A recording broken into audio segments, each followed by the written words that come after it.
Buenas tardes. Gracias por la oportunidad. Senadora Kuzner, representante Porter, senador Saxon y representante Aurora, y miembro del comité. Mi nombre es Yadira Bonifacio. Vivo en Ubrita. Trabajo para Uber por años y soy miembro de Independent Driver Gear. Mi caso es, han habido pasajeros que me han hecho reporte negativo y mi rating me baja mucho. Pasajeros piden Uber tarde y quieren que el chofer guíe a exceso de velocidad, poniendo la vida de muchas personas en peligro.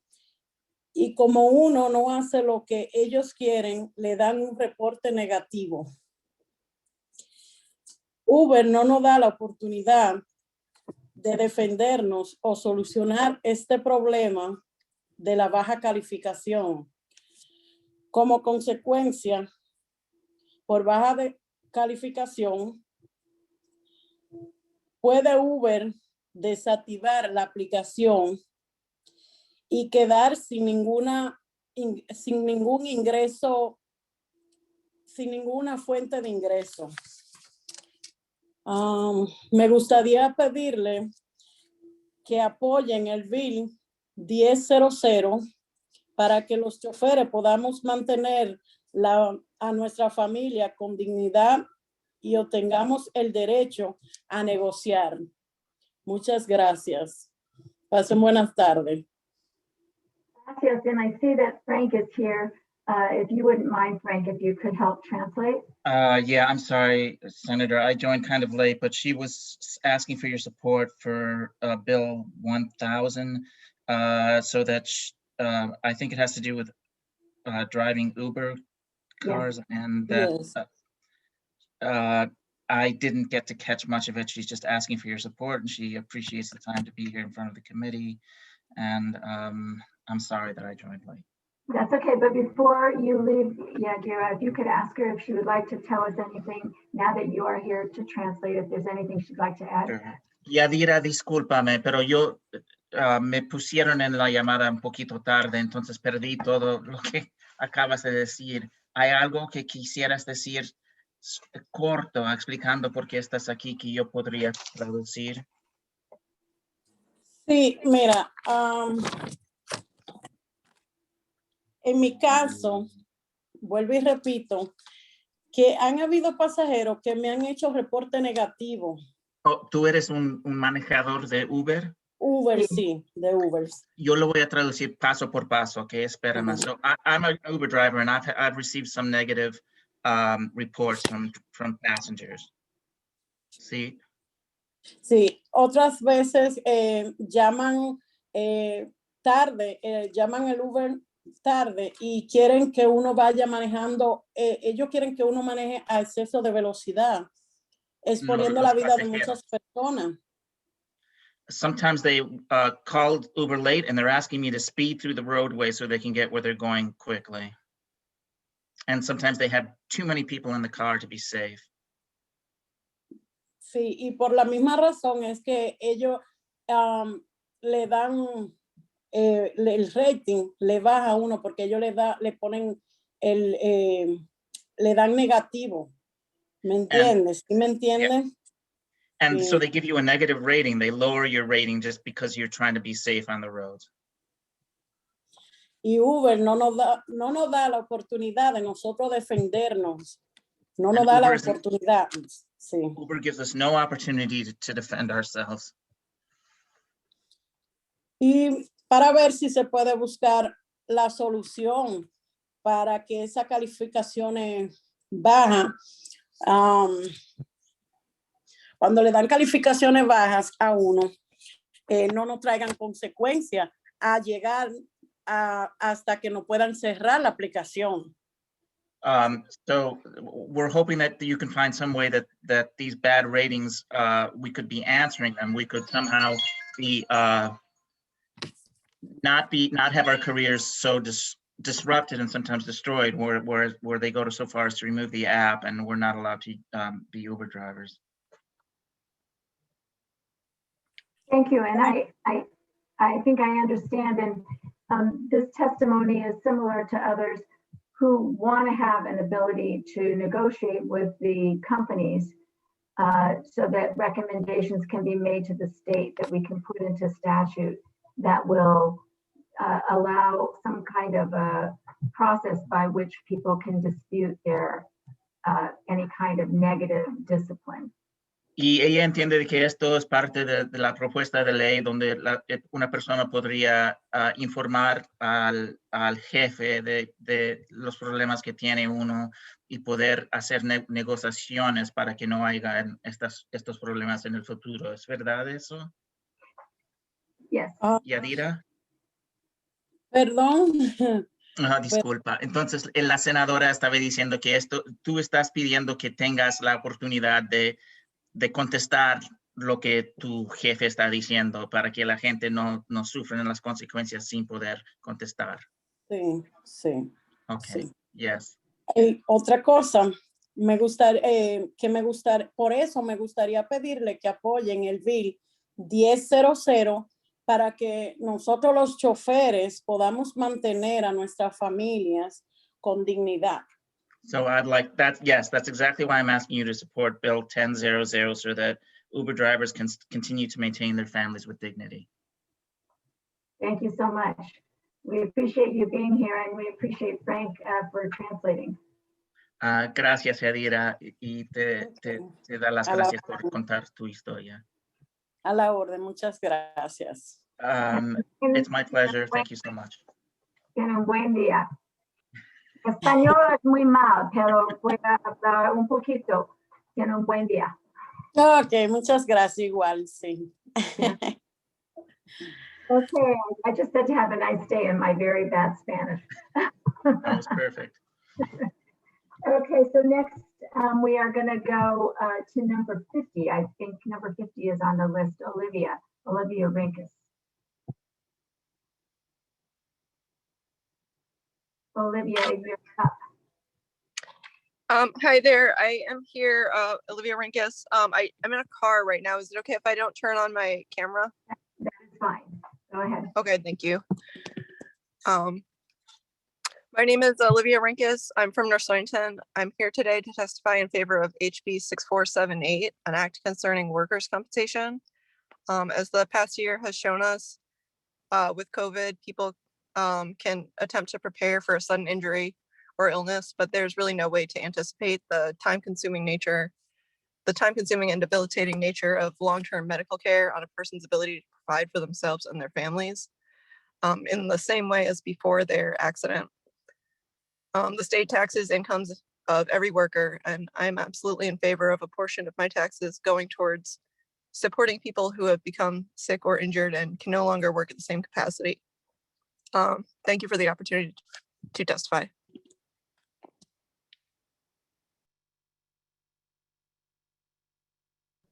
Thank you, Olivia. And I don't see any hands raised for questions or comments. So I will thank you again for being with us today and thank you for providing us your testimony. And Madam Chair, I'm going to fit it right back to you.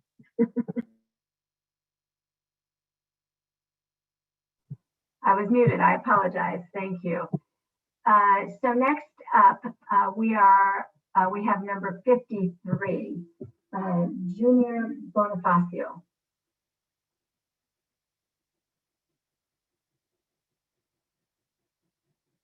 Junior, can you unmute yourself?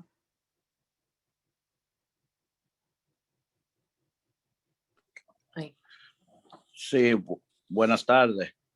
Buenas tardes. Un momentito.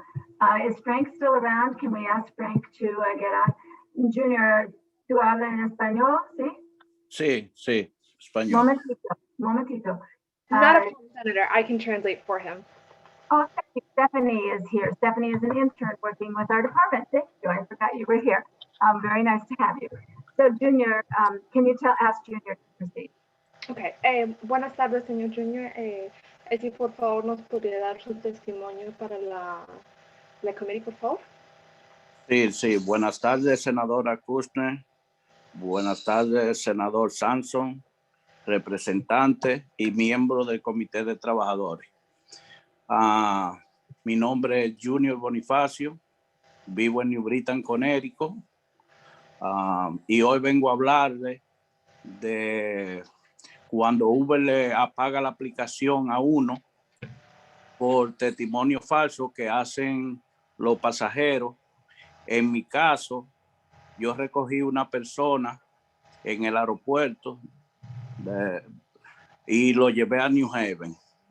Al otro día, cuando me levanto a trabajar, no pasó nada, no hablamos bien todo el camino. Cuando llegué a mi casa, que me levanto, que voy a abrir la aplicación, ya la tengo desconectada. Entonces, yo llamo a Uber me dice que alguien testificó, llamó, me hizo un reporte malo. Entonces, Uber no le da la beneficio de la duda, porque ellos no dejan que uno se defienda y ellos no le, de una vez, ellos desconectan a uno si le hacen un reporte. Y otra cosa, yo quisiera hablar, Uber empezó cobrándonos, yo tengo 6 años ya, 6 años trabajando, Uber, y soy miembro de IDG. Y yo, me empezaron quitándome el 15%, después subieron al 20%, después al 30% de ellos cobrando ganancias. Después yo veo un día que el pago mío era similar casi al de Uber, una llamada de casi $200, yo lo que tenía $109. Yo llamo a Uber representante y ellos me dicen a mí, digo, ¿qué por ciento que ustedes nos están quitando? Y ellos me dicen, no, el por ciento tú no tienes que ver, así mismo me contestaron, tú no tienes que ver cuál es el por ciento que nosotros cobramos. Tú lo que tienes que ver que a ti se te está pagando. A mí no me gustó eso, porque ya no es por ciento, ya ellos cobran lo que ellos quieren.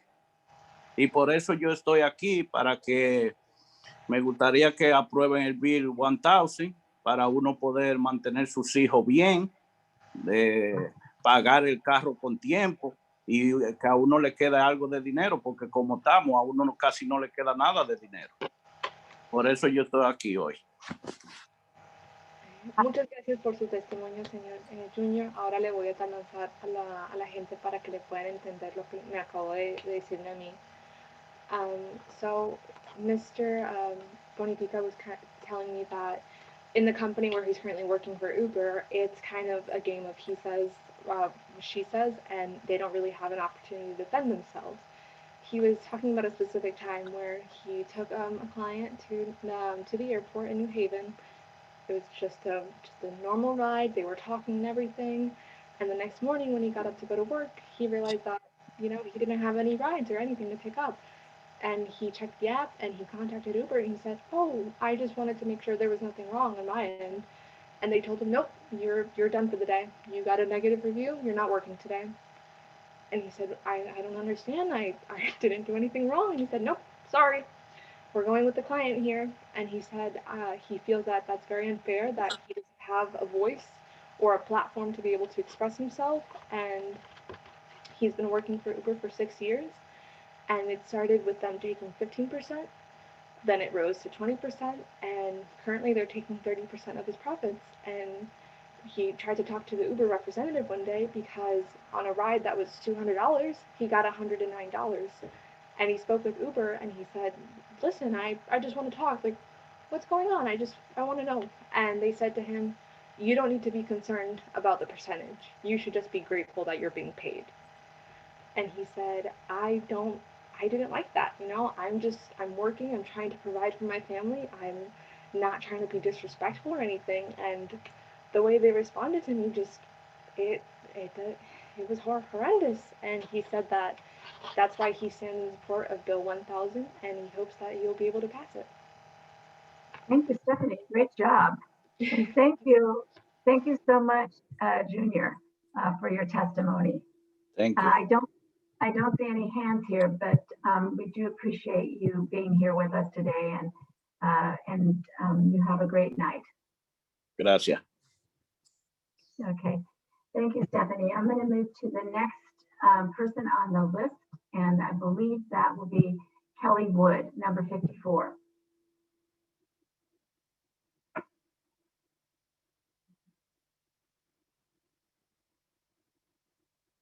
Kelly, can you unmute yourself? Okay. There you go. Hi, can you hear me? Yes, we can. Okay.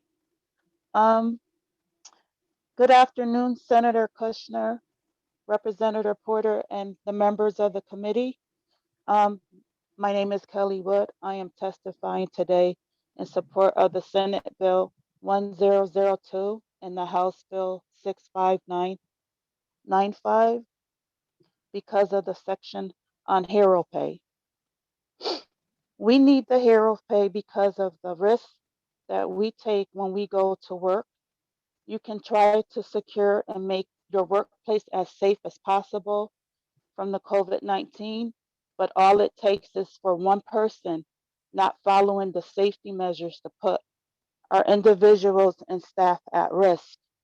Sometimes it is something you can not control, and then the next thing you know, it is spreading like a wildfire within your workplace. I caught COVID-19 in January of this year, along with the individuals and staff at my workplace. We all have gone through the experience of our health and our bodies having COVID-19, which affected our lives and our job performances because of the way this virus attacks every vital organ in your body. This virus leaves you hopeless and helpless. You will never be the same mentally and physically. I played it for my life with this virus and barely made it out alive. We have lost loved ones, our individuals, and coworkers to this COVID-19 pandemic. I'm still going through the healing from this virus.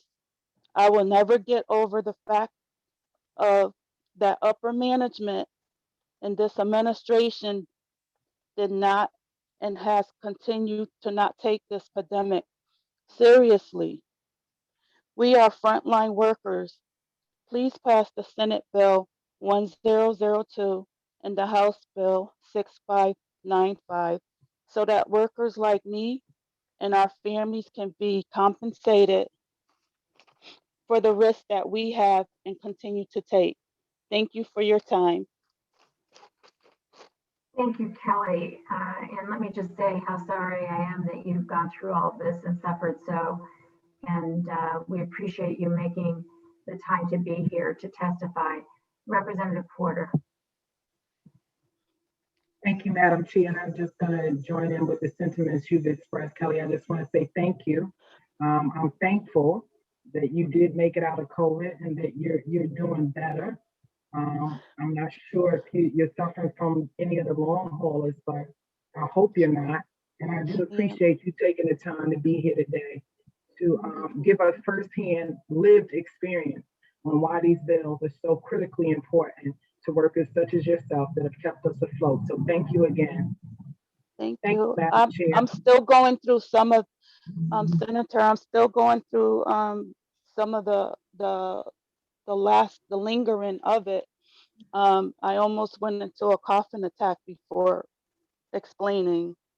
I'm still going through stuff with my body.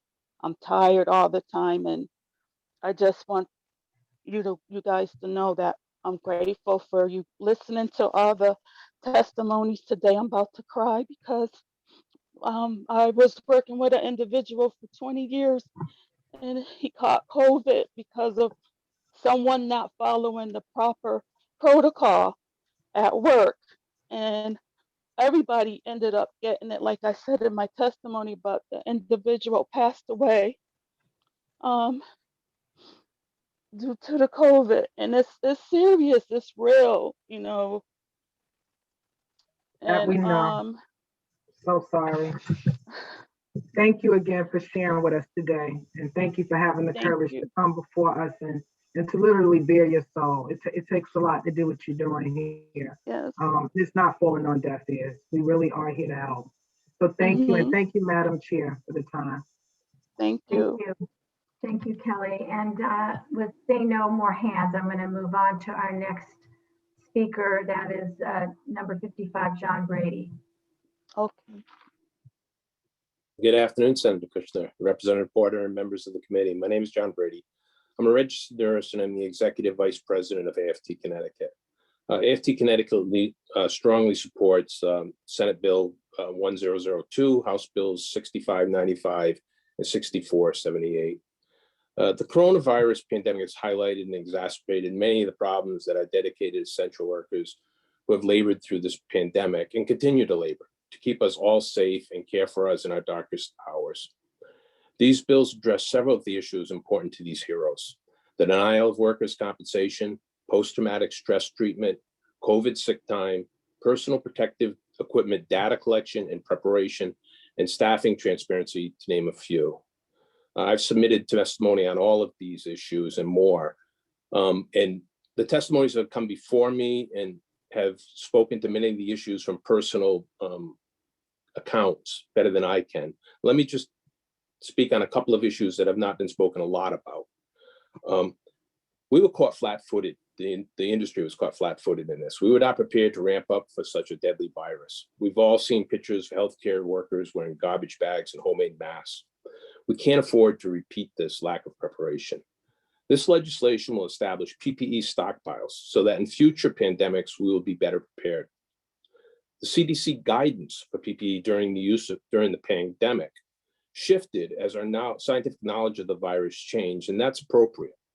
However, the CDC was also faced with a different challenge: the short supply of PPE. The solution was to develop 3 strategies for PPE use, based not on science, but on the supplies reported by hospitals: conventional, contingency, and crisis strategies. However, the public and even DPH was frustrated with inability to get this data in a timely manner from hospitals, leaving DPH and the public unable to know if the correct strategies were being used. It is not that the hospitals did not have this data. It was simply that they were unwilling to share the data. Only John Dempsey Hospital made a good faith effort to do so. This must be corrected for the safety of healthcare professionals and for public health, and this bill addresses that. Similarly, this bill addresses transparency and staffing in hospitals.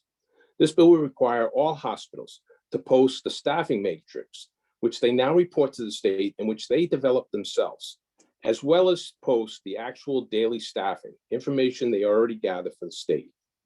This posting will provide transparency and protection that the public deserves. I want to thank the committee for raising this important legislation, and thank you for all you do for the residents of the state of Connecticut and for the opportunity to testify today. Thank you, John, for being here and for testifying about the PPE in particular. We have not had a great deal of testimony about that today. I do know myself and Representative Porter participated in a work group leading up to this session that was responding to a report by Mathematica, an analysis of our long-term care facilities and issues that resulted in so many deaths and so much infection from the pandemic. And I know your organization participated in those meetings as well. One of the, and I believe you might have participated yourself. If not, I'm sure you're familiar with the report. And with regard to the PPE, we did try and look at what were the best practices that we could then codify and make sure going forward that this wouldn't happen again, that there would be a system in place as you spoke to. So are you familiar with that report? Do you feel like we captured some of the best practices? I'm not familiar with that report in particular, Senator. Sorry. Okay. The Mathematica report? Yeah. It was the basis for the working group, and I know your union participated in it. And we tried to sort of look at what came out of that, the recommendations, and then modify them into the law. So that's how we came up with this PPE part of the bill. And I believe your union participated in it. So I really appreciate the work you all put into it so we could get this right going forward. Thank you. And I Thank don't you. see hands at this time. Thank you for being with us today. Thank you, Senator. I'm going to move next to Sal Luciano, who's up now. Number 56. Good afternoon, Senator Kushner, Representative Porter, and the hardworking members of the Labor and Public Employees Committee. My name is Sal Luciano, and I'm proud to serve as the president of the Connecticut AFL-CIO. Throughout the pandemic, our state's public health and public safety have depended heavily on the efforts of frontline workers. The jobs became essential and highly dangerous at the same time. While most of Connecticut was under a stay-at-home order and the number of confirmed COVID-19 cases skyrocketed, these dedicated workers continue to care for patients, stock grocery store shelves, answer emergency calls, staff prisons, operate public transit systems, care for children, and ensure taxpayers had continued access to other essential services. Despite the risks they have been asked to take, they showed up and did their jobs, while many of us worked comfortably from home. Many essential employees, such as grocery and nursing home personnel, are mostly female, Black and brown low-wage workers. They're lucky enough to have health insurance, if they are lucky enough to have it. It comes with high deductibles and co-payments. While COVID-19 testing may be free, medical care and taking time from work to recover is not. It is extremely important that they be able to access the wage replacement and healthcare benefits that workers' comp provides. As of Tuesday, 3,123 workers have filed workers' comp claims for contracting COVID-19 on the job. Few have received any of the benefits they have earned. Most employer denials assert, without proof, that frontline workers have not contracted the virus in the course of their employment. Others claim that workers' pre-existing conditions have caused the infection. In July, Governor Lamont issued Executive Order J7JJJ, which created a presumption for essential workers who contracted COVID-19 between March 10th and May 20th, 2020. While well-intentioned, the executive order was too limited in its coverage window and doesn't recognize the course the virus has taken over the last year. Transmission rates have spiked several times since May, continuing to make workplaces dangerous. May 20th, 2020 was an artificial deadline, and the virus has not recognized or respected it. Now, Governor Lamont plans to lift most safety restrictions in many workplaces on March 19th. At the same time, he denied many essential workers priority access to COVID-19 vaccines, risking the health and safety of these workers, but he will not extend the workers' compensation presumption in Executive Order 7JJJ. Governor Lamont has chosen to let a system rigged in favor of employers and insurance corporations work instead of standing with the workers he deemed essential. He's turned his back on them, preferring not to upset hospital CEOs, agency heads, and business leaders who sit behind desks and pose for cameras. Of the 3,123 COVID claims, 295 are being litigated. These cases are in various stages of the review process. Employers will likely suggest that the number of litigated claims is small compared to the overall number of cases, implying the system is working. This couldn't be more false. The number of litigated claims is predicated upon the fact that employees are aware of their rights and have exercised these rights. Please conclude your remarks. In reality, the vast majority of workers do not understand the process. Many do not have the union to inform them of their rights and help them navigate the burdensome process. Fewer still have the capacity to seek legal representation.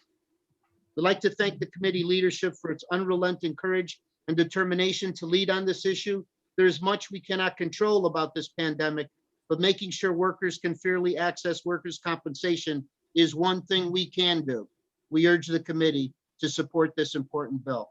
Thank you. Thank you, Sal. You were testifying about the number of claims not really truly reflecting what's going on in workers' comp. I wonder if you could continue that line of thinking with us. Sure. I think the bus drivers probably have some of the highest infection rates, and there are almost no claims, including I think there were 8 bus drivers that died as a result of COVID, and they have not even put in a claim for the death benefit. So many people don't even know. When the governor a couple weeks ago, when he said that essential workers would no longer be in a priority for the COVID vaccine, Mustafa Saladin, the ATU president of Local 1336, said it was a slap in the face. And he said I should say that. And I told him, you can say that yourself when you testify. He was not able to testify today because in the 2 weeks, he's caught COVID and he is very ill. So the numbers do not reflect the people who have filed. In addition, and I believe Representative Winkler mentioned it before, it is almost all claims get denied immediately by the employer. And so some people just stop right there because they think that's the end of the road. That's really unfortunate. And we did hear that testimony, even from Chairman Morelli, saying that it's sort of a standard practice to deny the claim, even if you're paying out some of the benefits because you're protecting your long-term exposure. And so I can understand why people might get discouraged with that. But thank you for your testimony. And I don't see any other hands at this point. So thank you for your work and for your testimony here today. Thank you for all that you do. Take care. Next up, we have number 58, Elijah Mulva.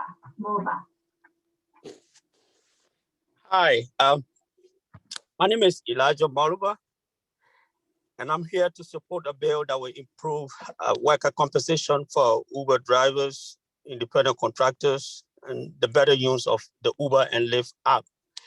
And I have a testimony that I would like to share with your committee. Absolutely, go ahead. Yes, so I have driven for Uber for the past 6 years, 2015 up to present. And I also drove for Lyft, but then Lyft deactivated my account since 2017. Reason being, I got a job. I live in New Haven. I got a job. I was at a train station in New Haven, and I got a job from Middletown to go and pick up in Middletown. And I called the client. I said, "Where are you going?" And the client said, "I'm going next door, like Middletown." So it wasn't worth it to drive telemiles from New Haven to go to Middletown and then do 1 mile, which I could be paid for $3. So my account was deactivated for this reason. So we are here really like we are independent contractors. So we should be able to make decisions when it comes to who we pick, which trip we cancel, if we call us independent drivers, independent contractors as Uber calls. So this is my testimony. My account up to present is deactivated because of that.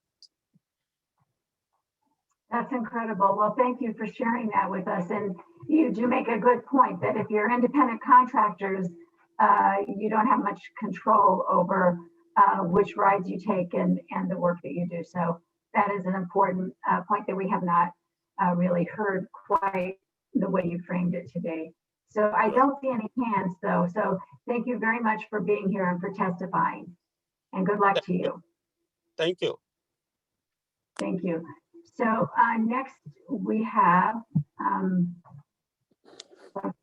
number 63, Michael Baldwin. Oh, I'm sorry, I missed Bill Garrity. Michael, if you'll just hold on for 1 minute. I'm going back and forth between different devices, so I'm going to go in order and call Bill Garrity first. I was upset that you missed me. My goodness. Sorry, and I know you're right there on the screen next to me. Good evening, Senator Kushner, Representative Porter, and the members of the Labor and Public Employees Committee. Thank you for allowing me to testify today in support of House Bill 6595 and Senate Bill 1002. My name is Bill Garrity. I'm the president of University Health Professionals, AFT Connecticut Local 3837. I represent 2,800 members in healthcare research and education at UConn Health. I'm also the divisional vice president of healthcare at AFT Connecticut, representing about 8,000 out of AFT Connecticut's 30,000 members employed in 10 hospitals and VNAs. I have provided written testimony and like to talk and let that stand, but talk on a couple other issues. I have listened all day and I was upset with Commissioner Morelli's testimony, and then listening to some of the insurance companies patting themselves on the back, saying what a great job they've did, did not do well for me. When this started over, 1 year ago, this has been a horrific fight for some of my members. One of the first cases that was actually going to be argued at the Attorney General's office was one of my members. Okay. And she is what you would call one of those long haulers. She's still having issues and still hasn't been back to work, I think, in and out over the past year. And it took, us having to get ready to go to the Attorney General before Governor Lamont put out his executive order 7JJJ. I'm hoping that this bill 6595 and 1002 would fix that because these things haven't changed. And again, listening to the insurance companies saying how great a job they're doing, remember, there's a key piece of this before it gets to the insurance companies. It's the actual employers. And I have been fighting with my employer, Yukon Health, which is a state agency, arguing with them over a number of these cases. That first one we're talking about happened in our dermatology unit, okay? And we had 12 people, 12 members, 12 employees all infected at the same time. And they wanted to argue and say, no, they didn't get it here. It got so bad that I had to go to the vice president of our outpatient area and said, you are not protecting the patients, you are not protecting the staff. I'm calling the governor and I'm going to shut you down. And it took that threat before they shut down for 2 weeks. That's the painful truth about what's going on here. To continue talking about the PTSD, I can't tell you how many members who I've talked to on the phone and in my office in tears. I mean, frontline caregivers, depression, anger, alcoholism, thoughts of suicide. I mean, these are things that are what we're dealing with on a daily basis right now. And we're referring people to EAP on a regular basis, the employee assistance program we have. Now, all of these things that I've already said are wonderful for my members because my members have me and the other officers of UHP and the other people at AFT who do everything we can to provide for these people. Not everybody has a union standing in their corner. They don't have someone to ask the questions. How to fill out the 30C? What happens when you get the 43 after that? How do you go about it? I mean, I don't even know half this stuff, and I have to go ahead and send it over to Eric Chester, and I loved his testimony earlier. This, and I don't want to get myself all bent out of shape, but House Bill 6595 and Senate Bill 1002 would go a long way in covering some of these things. And I didn't even touch over hazard pay. I'm tired of being heroes. I'm tired of having them say heroes and treating us like zeros. I'm lucky enough to have the opportunity to talk to many legislators over this entire past year.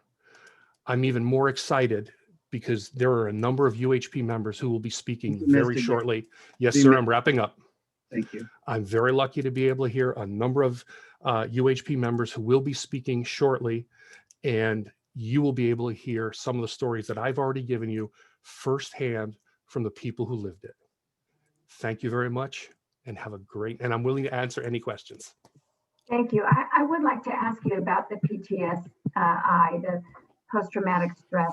I wonder if you could talk a little bit more about that because we haven't had a lot. We had heard a lot of testimony before COVID hit from some of the people this bill would now protect, the Department of Corrections, the EMTs, the dispatchers. But we had not heard from the, it hadn't happened yet, so we hadn't heard from healthcare workers who were now endeavoring to include in this coverage. And I wondered if you could address and give us some more information about the experiences of the professionals in your hospital and how PTSD, you referenced it, but how has it really affected them? How does it happen? And then how does it affect them? Well, the worst way it affects anybody is suicide.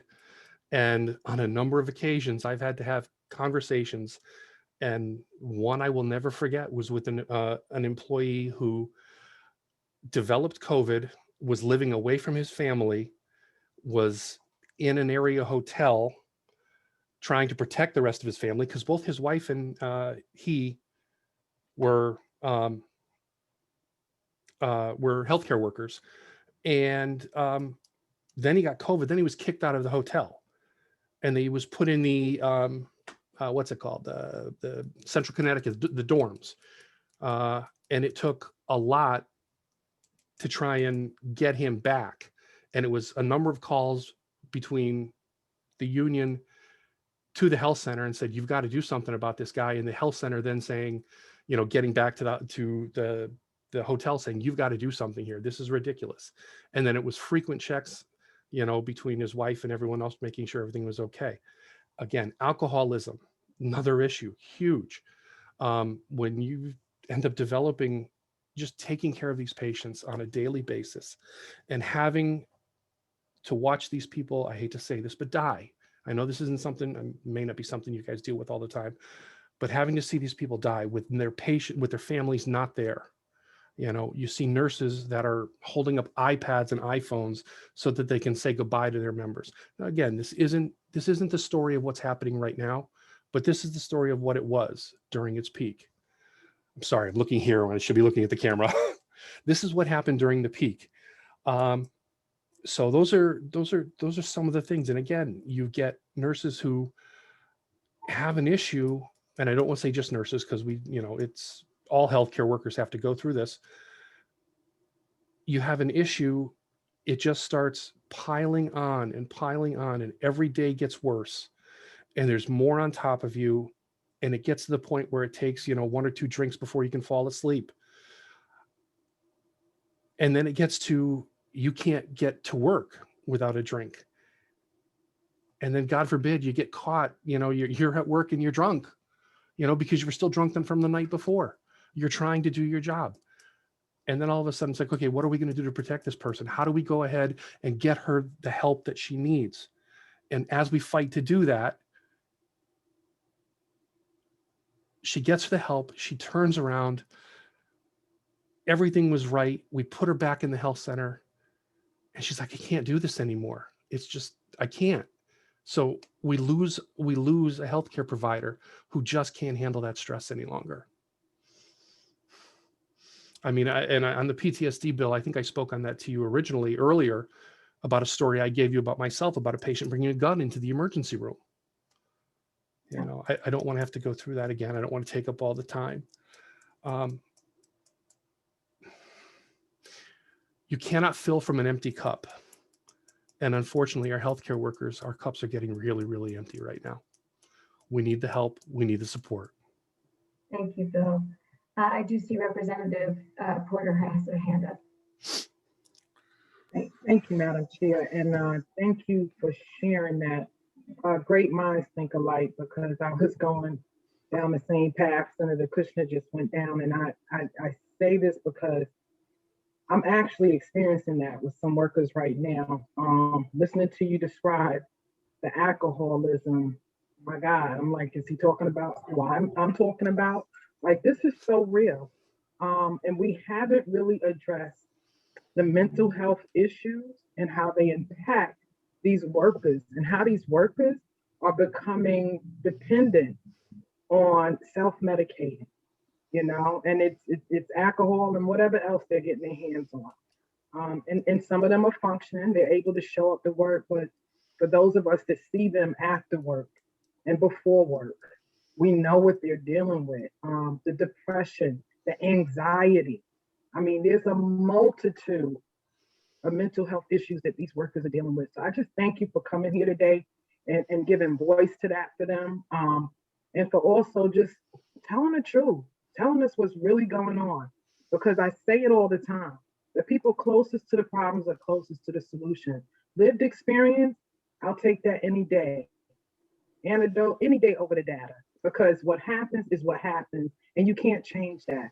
And we really got a huge problem here that we need to deal with. And we need to treat people that are out there sacrificing, making the ultimate sacrifices for us. We need to treat them better. I beg my Thank members you. today to come out because this is everything that we have been fighting for over the past 8 months, 10 months in this bill. It's this just is everything that I have been fighting for and talking with you guys is wrapped up in this ball. And I want to show everybody how hard we've worked and what we've done. So thank you so much. I'm glad everybody. they're here. Yeah, I'm glad they're here because there's tremendous power in story. I'm looking forward in a bittersweet way to hearing their stories because I think the rest of this committee and frankly, the rest of Connecticut needs to hear those stories so they can understand what's really going on. So thank you again, Mr. Garrity, and thank you, Madam Chair. Thank you. And I see the hand came down. I don't see any other hands at this time. I do want to say, Bill, this doesn't pertain to COVID, but I want to take a moment of personal privilege and just say how sorry I was to hear about the loss of your former secretary, Mary McQuinn, who my daughter worked for many years with, and she was a very special person to all of you and to me and my daughter as well. So I'm sorry to hear her passing. 32 years in the office. I know, 32 I know. years with UHP. I know, it just happened and I didn't want to leave this moment without mentioning it. So thank you very much for testifying. Thank you, Senator. Next, we have, now we can go to Michael Baldwin. Hear me? Yes. So, yes, my name's Michael Baldwin. I'm a member of the UC-HC AEUP Executive Council, and our union represents over 600 physicians, dentists, and researchers who are faculty here at UConn Health. And we're proud to work with Bill Garrity and his wonderful colleagues as well. And today I'm here to support Senate Bill number 1002 and House Bill number 6595. I do practice clinically here as a physician at UConn Health, and I'm also a proud educator in the School of Medicine here. And in full disclosure, my wife, Jennifer, is also a frontline worker here at UConn Health, and she practices as a physician.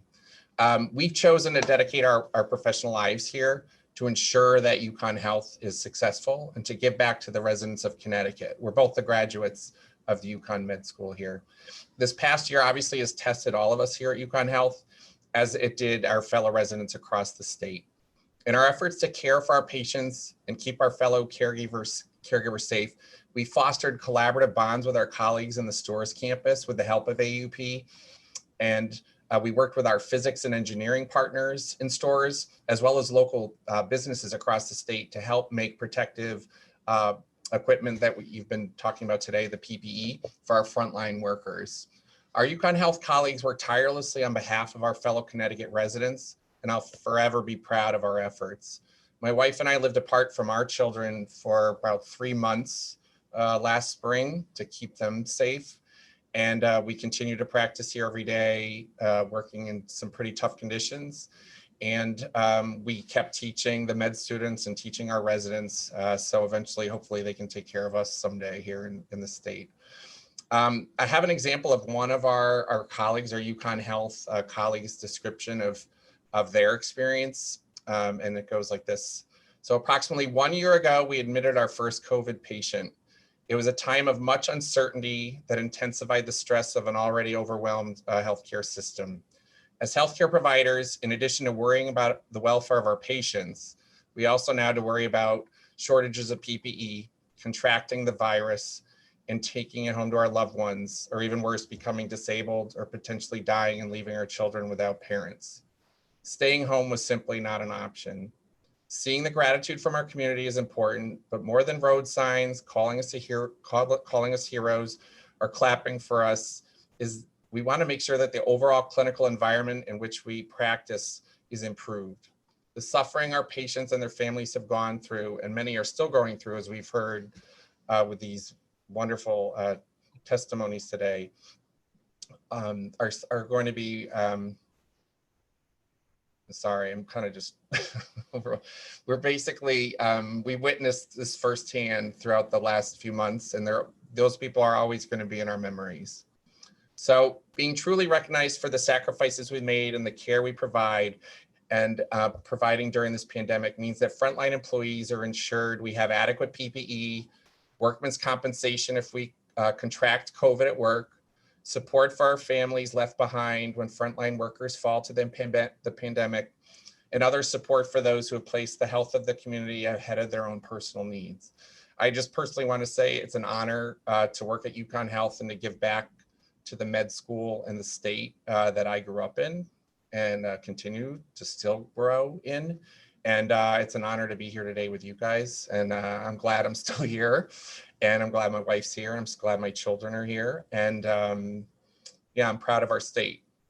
Thanks for your time. Thank you, Dr. Baldwin. You know, it is good to have an opportunity to not just thank you for your testimony, but to thank you for everything you've done to help keep us safe in the state and to take care of people who are ill. So I appreciate having that opportunity as well. There is a hand here. I see Representative Winkler. Dr. Baldwin, I once worked at the UConn Health Center and I respect everything you do. If this question is too personal, please don't answer it. But how old are your children? 12 and 10. 3 months? What's that, sir? 12 years and 2 months. Sorry, 12 years and 10 years old. No, but you were apart from them? Oh, yeah. So we were very fortunate. Well, everything's all relative, but my sister-in-law is a teacher. And so she was teaching remotely during those months when all the schools shut down. So she basically set up a homeschool for her kids and our kids. And, you know, we made the best of it.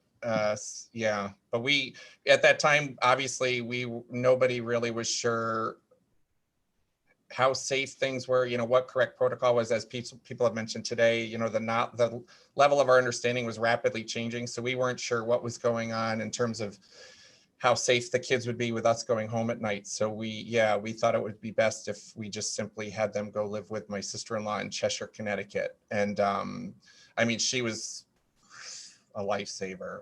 I mean, it was incredible. I want to thank you for the true sacrifice that you made. Thank you, Madam Chair. Thank you. And Dr. Baldwin, I don't see any other hands. I do want to ask you, I mean, one of the things that hasn't been talked about a great deal, and we were just talking to Bill about it, is the PTSD. You know, have you seen that amongst doctors as well? Yeah, it's hard because I was just thinking about it while you were all talking. I mean, this is a really interesting session because as a physician, it's crazy. I'm like having these emotions come up now. I haven't talked about this to anybody. You know, my wife and I talk about it, but outside of our home, I haven't talked about anybody about this, I guess. But you just basically, the way I look at it is, you know, having made it into med school and being a physician is a privilege. And so many people are out of work, like we've heard today, or are struggling to make ends meet. And it's just I feel so lucky that I'm in a job that I love, that you know, so many times in our life, you know, we see people get ahead at the cost of other people, but as a physician or a healthcare worker, if we do our jobs well, that helps everybody. And so, yeah, that's our position. Oh, I don't know. Do you guys hear something?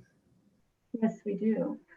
Okay, I'll just keep going. So, you know, it's just, all I view it as is the easiest way to cope with something is just to stay busy. And I think a lot of physicians are that way.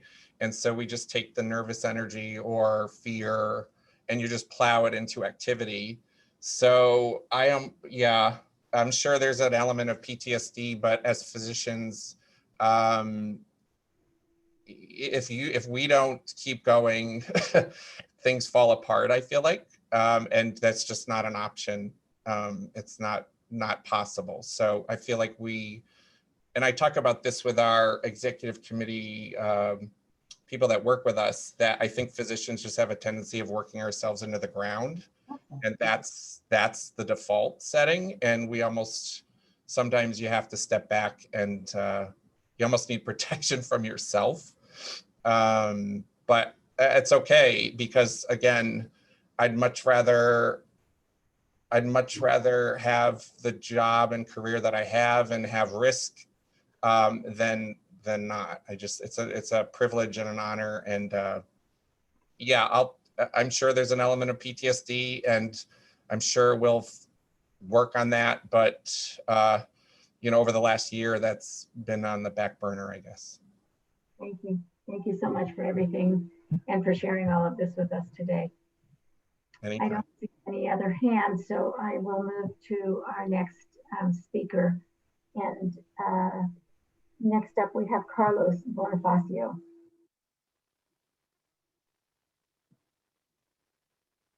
Carlos, can you unmute yourself? Señor Bonifacio, ya es tiempo para que usted nos pueda dar su testimonio, por favor. Si se puede prender su micrófono para que pueda hablar. ¿Me escucha? Sí, le escuchamos. Okay. Buenas tardes a senadora Kushner, representante Porter, senador Samson, representante Aurora y miembro del comité de trabajo. Mi nombre es Carlos Bonifacio. Vivo en New Britain, Connecticut. He trabajado por Uber por 5 años. Soy miembro de Independent Driver Deal. Mi testimonio es que Uber no le da la oportunidad a uno cada vez que uno hace un ride. Porque yo recogí una persona en Hartford.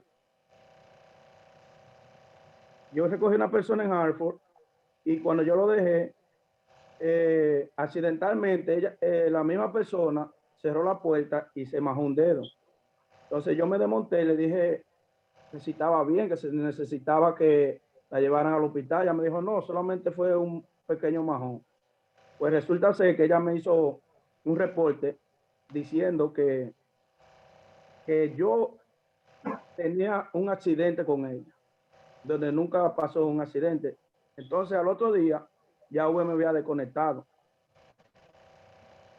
Ese es mi testimonio, y finalmente me gustaría decirle que apoyen el bill número 1000 para que los choferes podamos mantener nuestra familia con dignidad. Y hablando de familia, yo sé que cada conductor de Uber sale a trabajar temprano, es por su familia, para mantener su familia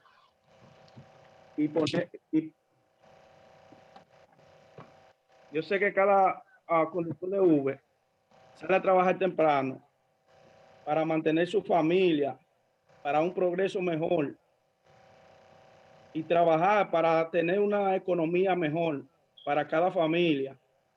Ya sea que un conductor de Uber tenga un proyecto para la economía de su casa. Que tengan buena tarde y que Dios lo bendiga a todos. Bueno, muchas gracias por su testimonio, señor Bonifacio. Ahora se lo voy a trasladar a la gente para que puedan escuchar su testimonio. Okay. Okay, so Mr. Bonifacio was talking about how he... Can you speak up just a little louder, Stephanie? It's hard to hear you. Yeah, no problem. Let me just... There we go. Hopefully that helps. That's much better. So, Mr. Bonifacio, sorry about that. Mr. Bonifacio was talking about his experience with Uber. He's been a driver for 5 years with Uber. And he was specifically talking about an incident where he had driven a client to Hartford. The ride went fine, they arrived and everything. And when she got out of the vehicle, she ended up smashing her or hitting her finger with the car door. And it wasn't that he was off in a rush or anything. She just, misplaced the door and she hit her finger. And he, obviously being very concerned, he asked her if she was okay, if she needed medical assistance. She said no, she was fine. It was just a little minor injury and that she was all set and on her way to go. And so that was fine. He went on with his work day. And the following day, when he went to go do his check-in with Uber, Uber told him that he was discontinued. He was not allowed to work for the day because he had a negative review against him.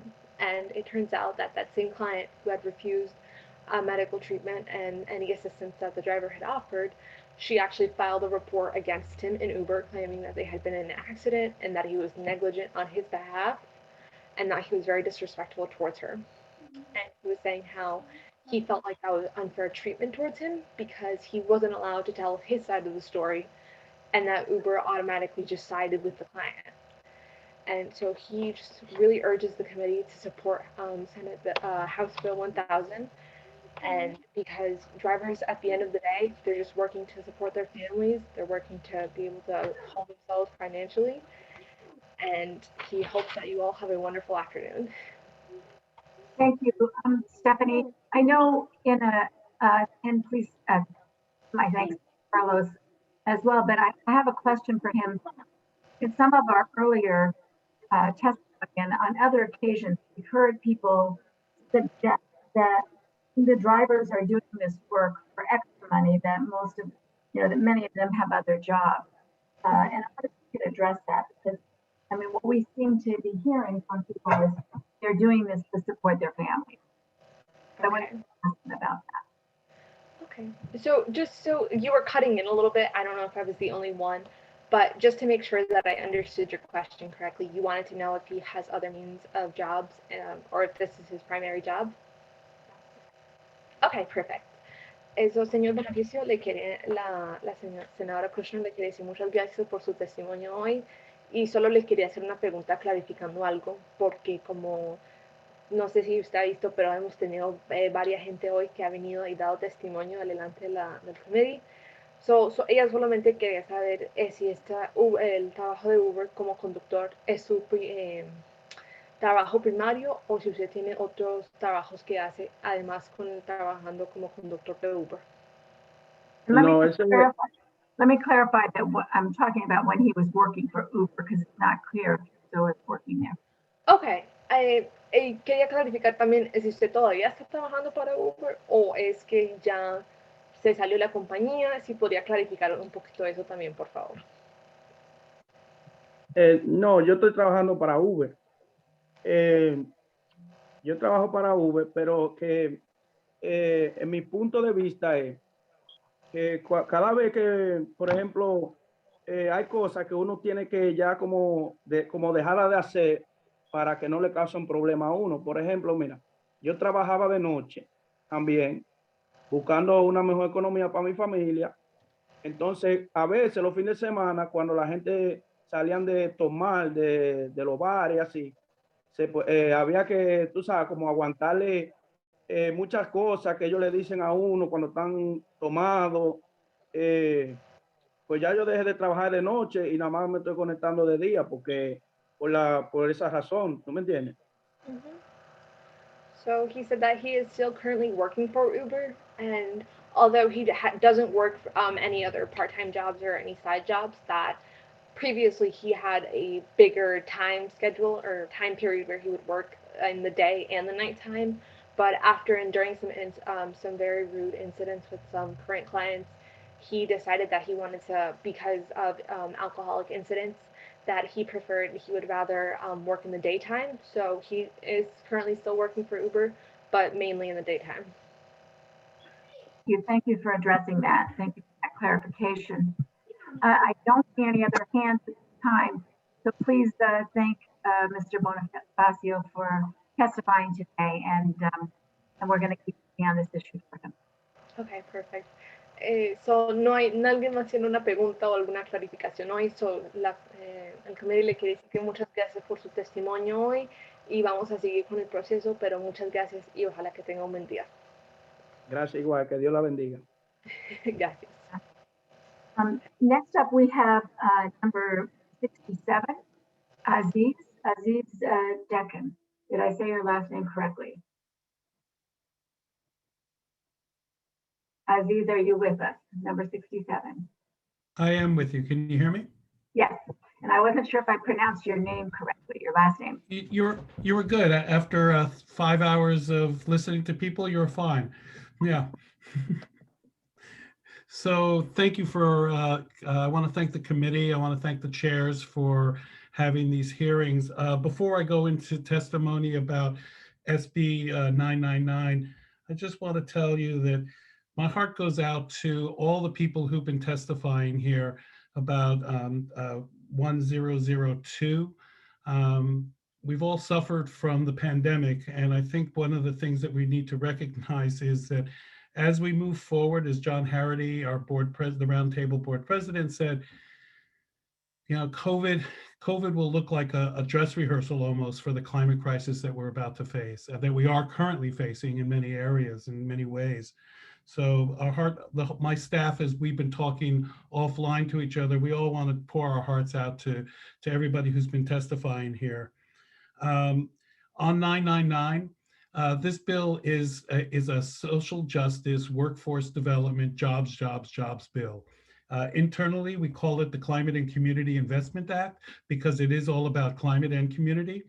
The workforce development is a piece that's actually very close and dear to the work that I've been doing over the years.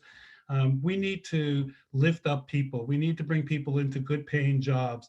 We need to make sure that as the green economy starts to ramp up and bring jobs to Connecticut, that these are good, well-paying, sustainable living jobs, the jobs that bring people into apprenticeship programs, jobs that people can move forward. And as we build on the green economy, that we actually do something good for the climate and build off the climate crisis. I want to just address something that Mr. Trahan said about his people, and just to reiterate again what John Harity said. This bill 999 only is for 2.2 megawatt projects only and greater. So it doesn't affect the work that they're doing. And just to give you a sense of what 2 megawatts look like, 2 megawatts is about 5 acres of rooftops. So that'll give you a sense of the size of these projects. And I want to think about something else too. John F. Kennedy has said at one point that a rising tide raises all ships. And I think that as we get into this bill, and as we see wages go up and bring people up, that the people in his association will also benefit from this. And I think that's really important to recognize. Pieces of this legislation have already been in place with the Vineyard Wind Project in New London, the PLA in particular. And the responsible contractor provisions are standard for big projects, I think. So we should be able to move forward with this bill to bring people into a green economy, into good paying jobs, and to make sure that communities that are disadvantaged, people who are marginalized and who have not have access to these types of jobs, get those jobs, and make sure that we all move forward in bringing jobs to Connecticut that are well paying. I was muted. I apologize. Thank you so much for your work. And I think that visual was really helpful to imagine 5 acres of solar equipment. That really made a difference for me because you're correct. 2 megawatts was way over my head. So thank you for that comparison. I do want to call Representative Porter. Thank you, Madam Chair, and thank you, Aziz, for your testimony today and your patience for hanging in there. Tell me, how's it working where you say they're doing this already here in Connecticut? You mentioned somewhere. Yeah, so the Vineyard Wind Project that's proposed in New London, there is already a PLA attached to it that the legislature passed, and I believe it passed fairly bipartisan. So, you know, it's nothing new to any of the senators or representatives. All right, well, thank you for that, because I definitely want to check into that. I think that's it for me. I really was interested in getting some feedback on this vineyard you were mentioning with the PLA. Right, and I think that one other thing, Representative Porter, is that if you look at the Gravel Pit Solar Project up at East Windsor, the developer there was not going to bring a PLA into that site. It looked as if he was going to bring out-of-state low-wage workers. And the roundtable with our partners pushed on him, on the developer, to make sure that a PLA was going to be in place. And there's an MOU about to be signed on this project. And it's important to recognize that if we don't if we don't put these standards in, developers are going to bring out-of-state low-wage workers. And even if they're not out-of-state, they're going to keep low-wage workers in here. And how does that help us? How does that help the economy? How does that help people in the communities that need it the most? So that's why this bill is so important. You're right, and it doesn't help, and that's been our cry. I think that's been a rallying cry for myself, Senator Kushner, and members on this committee. We talk about the revenues that we don't have. Well, you can't, hire back over 90% of the workforce since 2008 as low wage and minimum wage workers and think that you're going to get what you had before. We have folks that have degrees, advanced degrees, and grown folks having to go back home and live with their elderly parents. Not to mention, my kid, my daughter, in school right now for a graduate.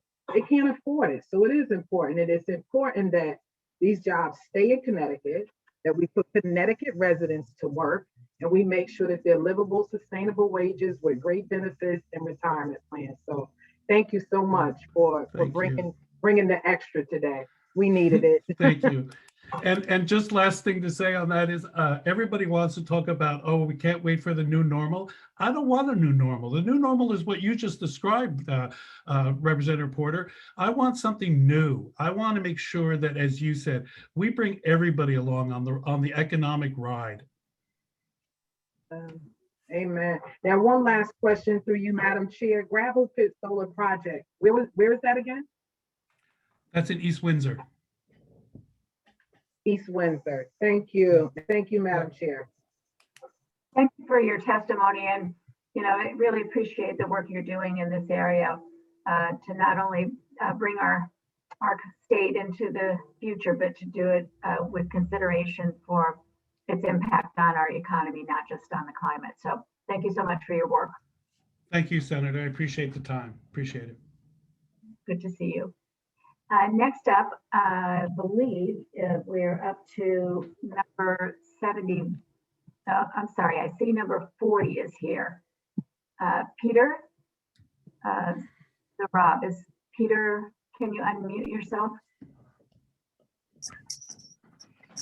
Hello. Hi, Peter. Hi. Go ahead. Okay. My name is Peter Zarabozo. I've worked at UConn Health for about 1 year, and I actually started at the beginning of the COVID-19 pandemic. I am in full support of this bill, and my experience of working at UConn Health during this pandemic, especially at the outbreak, is that we were woefully unprepared with our PPE, and we were forced to utilize basic PPE far beyond its useful life or functionality.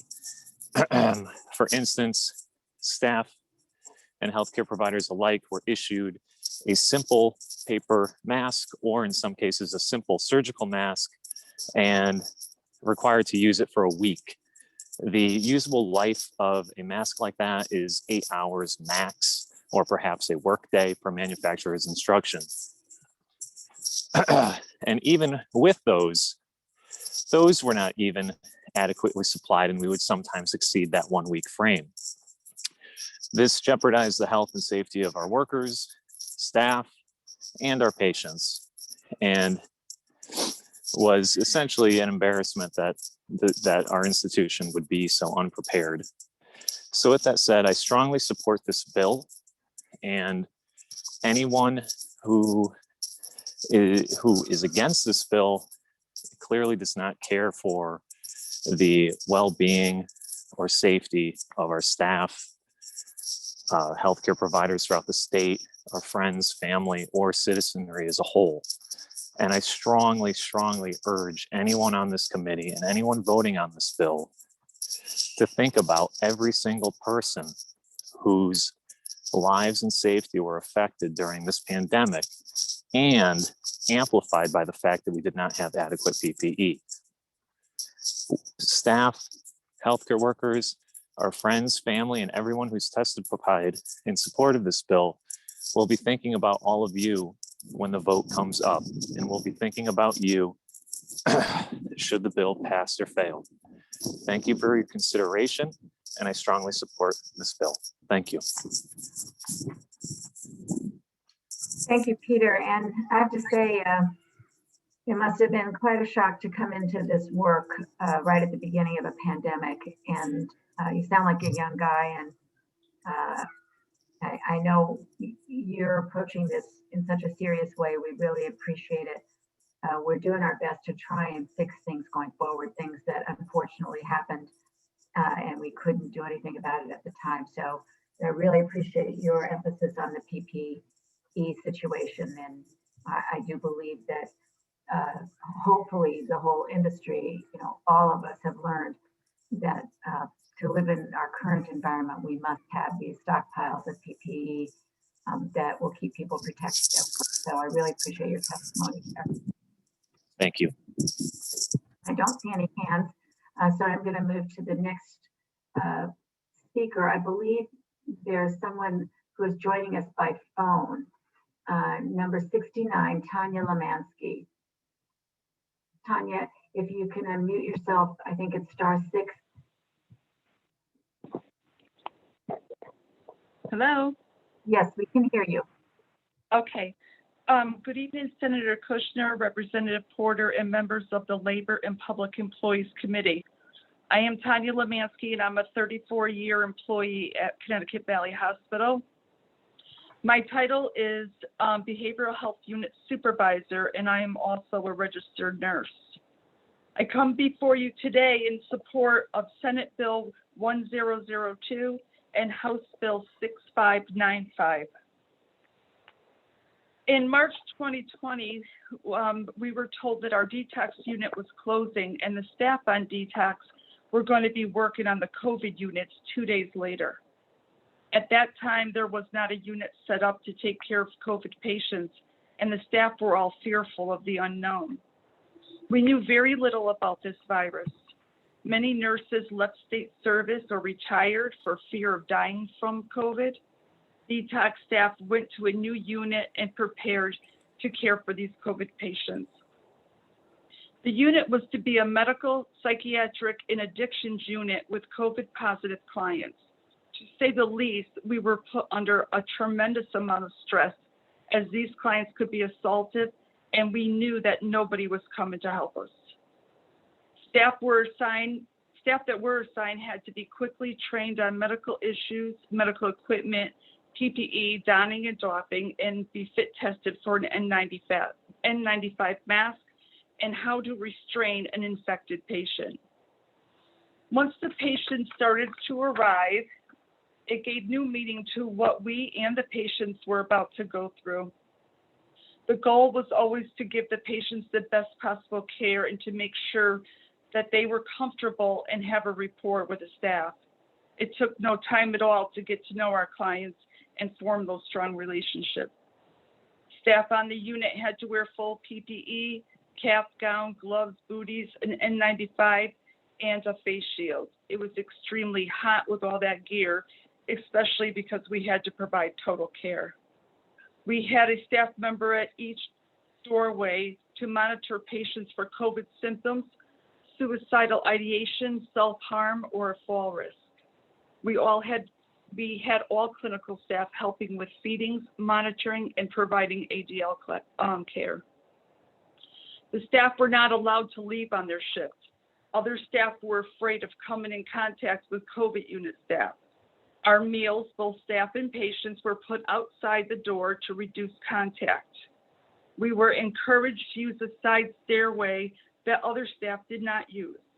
We were given the option of hotel rooms, but those who went home undressed in their garage and washed our clothes separately from our families. Most days, the staff on this unit worked 16 hours as there was constant staffing shortages. As we arrived to work in the morning, we mustered up enough strength and energy to get through our shift and then on to another. Only COVID staff could work on the COVID unit. Therefore, the relationships between the staff— Thank you, Ms. Lemansky. Your 3 minutes have ended. Please conclude your remarks. I just want it to be known, the tremendous amount of stress, the for what the staff has been through. And in my 30+ year career here, I have never seen anything like what our staff went through in the past 12 months, the enormous sacrifices, and we deserve this small relief. And if you ever have any questions, please feel free to call any COVID staff member at CVH. And once you spend time with our staff, there will not be a doubt in your mind that the essential staff took on a huge task and put everyone's life before our own. Thank you. Thank you, Tanya. And Gable, you added a dimension that we hadn't heard yet today about care that was given to people who were sick, but had sick with COVID, but had other issues as well, and the stress and the pressure that that brought to bear. And really appreciate your testimony. I don't see any hands here today, but I appreciate your offer to be in touch with you. I kind of wish we could all, go to these facilities and see with our own eyes what you have been through. I think it would make it hard for anyone to vote against this bill, and we'd want to do more. So thank you so much for being here. Thank you. And I wish you could come because the Demas leadership did not come onto the unit. So, and I hope you do, I hope you are in support of this bill. Thank you very much. Thank you. Thank you for your testimony tonight, and take care. Next, we have Ann Pratt, number 71. Thank you, Senator Kushner. Thank you, Representative Porter, and members of the Labor and Appropriations Committee. It's great to be with you. My name is Ann Pratt, and I am the organizing director for Connecticut Citizen Action Group. I also am a member of the Connecticut Renews Coalition, an alliance of statewide environmental justice and advocacy organizations. Thank you for the opportunity to offer testimony in support of SB 999. The overlapping crisis of a global pandemic, the relentless persistence of systemic racism, massive economic disparities, and the ever-present reality of our current climate crisis all conspire to leave our future health and survival hanging in the balance. These realities and threats, as we know, are experienced with the greatest intensity within our Black and Brown communities. Access to good jobs, quality, affordable housing, healthcare, clean air and water, and protection from the onslaught of climate-related, intense weather-related events are crucial steps we must take. CCAG views this bill as an important step in addressing some of these interlocking crises. We applaud the provisions in SB 999 that will significantly strengthen and expand access to high-quality paying jobs through placing important expectations on private companies who are investing and profiting from large-scale renewable energy projects. We strongly support the focus and prioritization of workforce development programs and the commitment to hire workers from communities who may be impacted by the project and or are in need of greater investments within their communities overall. The moment of need is extraordinary. Our response as a state must meet these needs above and beyond what we have done in years past. President Biden has said that he wants 40% of the benefits of his clean energy investments to go to disadvantaged communities. The way we make that real in Connecticut is through our good jobs and workforce development plans, one of the ways. I believe there are strong provisions in this bill, including prevailing wage requirements, project labor agreements, along with robust apprenticeship and community benefit provisions that will help Connecticut maximize federal investments that hopefully are on its way to Connecticut and will go to communities that need it most. Thank you for this opportunity to testify in support of this very important bill. Thank you, Ann. I do see a hand. Hold on a second. Thank you, Madam Chair. Porter. Thank you. And no questions. I just wanted to say hello, and it's great to see you, and thank you for being with us today. It's been a while, so it's just nice to see your face. I appreciate you coming out and hanging with us. and getting this testimony on the record. Thank you so much for all you do. Oh, Representative Porter, thank you so much. I so appreciate being with you. This is an amazing bill, and I thank you both for making it happen and hope to work with you to bring it over the top. All right, you heard that, Senator Kushner. I know. I think you actually said some magic words in there too. And when you talked about bringing federal dollars to our state, that's certainly something we don't want to miss out on. And so I think that's important to emphasize in regard to this. Yeah, and 40% investment in, frontline communities. That's, makes sense in our way of looking at things. So let's make that happen. It's amazing. So thank you. Thank you so much for being here tonight. Well, it's not quite night yet. The sun is still out. I don't want to get ahead of myself. It's a beautiful day out there as well. So sorry. That I don't know about. All right. Thank you very much. Next up, I just want to check my list.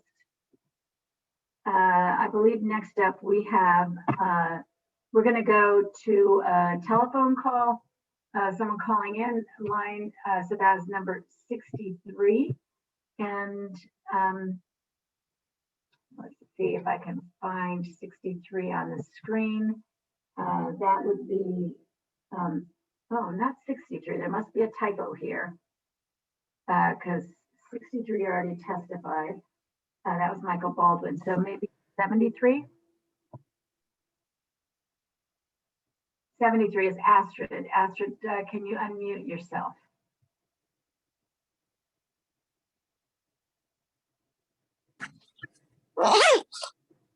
Hello, good afternoon. Can you hear me?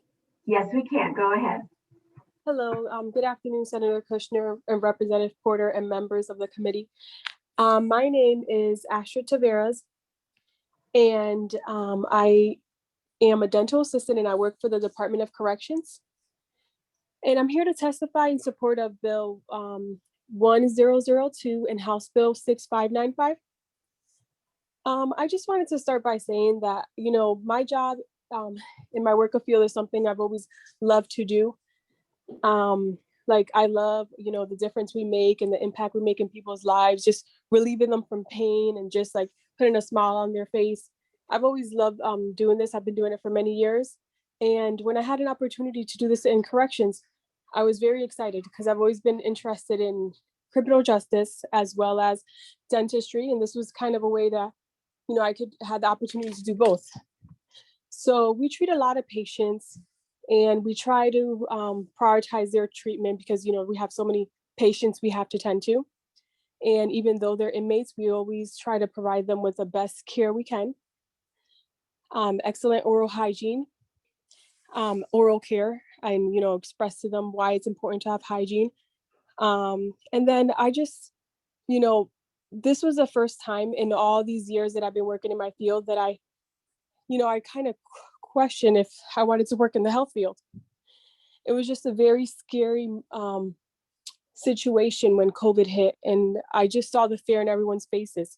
We didn't know, we didn't understand it, the seriousness of what was going on. We didn't know how to properly protect ourselves. And not only that, but we really didn't have the means to protect ourselves.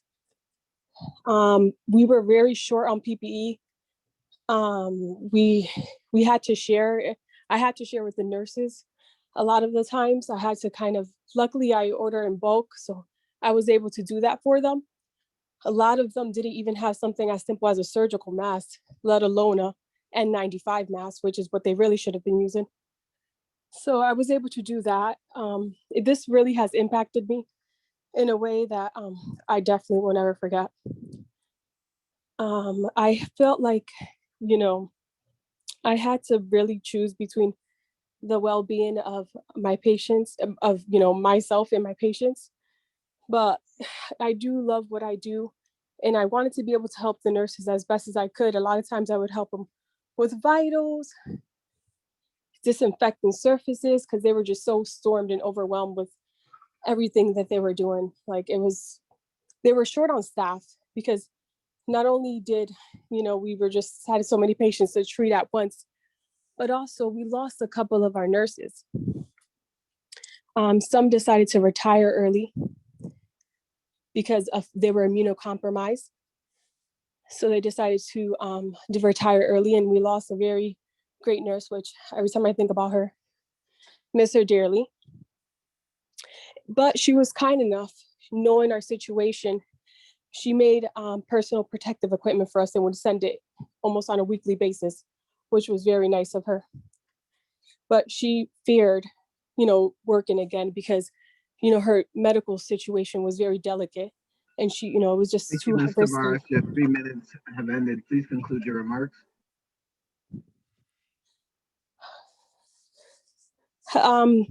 So yes, basically I just saw the nurses, they were so sleep deprived, they would just had to modify their whole entire basically lives, staying at nearby hotels and having to take drastic measures before entering their home.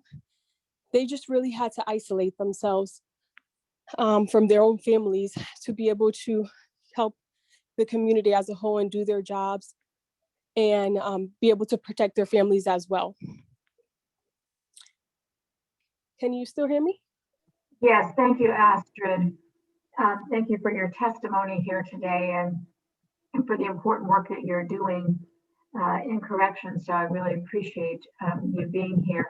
I don't see any hands at this time, but continue to do this great work, and we will certainly take your testimony into account when we consider this bill. Thank you so much. Thank you so much. Next, we're going to go to number 66. And again, on the phone, this is and Sarafa Dean. I'm not sure I can pronounce your last name. If you'll pronounce it for us. Can you unmute yourself?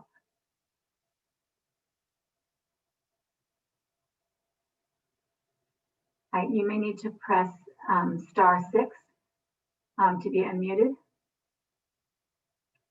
Sarafa Dean, and I think it's Badamusi. There you are. Can you correctly pronounce your name for us? I'm sorry, I butchered it.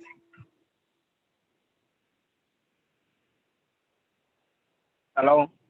Hi, can you pronounce your name for us? I couldn't say it correctly. Oh, my name is Sarafaddin. Great, and your last name? Badamosi.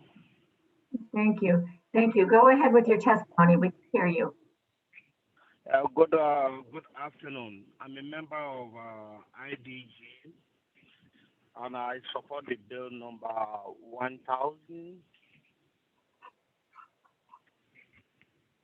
I've been driving the Uber since 2016, and the Uber they are betraying us because of all the agreement we signed when we started. They are changing at the middle of the process. One of the problems we are facing is inconsistent in the money or the hearing. When I started, they told me that they will be getting 25% whatever they charge the rider. Now, sometimes Uber even get 70%, you get 30%. Sometimes you don't get money, you just work for nothing. Then they always deactivate accounts without any justification, without any reason. So when they give us the directive that whenever we have a problem, we to call the customer support. So the people they are justifying us here in America, they are not here. When you call the support, somebody in Lebanon, in India will be speaking to you without even, they don't understand the English. When you send the message to them, they will not read the context or they don't understand the context of the message you send. They will be telling you different things. After 30 minutes, you still reply them, another person will come up, starting all over again. At the end of the day, you get frustrated. So the support and about the safety for the drivers is so poor. We are just risking our life to be doing Uber, especially late in the night. So I believe that there be a lot of problems that all the other people will be having, but that is basically summarize what I can say today. Thank you. Thank you for being here. Thank you for your testimony. And thank you for sharing your experience with driving. I don't see any hands at this time, so we will move to our next speaker, and you have a good evening. Thank you. Bye. Next, we have number 74, Angelica Acevedo. Good afternoon, Senator Kushner, Representative Porter, Senator Sampson, Representative Aurora, and members of the Labor Committee. My name is Angelica Acevedo. I live in Connecticut. I'm a coordinator for IDG, Independent Drivers Guild, and I do Uber as well. I have been doing Uber for 5 years now.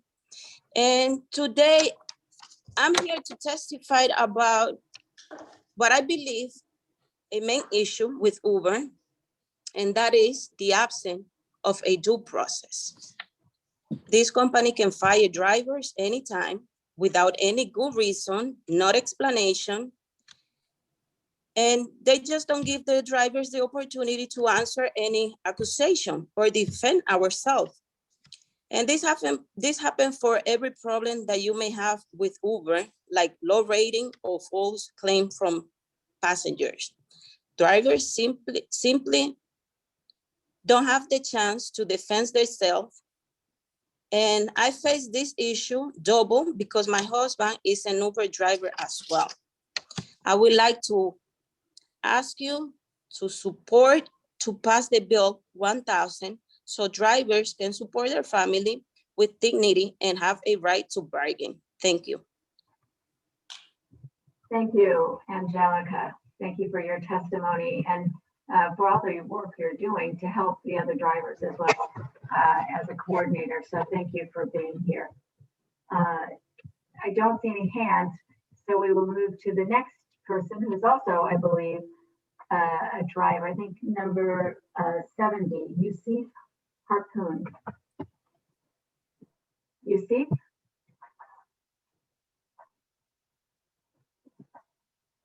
I know you may be joining us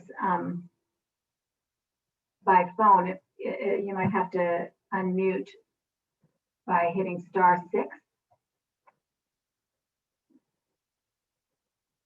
Okay, we'll give you another, Yusuf, because we cannot hear you. There you go. Go ahead now.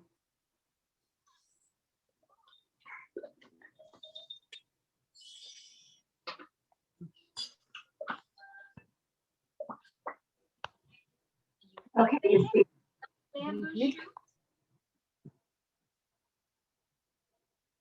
Okay, I think we may have lost him. So we will go to the next person on the list. And that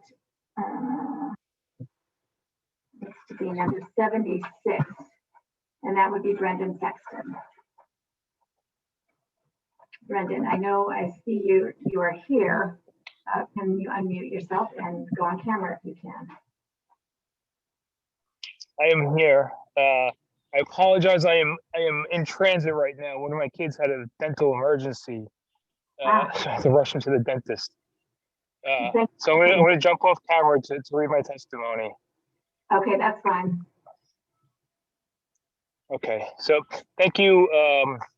Thank you all for having this and your stamina through this, especially Chairs Kushner and Porter, Senator Sampson, and Rep. Aurora. For the opportunity to speak today on Senate Bill 1000.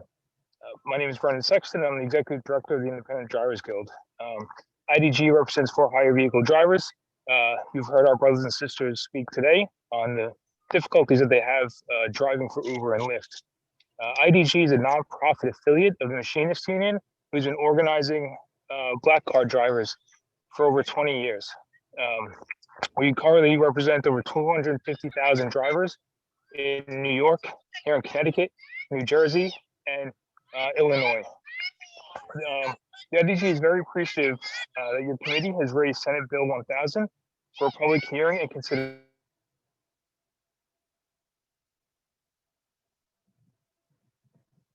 We lost you.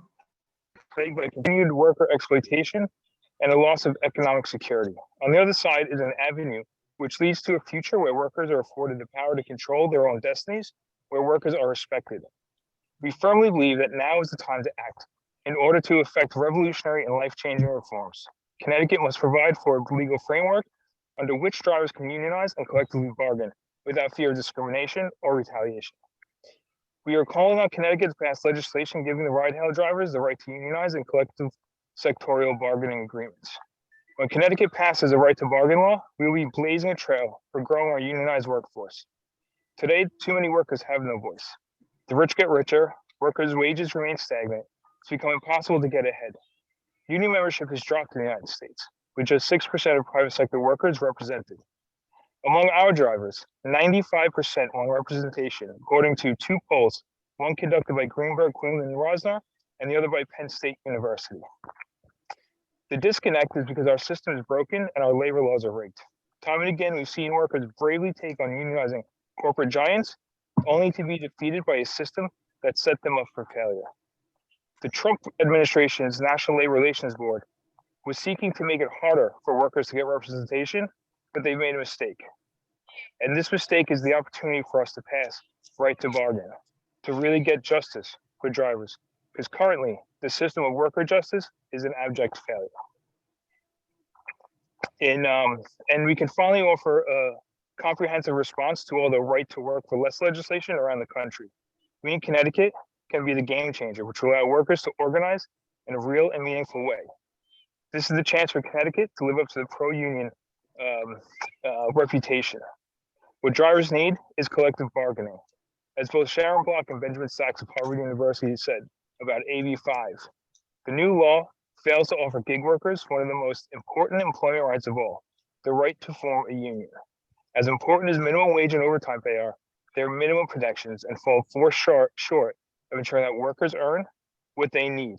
Only a union and collective bargaining agreement enable workers to demand and secure anything beyond these minimum standards. Of course, when drivers have a seat at the table and they're receiving fair compensation and benefits, Mr. Sexton, everyone your wins. 3 minutes have ended. Please conclude your remarks. Absolutely. Everybody wins when we have a strong industry where drivers are making middle-class wages, professional, and being able to transport Connecticut residents all around the state in a health and safety way. Thank you for the time and the opportunity to speak today and testify on behalf of this groundbreaking legislation.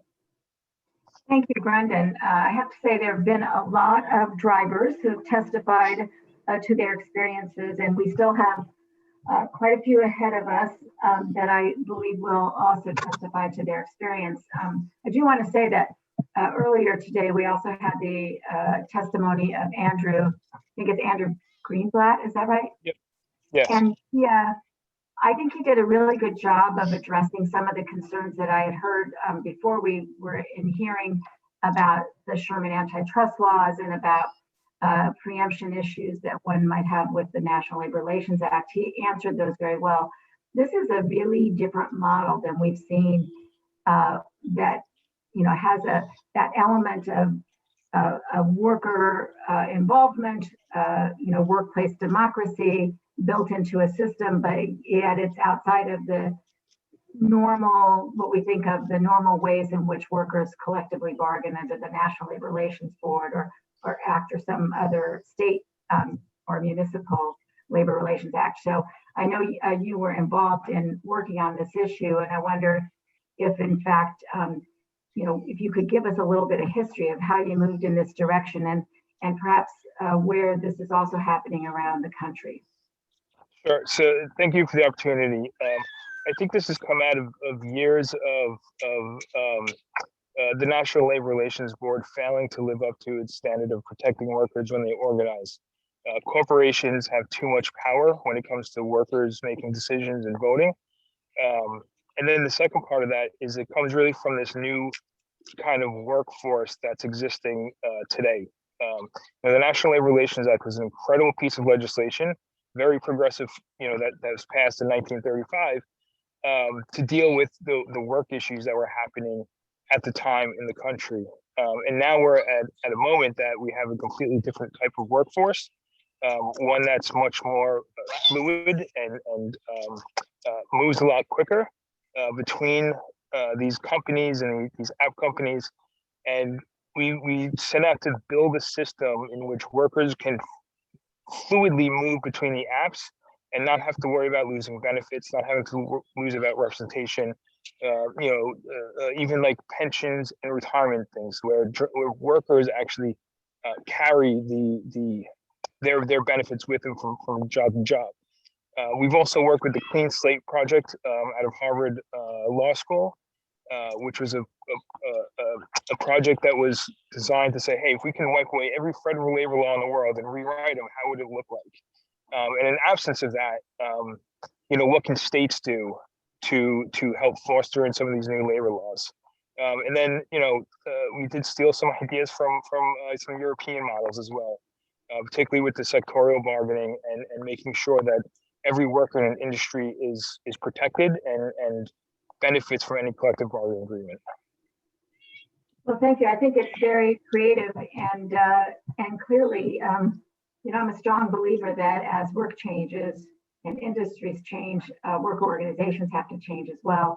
Our laws have to change to really accommodate and meet the needs of the modern workplace. And through this pandemic, we've seen many, many changes. And much of the litigation, much of the legislation we're taking up today has to do with COVID-related relief for workers.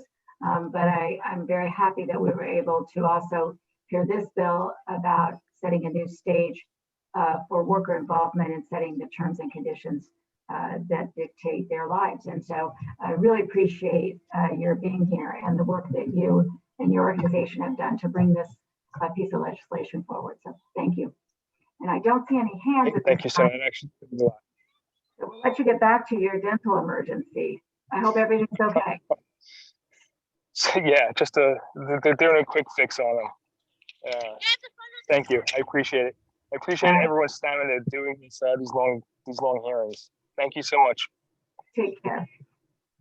Next up, let's see, is number 77 here. Audrey, I see you are here. Audrey Patterson. Yes. Hi, can you hear me? Yes, we can. Go ahead, Audrey. Okay, good. Good evening. I initially was going to say good afternoon, but it's evening now. So good evening, Senator Kushner and Representative Porter, and the members of the Labor and Public Employees Committee. My name is Audrey Patterson. I live in Vernon, Connecticut. I've been a program aide for Whole Life for 31 years, and I work a similar position at Network Inc. for 11 years. I'm here today to support the Senate Bill 1002 and House Bill 6595. At Whole Life and Network, I work with people with mental and physical disabilities. I'm sure that you are acquainted with my field. We have been doing this work for decades now. And one of the things about my field is that over the years of this service, it has become apparent, not just to legislation, but to DDS and to our private employers, that the healthcare workers in this field are definitely essential. And that is because the people we care for have grown to depend on us for their daily living. We provide the type of care that brings quality to their lives, and it helps them to develop life skills. So we do understand how essential we are. The unfortunate of this field is that we are not rewarded for what we do. We have been underpaid for a very long time. And now that the pandemic has hit, it has put a new face on the risks that we take every day. This field involves risks that could mean behavioral challenges that we are combated with, sicknesses and diseases that we have to deal with. And we are not allowed to stay home and work during the pandemic. We must come to work. When there's hazardous weather, blizzards and storms and dangerous driving conditions, we are still required to report to work. So we take a risk on a daily basis just to do this work that we do. And everyone can't do this work. It's a certain type of person that does this type of work. Everyone is not willing to do it. And because we have been learned as essential, we believe as healthcare workers and essential workers that we could at least expect provisions by our employer, by DDS, by the legislation, that there will be finances for wages and benefits to support us while we continue to work in this field and provide the care that we do to such a vulnerable population of people. And when the pandemic hit, we were all scattered. We didn't know if we was going to have proper PPE in our homes to work with. Some of our residents that we work with contracted COVID. And when they got sick, we were expected to report to work and take care of them. Some of us got sick in the process. I am one of those people. Yes, 3 minutes have ended. Please conclude your remarks. I was one of those people that got sick. I had to go through that, go back to work, and still do my job and help people get well from COVID. We only got $2 an hour, which ended very shortly. The COVID pay was just for 2 weeks if you had to be out. That ended very quickly. And now we're being told that there isn't any funding to support us if we get sick again or had to quarantine again. This is an ongoing situation that is not going to change our situation. That's why we need you to support the bill 1002 and bill 6595. That is the only way we can continue our job without falling on the wayside ourselves. We need your support. We need you to stand by us while we do our job. Thank you, Audrey. I'm so sorry that you got sick, and I understand how serious the situation is.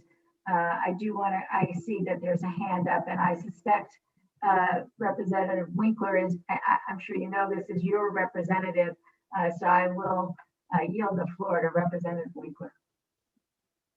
Hi, Audrey. It's nice to see someone from Vernon giving firm, clear testimony on these two important bills. And I agree with you that people in your situation have been underpaid for at least 15 years. And hopefully we'll be able to do something about that with some of the money.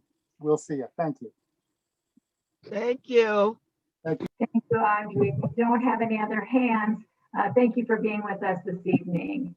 I'm going to move to the next speaker. I believe that's Samantha Leegee from Department of Corrections. I'm sorry, I don't think Samantha is here, so I'm going to move to, I'm getting it all screwed up. I apologize. It was, I'm mixing up the names. It's Sam Danowski. I'm sorry, Sam. I was reading 78 and 79 together. It's been a long day. I understand. Thank you, Senator Kushner and Representative Porter and members of the committee for the opportunity to testify today in support of Senate Bill 999. And thank you also to the committee clerk for all you're doing to make this hearing run. I have great appreciation for you all. My name is Sam Danowski. I'm State Director of Sierra Club, Connecticut. And the Sierra Club is committed to solving the climate crisis with just and equitable solutions that will result in a healthy world for everyone. Scientific understanding of climate change is leading to policy change here in Connecticut and across the United States. Connecticut was one of the first states to adopt a law requiring greenhouse gas emission reduction known as the Global Warming Solution Act. And in 2019, Governor Lamont issued Executive Order 3, calling for 100% zero carbon electricity by 2040. As a result, we expect more and more clean and renewable energy in our state. And we're not alone in this movement. More than 1 in 3 Americans now live in a city or state that has passed legislation committing to a 100% clean and renewable future. There is no question that this transition from fossil fuels to clean energy will grow jobs. And that is why Senate Bill 999 is so important. And we applaud the committee for raising this bill with the goal of growing good jobs and growing renewable energy here in Connecticut, with prevailing wage for state procurements and other large state-funded projects to promote fair and appropriate value of labor, project labor agreements for large renewable energy projects to protect workers by defining wages, benefits, work conditions, and more, and workforce development to prepare for and connect Connecticut workers to the clean energy jobs that are coming. In sum, Sierra Club urges your support for Senate Bill 999, and I thank you for consideration of our testimony. Thank you, Sam. It's good to see you, and thank you for the testimony. We have had some others testify today on this bill, and I think it's good to see that the club is on board. I know that you have a longstanding history of wanting to move forward these renewable energy sources, but also to keep good jobs with them. So we appreciate your testimony here tonight. I don't see any hands, so we're letting you off easy without any questions tonight. But thank you for being here. Take care and thank you. Take care. Next up, let me see.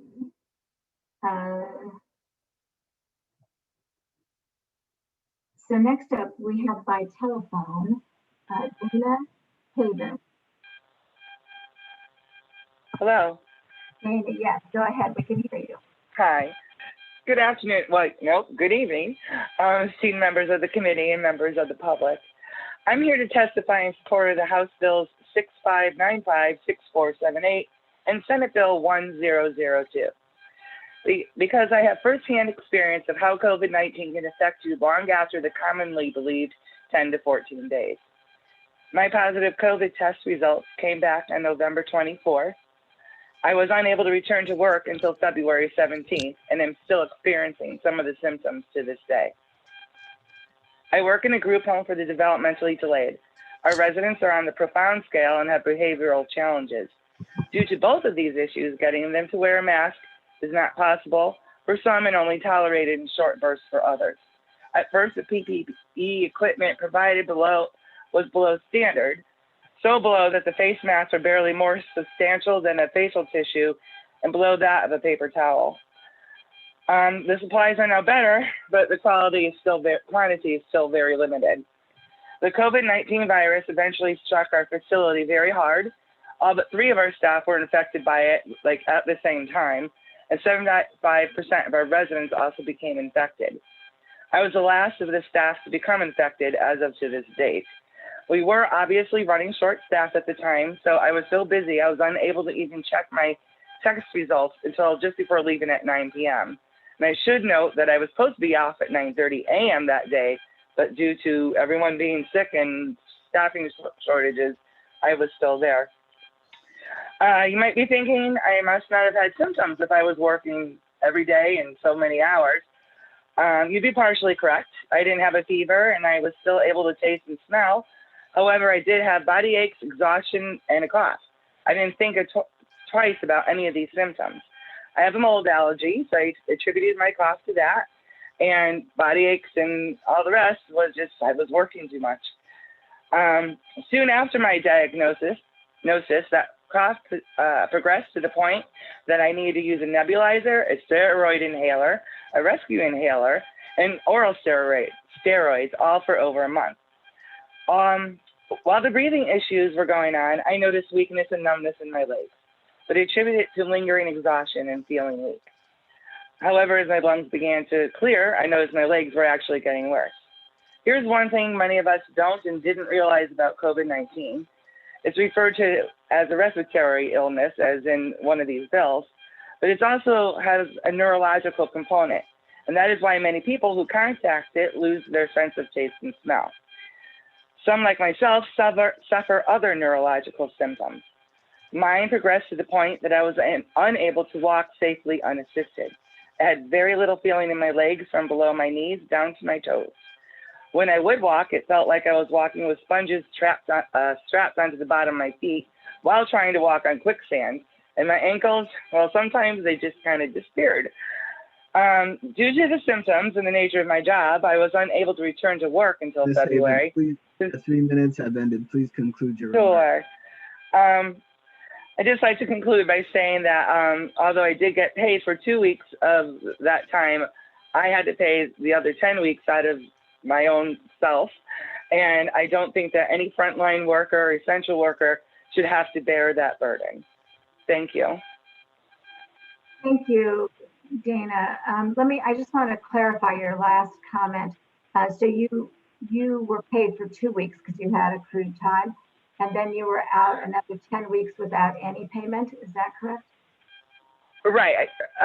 Yeah, I had to use any accrued time I had, which of course brought me back probably a little sooner than I should have, just judging by the pain I'm now feeling in my hips because I'm still not walking normally. So I'm kind of waddling. So it's all my weight on the left and then all my weight on the right. So yeah, it's been rough. Yeah, no, but I still don't quite understand, and I want to make sure I get it right. So when you say you used your accrued time for that 10 weeks, what is that? That was time you had banked? Yes, that was time I had banked. I'm So getting older, so I haven't been, I don't take vacations or sick time really because, as you get older, things happen. And so I want to make sure I had everything saved up in case I had a heart attack or some other long lingering illness. So I was lucky because I did have most of the time saved. So you had saved that time based on your years of service and not using sick or personal time or even vacation time on occasions. And so now you are back to work. If you were sick or need to stay out, would you have any income at all at this point? I'm sorry, can you repeat that question? If you were to get sick or need to take time off from work for any reason, would you have any accrued bank time at this point? Yes, yes, and then I do get to earn it as now that I'm back, so I'll be earning more time back, and hopefully I won't get it again. I'm scheduled for my shot at the end of this month, and just hope those shots work. Yeah. And did you put in for workers' compensation?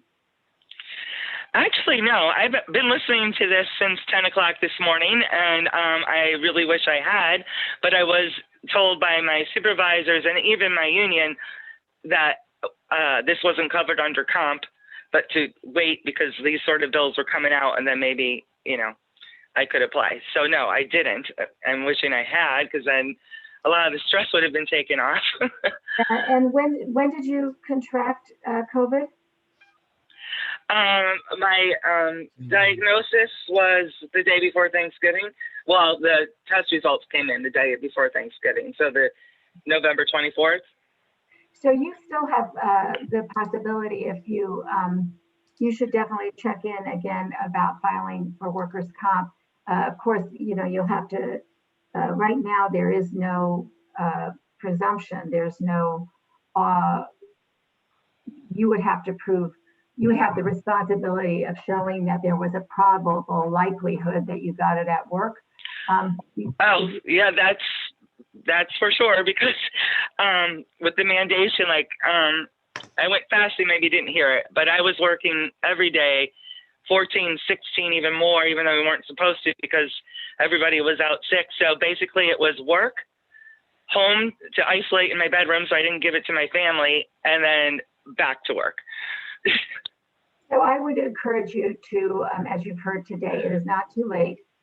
You should definitely look into filing for workers' compensation. I mean, that's part of what this bill allows for. So I hope you'll take that to heart, because all that time that you use, part of what workers' comp does is it reimburses for the time that was lost, so you don't have Right. to get that time back.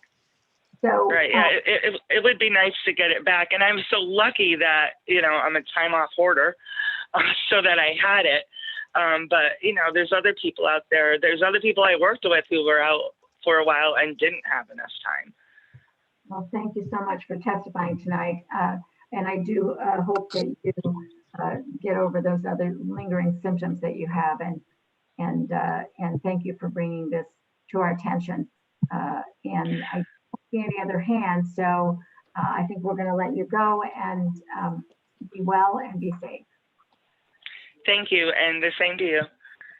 Thank you. So next up, let me see if we have number, I think I see Yosef Harpoon, and that was from a previous page. I don't see your number, Yosef, but if, have you already testified? Hey. Dale.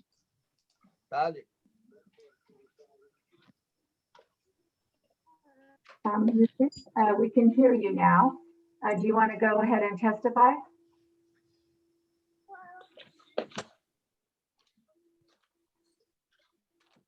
Hello, Yosef.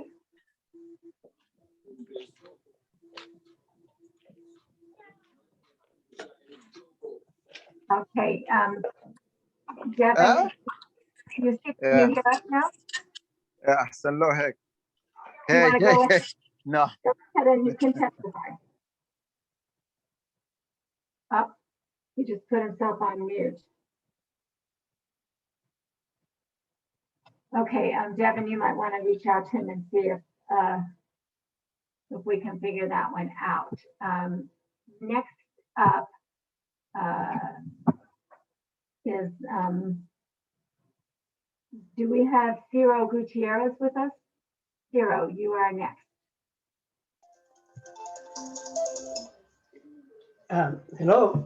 Hello, go ahead. Can you hear me, right? Yes, we can. Hi. Good afternoon, members of the Connecticut Legislative Assembly Labor Committee. My name is Ciro Gutierrez, and I am grateful to you for allowing me to give my testimony in support of the approval of the bill SB 6595-2021 regarding COVID-19 and its effects on working conditions. I have been working as a janitor for 11 years at the University of Connecticut School of Social Work in the city of Hartford. Throughout the pandemic, we have not stopped our work at UConn in order to keep it clean and disinfected for the few students and workers who during the academic semester have attended daily.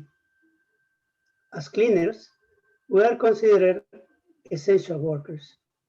This means that while the building is closed due to either a storm or another time of emergency, we must remain working, complying with our regular schedule, even when there is not attendance of the students or administrative workers. For this effort, we have never received any extra compensation, even though other workers stay at home under the same circumstances. But with COVID-19, it is different because by nature of our work, we have to do in person. And that means constant contact with other people, not only at work, but on the street, which puts on our health and our life at risk. Not only that, but it also endangers the life and stability of our members of our families. I have witnessed how some families and friends who are in the cleaning industry have fallen ill, and some others have died, leaving their wife a widow and their children as orphans. if we are essential workers and our work is necessary and imperative, I believe that our sacrifice should be compensated with an extra payment in case when contract death or temporary disability. We cannot be in the hands of the goodwill of the entrepreneurs. We must be protected by compensatory legislation for our effort and sacrifice. Thank you. Thank you, Ciro.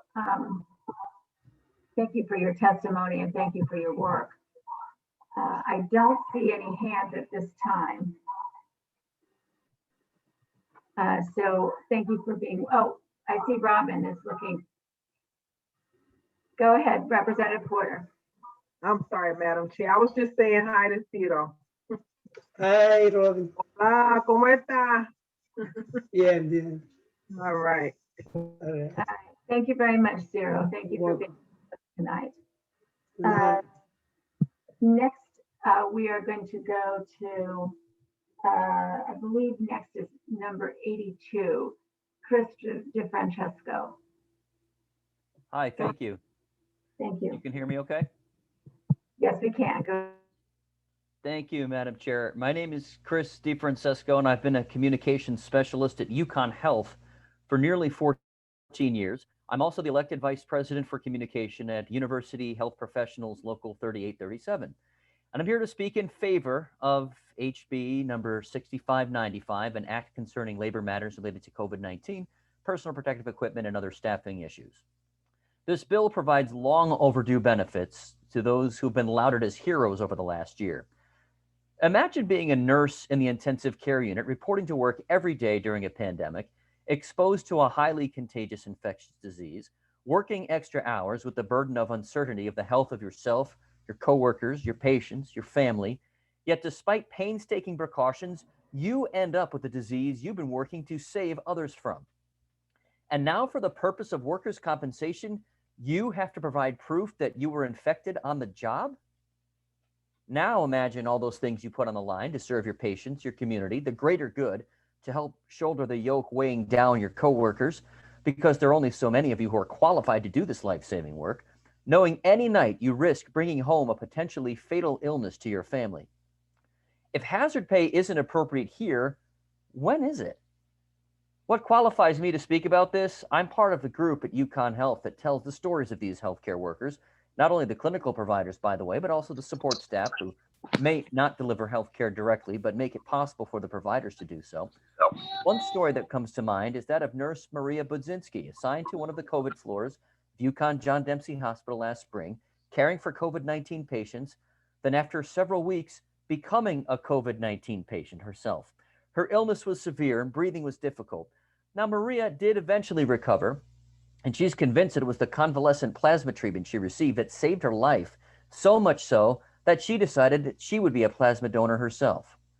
What also qualifies me to speak on this is, as a union officer, I represent nurses like Maria and her peers. You've heard from some other members of my local UHP today. We fight for their rights as they face the challenges of the pandemic that threaten their livelihood and their lives. And it's our belief that workers like Maria and Dana Havens and Sierra Gutierrez from a few minutes ago are deserving of hazard pay, even if their own employers disagree. But the beauty of this bill is it recognizes that they most certainly are deserving of it, even if their employers don't see it the same way. And most importantly, it recognizes as much for healthcare workers across the state, not just my members. This goes beyond UConn Health employees or union contracts. It's really bigger than all of us, and it's what's right. Thankfully, the federal funding to power this ambitious legislation is coming through, and now you have the power to make it right, not just for UConn Health workers, but for healthcare workers throughout Connecticut. Thank you for your time. Thank you so much, Chris, for sharing your experience and the experience of the other people at UConn Health.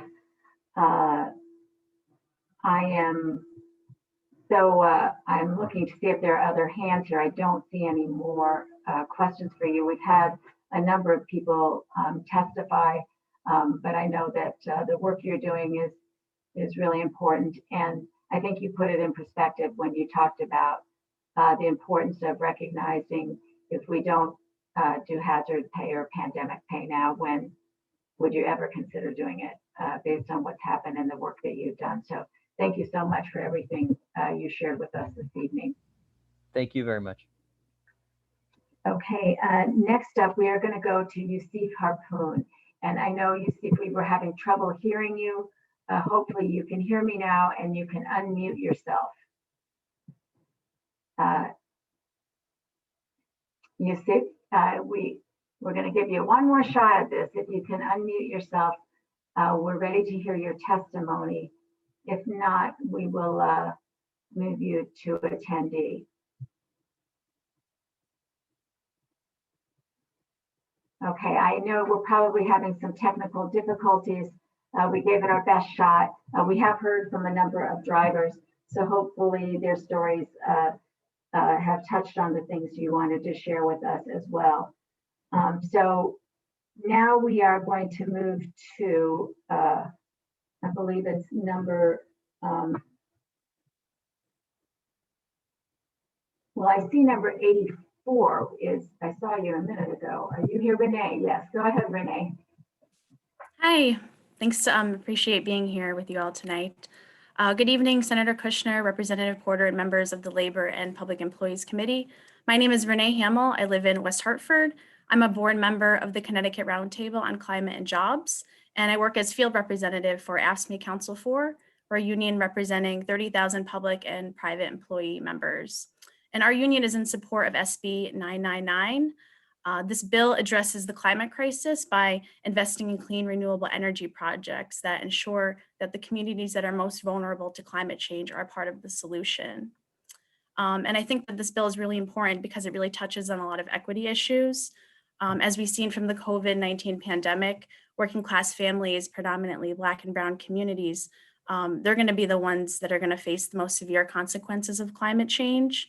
Our membership, 50% of our members are women and people of color, most of whom live in our largest cities where the impacts of climate change will be greater. My brothers, Dave Roach and Joe Turner and John Hardy shared about the job aspects of it, but other equity aspects are the project labor agreements. My former high school, Platt High School in Meriden, that high school was rebuilt with a project labor agreement. And it's really amazing to see when students next door from the technical high school are helping to rebuild the school along with local residents and underrepresented groups that can be a part of building this new school. And the wages earned by the workers are going right back into the local economy. Another issue that that climate change is going to impact our local, state, and federal budgets. The more extreme weather events that are tied to climate change that are happening, the more that it's going to cost our local and state governments. This is going to have a dramatic impact on the jobs and the services that our members provide. And we've already seen the economic damage that's happened from the COVID-19 pandemic. So it's really important that we act now before the costs become greater. Climate change is already affecting our communities, livelihoods, and the environment. So the need has never been more urgent. It's important for us to have a just transition for workers, minimize the harm to communities that have been impacted by climate change and economic and racial inequality, and in order to boost job and economic growth in Connecticut and do so equitably. And as my brother John Hardy shared, this is a really great bill to have communities be a part of ownership in these projects for renewable energy and have a voice and be a part of it, of what's happening to their neighborhoods. So SB 999 does all of this, and I urge you to vote in favor of SB 99. Thank you. Thank you so much, Renee. It's good to see you. We miss you out here in Western Connecticut, though. I miss you all too. Thank you for testifying on this bill. We've had some great testimony over the day about SB 999. So I don't see any questions. I think when you testify later in the day, there are fewer and fewer questions. Lucky me. So thank you for showing support for the bill. Thank you all. Take care.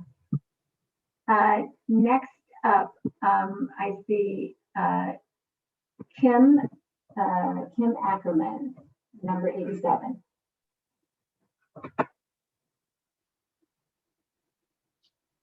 Good evening, Senator Kushner and Representative Porter and the members of the Labor and Public Employees Committee. I thank you for allowing me to testify this evening. My name is Kim Ackerman and I live in Canton, Connecticut. I am a direct support staff member at Whole Life and have been in healthcare for over 25 years. I come before you today in support of SB 1002 and HB 6595. I have been working at the Mullen Hill Whole Life location for 3 years, but I have worked in group homes for the last 8 years.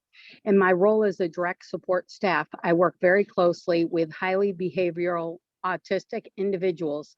Some of these individuals don't have families that visit that often.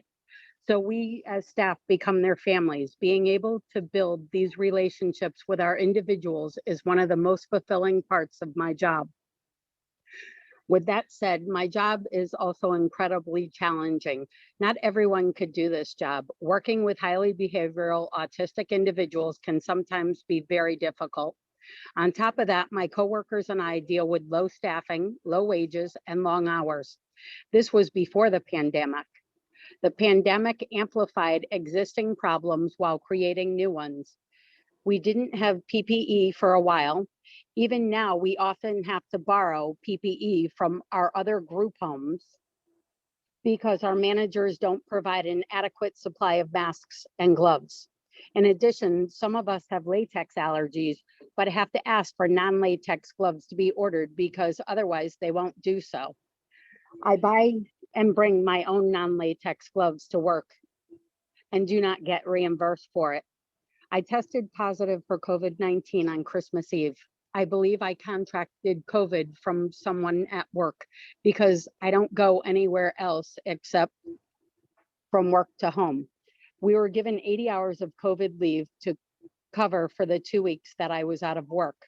If we go over the 80 hours, we are forced to use up our 3 days of personal time and whatever sick and vacation time that we have accrued. If we are sick any longer than that, or if we get sick again, we have to get permission from management to take any further time off. It's not certain to be granted. If you are not given permission, you have to come to work, even if you're sick, or you will get written up. If you are lucky enough, you are able to be granted extra time off. It will be unpaid if you don't have the hours accrued. We are not given another 80 hours if we contract COVID again. My employers, the company stated that as of March 31st, there is no more COVID pay. If anyone gets COVID after March 31st, they will have to use their personal sick and vacation time to fall back on. This places newer employees in a tough position since they have not been employed long enough to have earned any sick or vacation time or even personal time. This is very unfair. I don't think it's right for them Your to 3 minutes have ended. Please conclude your remarks. I don't think that it is fair or right to stop the COVID leave after March. We're called heroes and essential workers. We take care of other people, yet so little regard is given for our own health and well-being. We deserve better. Please pass SB 1002 and HB 6595. Thank you for your time and for allowing me to testify this evening. Thank you, Kim. The detail that you provided to inform us about your situation is really helpful. You know, we have heard stories like yours, but we haven't had testimony quite as precisely as yours, as you gave just now. And it really is helpful to us to understand why these bills are important to really protect people like you who are taking care of us. So thank you so much. I do see a hand here, Representative Aurora. Thank you, Madam Chair. Thank you, thank you, Kimberly, for Ms. Ackerman for your testimony. A quick question: whether in the situation you described, once the 80 hours has been exhausted, has anybody at work or at the Human Resources suggested that the PUA program allows for benefits or for benefits, special benefits for as many weeks as you would be out for COVID, for contracting COVID, No. and having sickness. Has that been informed? Have you been informed of that? And has anybody availed of that? No, actually, my employer tried to make me come back to work early before my COVID time was up, even though I had a doctor's note. Yeah, I specifically would like you to know that there is a program which is done. I know it's not a state program; it's a federal program. That this is a special. This is not like a normal unemployment program. This is a special program that if you have COVID, if at work and cannot go to work for COVID, so you're not available to work because of COVID. It does not matter how many weeks it is. It's up to 50 weeks. You can actually collect up to, it ends up being the maximum is right now is $950 a week. And I know the merits of this law we are discussing, but I just want to point that out, that for any of your colleagues who have that, they should avail of that, because that's a current law which is available to them. And then recently it has been extended all the way up to September. So that is available to you. I do really would like you to explore and not let a law which is already on the books not be put to use, or not be providing the advantage to those who are it is meant for. That's just my kind of thoughts for you. I don't have any question. Thank you very much for testifying. Thank you very much for that viable information. Thank you, Madam Chair. Thank you, Kim. I don't see any other hands at this time. So I thank you for your testimony tonight. It's very important that people are here. So if you can just hold on 1 second.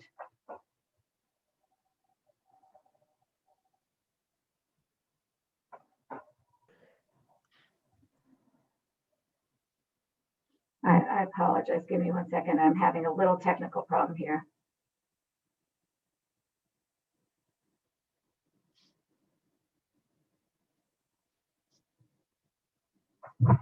I'm sorry. Thank you for indulging me there for a moment. And I believe we can move on to our next person here, Queenie Abad, number 88.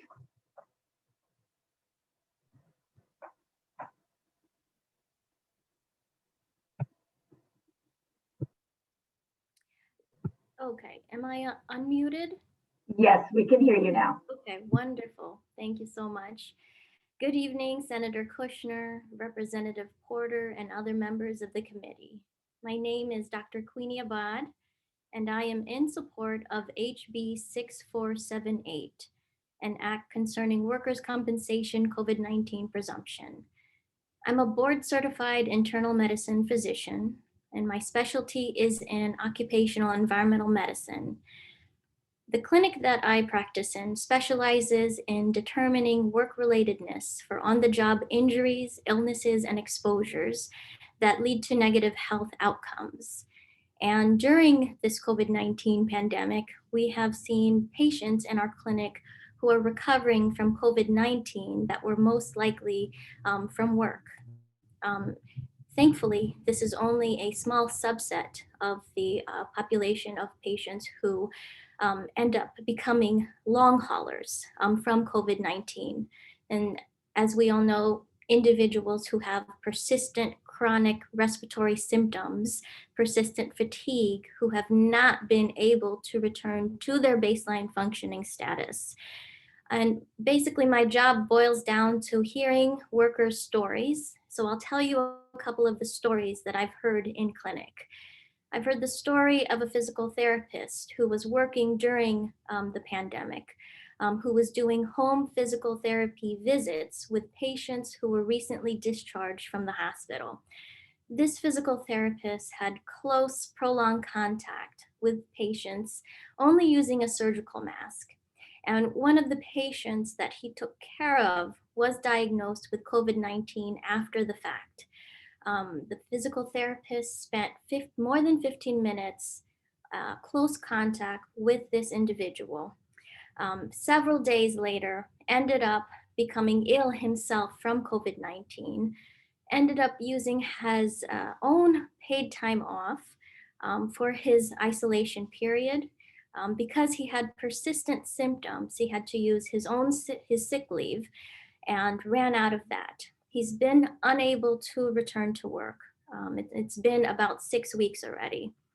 No one told him about benefits that he could access, or that he could apply for workers' compensation, or that he could file a first report of injury. I'll tell you another story of a corrections officer who also had prolonged close contact with an incarcerated individual while they were transferring them to another facility. The incarcerated individual was later found to be COVID positive, and the corrections officer had pre-existing asthma. So as you can imagine, she contracted COVID herself and ended up getting a pretty severe outcome. This corrections officer has also not been able to return to work, and it's been 2 months already. And so the story that we've been hearing in our clinic is the same.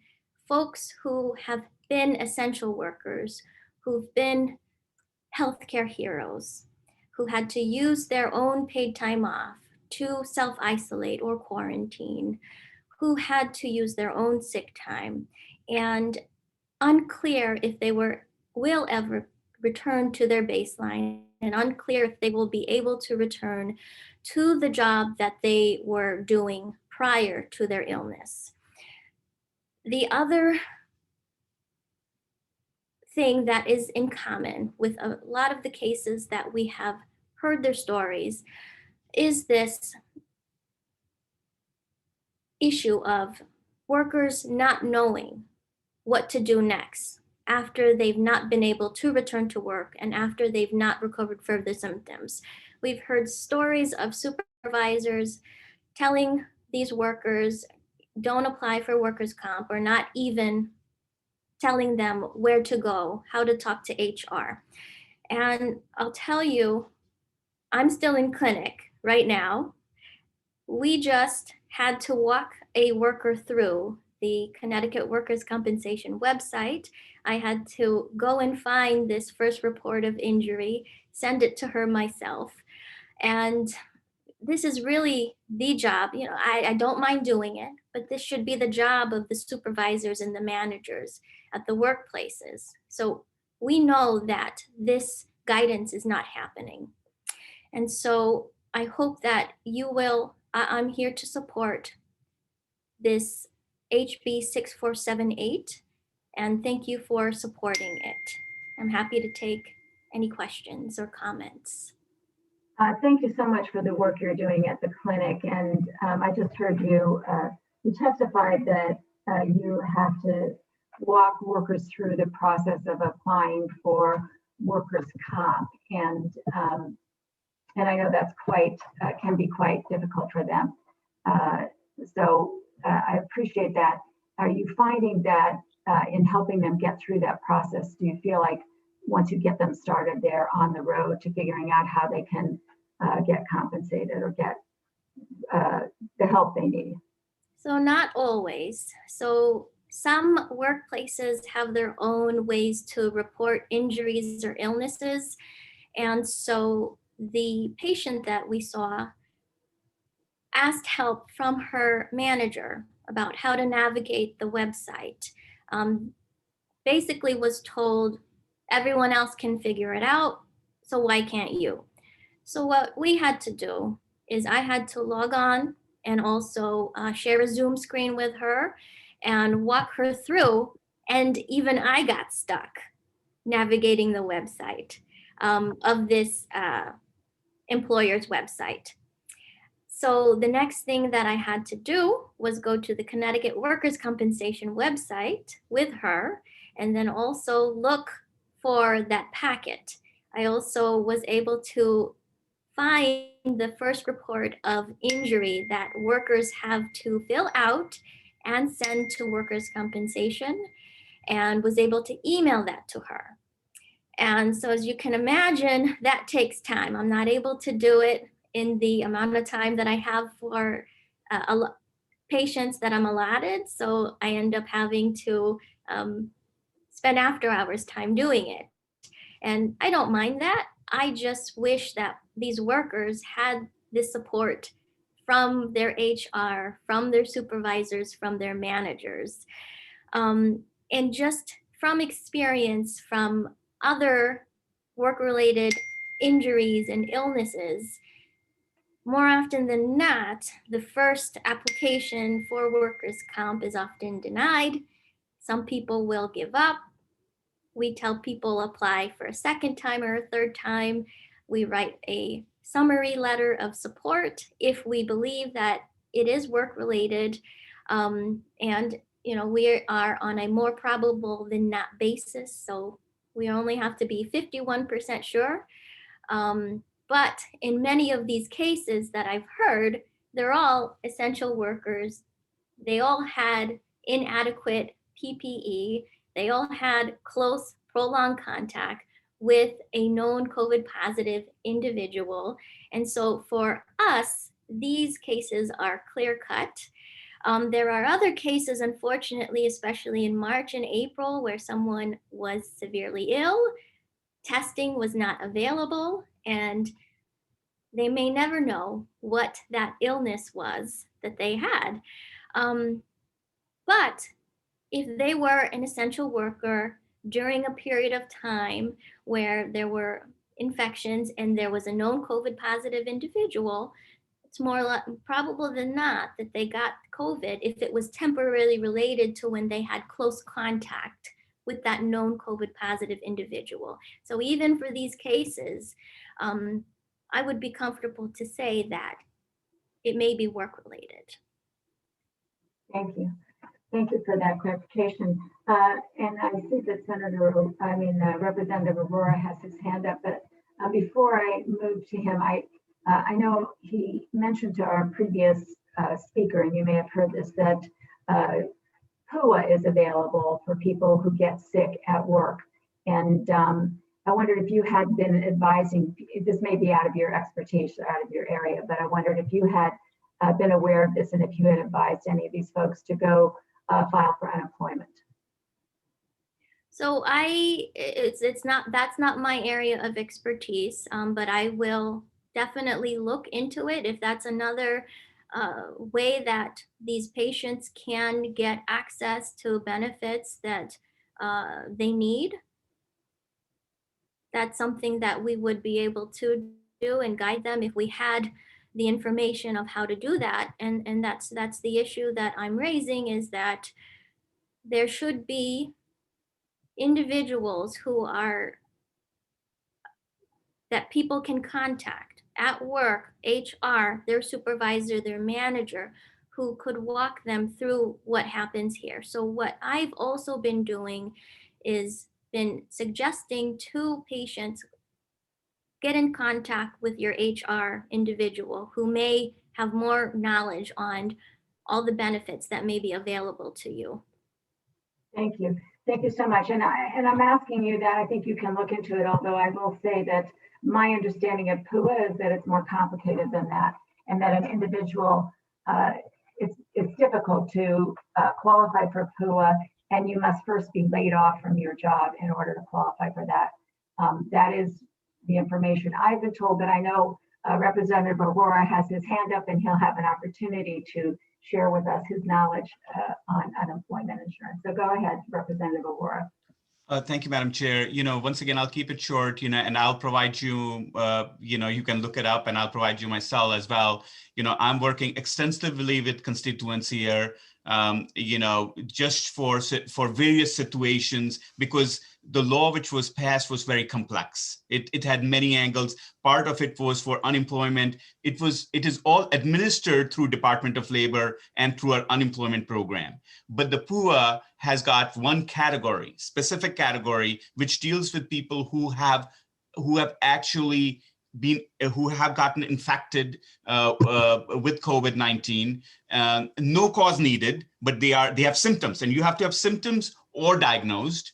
And as long as one of those things is satisfied and they cannot go to work, so they're not getting paid at work, then they're eligible for PUA, which is basically equivalent to it. As I said, right now, it is the maximum is $950 a week. Earlier in last year, it was $1,250 a week. And it's also retrospective.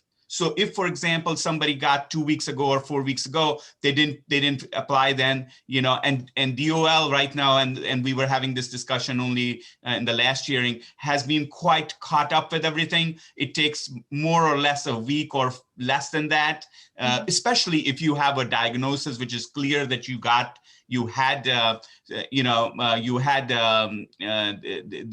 COVID. So please do, you know, that specific, and then there is a big part of PUA, which is a traditional unemployment program for those who are gig workers or who are independent consultants. So most of the time, when people think about PUA, they think about that part of PUA and not about this eligibility because of COVID. So please do take advantage of that program. As I said, you know, the government is putting significant resources, whether it's state or federal. This is a federal program, but administered through the state. We administer it, the DOL administers it. So please do take advantage of it.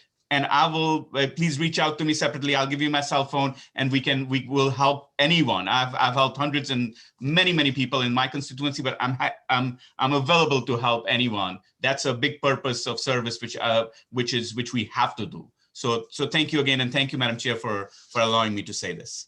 Thank you, and I will reach out to you to get that information.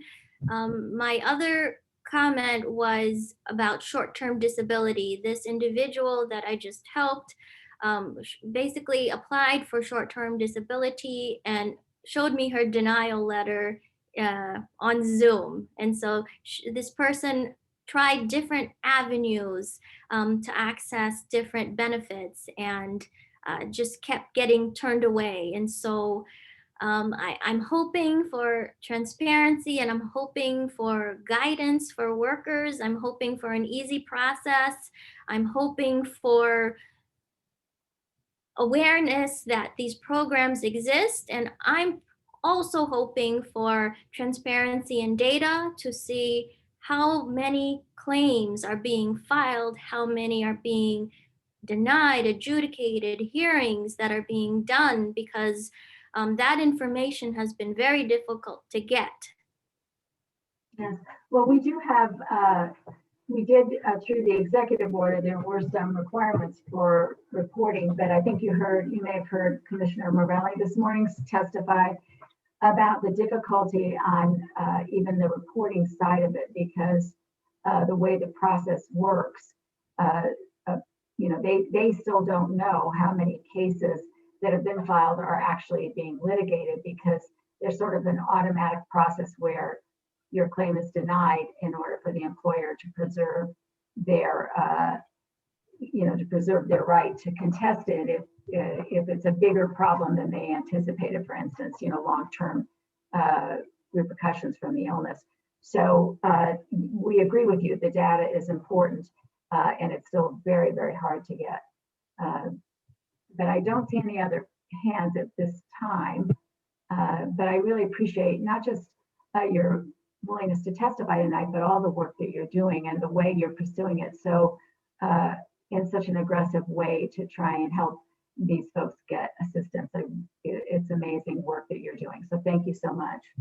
Thank you. And thank you for hearing testimonies this late in the evening. Yeah. Okay, thank you. I do want to, before I call the next witness, I do want to clarify that Representative Arora, I understand that you have had some, sounds like some experience with this with constituents, but I do want to caution the public about the PUA program. My information from the Department of Labor that it's not quite that easy. That in fact, you have to either be laid off or show reduced employment as a result of COVID. And you must be denied regular state unemployment. in these instances. So there's a number of qualifying conditions that you have to meet in order to qualify for the PUA program. I don't think it's as readily available to workers who contract COVID at work as may have been suggested. I just want everyone to be aware of that before they think they can go file an unemployment claim with the DOL. And that's based on information I have received this evening from DOL. So we want to be a little careful on you know, and I have to say in my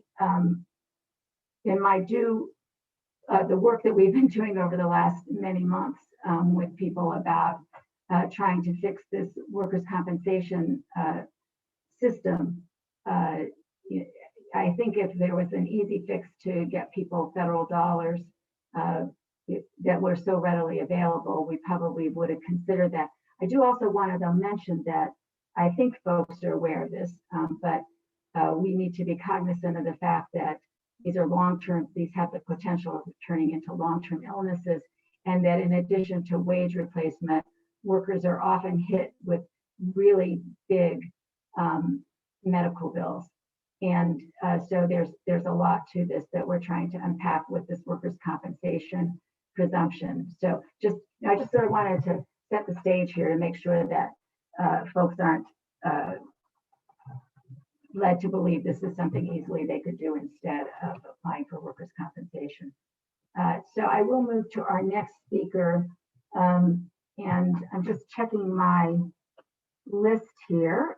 Give me a minute. I think we have number 89, Latiria Massey. Are you here with us, Latiria? Did I say that correctly? I see that you're here. Can you unmute? Latiera. Did I say that correctly? Oh, and you need to unmute. We can see you now, but we can't hear you. Yes. Yes. Now, Hello? Yes, go ahead. Hello? Hi, how are you? Doing well. Go ahead. Hi, my name is Latiera. Good evening. I'm a member of the Labor Committee. My name is Latiera Massey. I'm a member of the 32BJ. Can you hear me? Yes, we can. Go ahead. Can you hear me? Yes. Hello? Go ahead. We can hear you. Hello? Go ahead. Oh, okay. I'm a member of the 32. Okay, I'm a member of the 32BJ SEIU, and I have been an employee of Team Inc. since 2015. I first started as a head teacher, and a few months later, I became a home visitor there. I have been in the early childhood education field for 24 consecutive years and have always excelled at caring for the families and children I serve. I'd like to speak to you today about the essential work I perform and why I think the labor bill related to the COVID-19 should have your support. Home visitors were out only first week after the shutdown last March. We've been consistently since. I started by working during the shutdown by calling families and inquire about the safety and well-being. I provided families support by making sure parents who did not have transportation received diapers and wipes. I actively listened to families who were struggling with adjusting to the pandemic and provided valuable information to help ease their minds and their anxiety. I kept in touch with the community outreach program to confirm that the information being shared with the families at that time were accurate and up to date, so that they weren't spending a lot of time trying to contact places that no longer had the same working days and hours due to COVID restrictions. I overall provided a sense of assurance that the families are supported and valued by the program and myself, and we are all in the pandemic together working as a team. During this time, I had 2 coronavirus exposures, one in April and another one in November, and was required to quarantine for 14 days both times. I was paid the second quarantine utilizing my sick time, personal time, and vacation time. I sent an email requesting that I do not be paid at all if they had to use my PTO time because of the coronavirus. And HR informed me that I did not have enough time to cover the second quarantine. And I was verbally told that it was against team policy to not be paid if I had PTO time to be used. As workers with preschool children and families, we should be recognized for the sacrifices we perform and have the hazard pay included in the bill. Furthermore, I believe the hazards of the job should also allow us to be paid without sacrificing our PTO time. Thank you this afternoon for your attention to this matter and allowing me to share my. Thank you. Unfortunately, your connection was not great throughout the whole time, but I think we got the gist of what you were saying, and I appreciate you being here tonight to testify. Thank you so much. Thank you. So we will go on to the next speaker on the list. That is Rick Hart. Hi, Rick. How are you? Good, Senator. How are you? Doing well. Good. Senator Kushner, Representative Porter, Ranking Member Aurora, members of the Labor and Public Employees Committee. My name is Rick Hart. I represent the Uniformed Professional Firefighters Association of Connecticut, which is comprised of 4,000 career firefighters in the state of Connecticut. And I'm here to testify in support of House Bill 6478. Just a year ago, our world was turned upside down. The governor shut down the state. All non-essential employees were forced to stay at home, except firefighters, police officers, transit workers, EMS workers, healthcare workers, all still had to go to work. Whenever I went to work in the morning, it was amazing that I-84, I had the whole highway to myself. There was no one. It was a ghost town. We didn't have the ability to work from home. It's hard to put a fire out when you're at home and not in the firehouse. On a daily basis, firefighters across the state of Connecticut responded to countless emergency medical calls that required dressing out in PPE that we are not accustomed to, hospital gowns, masks, face shields, in the event that we encountered a patient with COVID. But at the very beginning, there was no PPE, there was no directive. Response parameters were vague at best. As was everyone else, we were evolving in our response to the pandemic. But as usual, patient care in the state of Connecticut was exemplary as usual. And I find it ironic that all the testimony and opposition that we heard today were from people that worked from home. In my testimony, I gave an invitation to any of those people offering opposition testimony to go to their fire department, ride with them, or their police department, take a walk through an ER or an ICU, and then you can truly see what we are going through in the past year and into the future, because no one knows exactly when this is going to end and how it's going to end. One of the questions that every emergency public safety worker asked when they went home was, am I infected? And if so, am I going to give it to my family? Many of my colleagues quarantined in hotels, in their basements, just so they wouldn't give them, pass this on to their families. Now, the International Association of Firefighters broke down the American Rescue and Recovery Act that President Biden signed today. And it establishes, one of the things it establishes is COVID-19 presumptive workers' compensation for federal firefighters. So if the federal government can do it, and federal firefighters are some of the lowest paid and have the least benefits of all firefighters in the United States and Canada. So if they can get it, why can't we? And it also provides $195.3 billion to states and $130.2 billion to cities and counties to address shortfalls in budgets for fire departments and other governmental services and premium pay for essential workers. That's important. The money's coming. I can see how people will say, well, we're not going to give it to, we're going to sock that away, put it in the rainy day fund, put it elsewhere. But that's money that should go to the workers that have been suffering for the last year in responding to treating our patients, treating family members during this pandemic.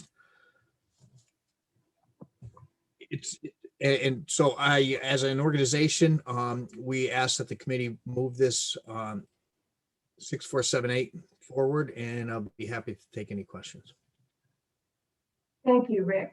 I really appreciate your testimony here tonight and all you have done on behalf of the firefighters and the other first responders, and also your recognition that that all these workers need it. So we are pleased to hear that we've been in the hearing all day, but so we haven't had a chance to even look at any of the social media or video, but it is good to know that President Biden signed that bill into federal law and that it does provide the presumption for firefighters, and hopefully we'll be able to do something similarly here in Connecticut. So thank you so much for your testimony today and for all the work you do.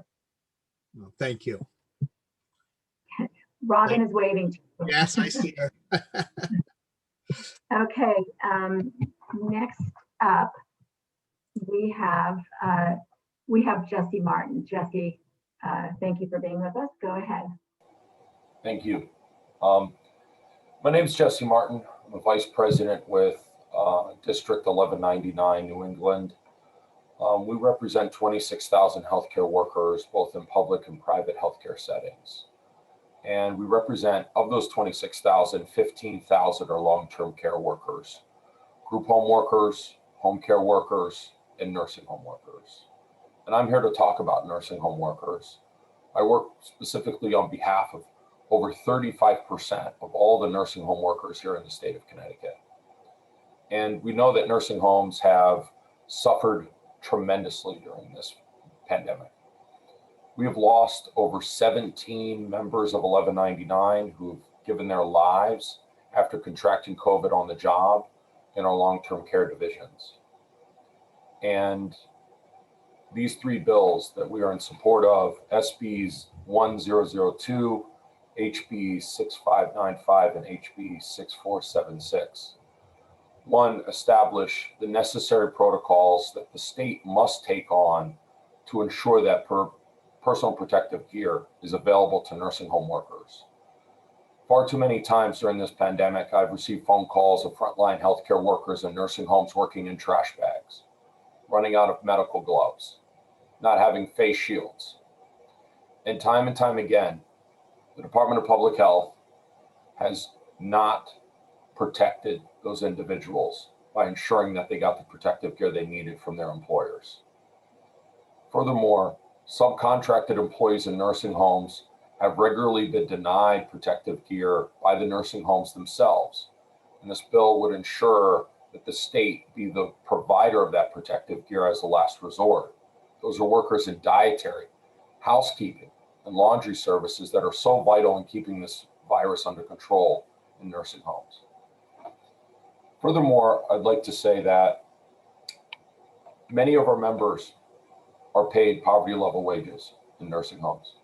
And when they get sick with COVID, which many of them have, thousands of our members and nursing home workers in the state have gotten sick, they're left with no income. And it's not just the income that they lose, it's the medical bills.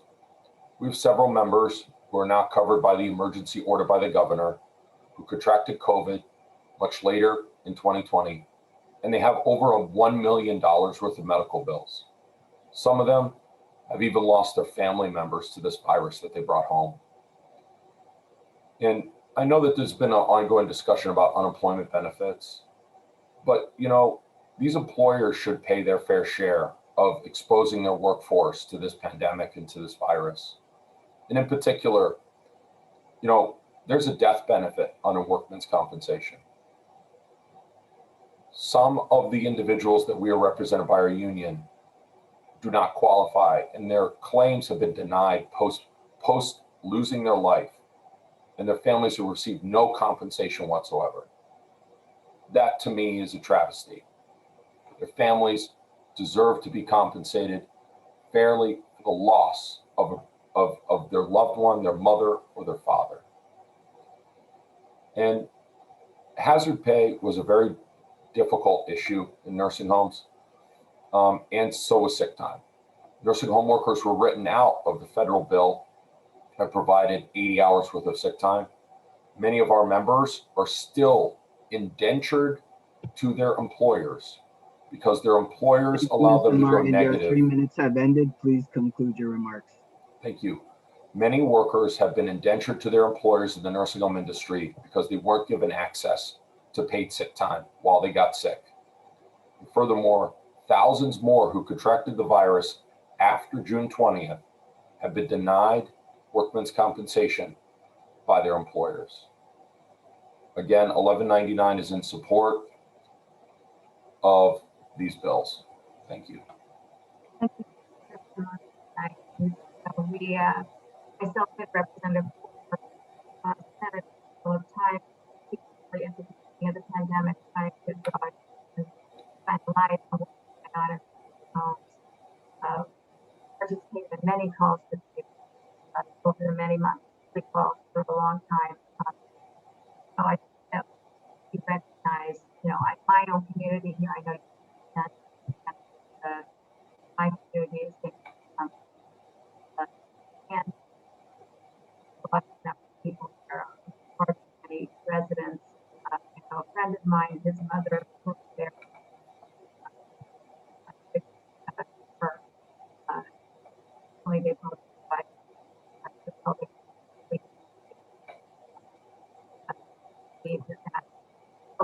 to survive the relative that the person and they were young. I just recognize how I remember people provide I think a question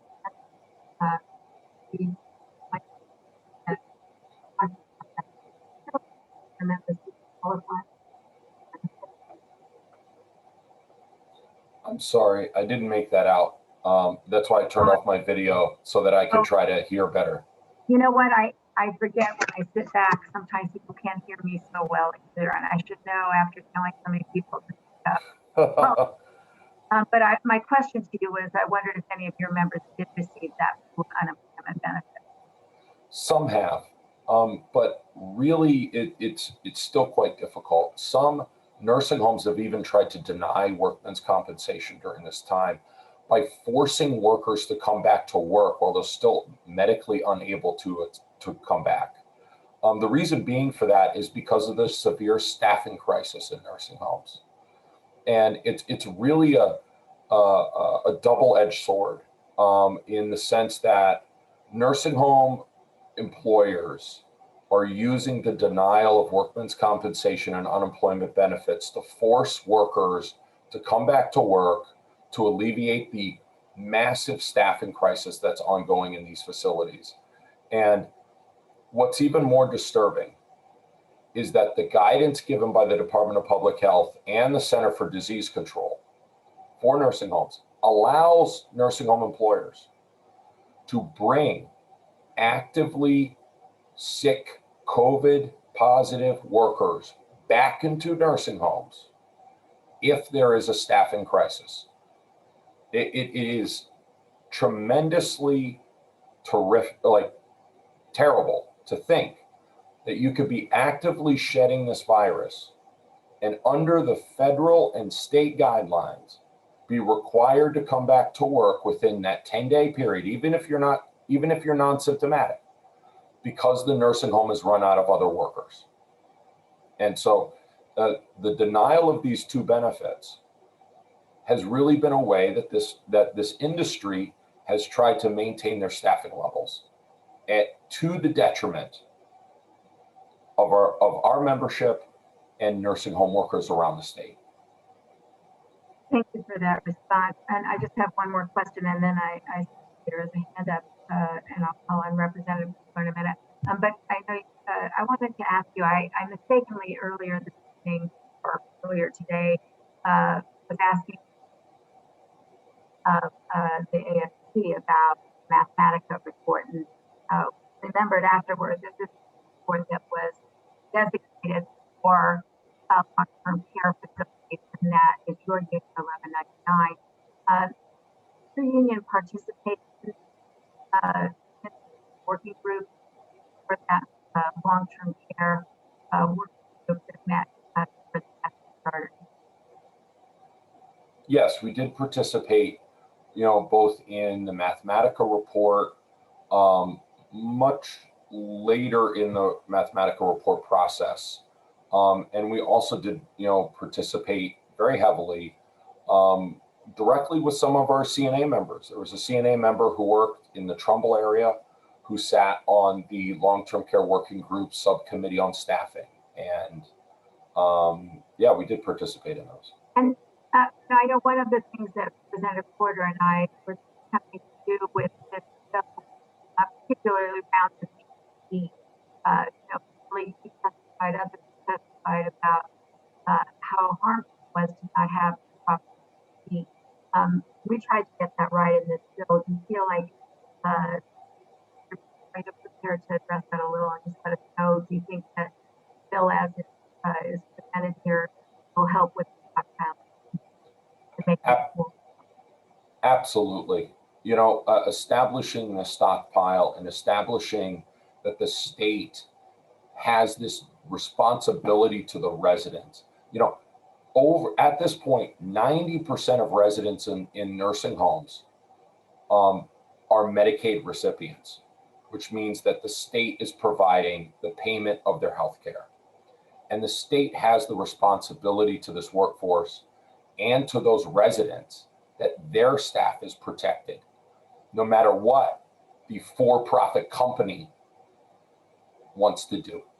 And I think this bill absolutely establishes the appropriate level of accountability and the appropriate level of stockpiling that is necessary to forego future crises.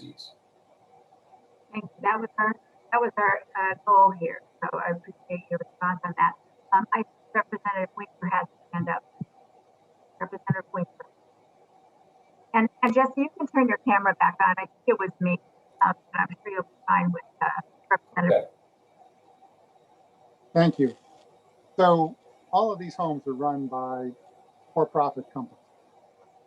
Maybe not the Little Sisters of the Poor, but most of them. The majority of them, yeah.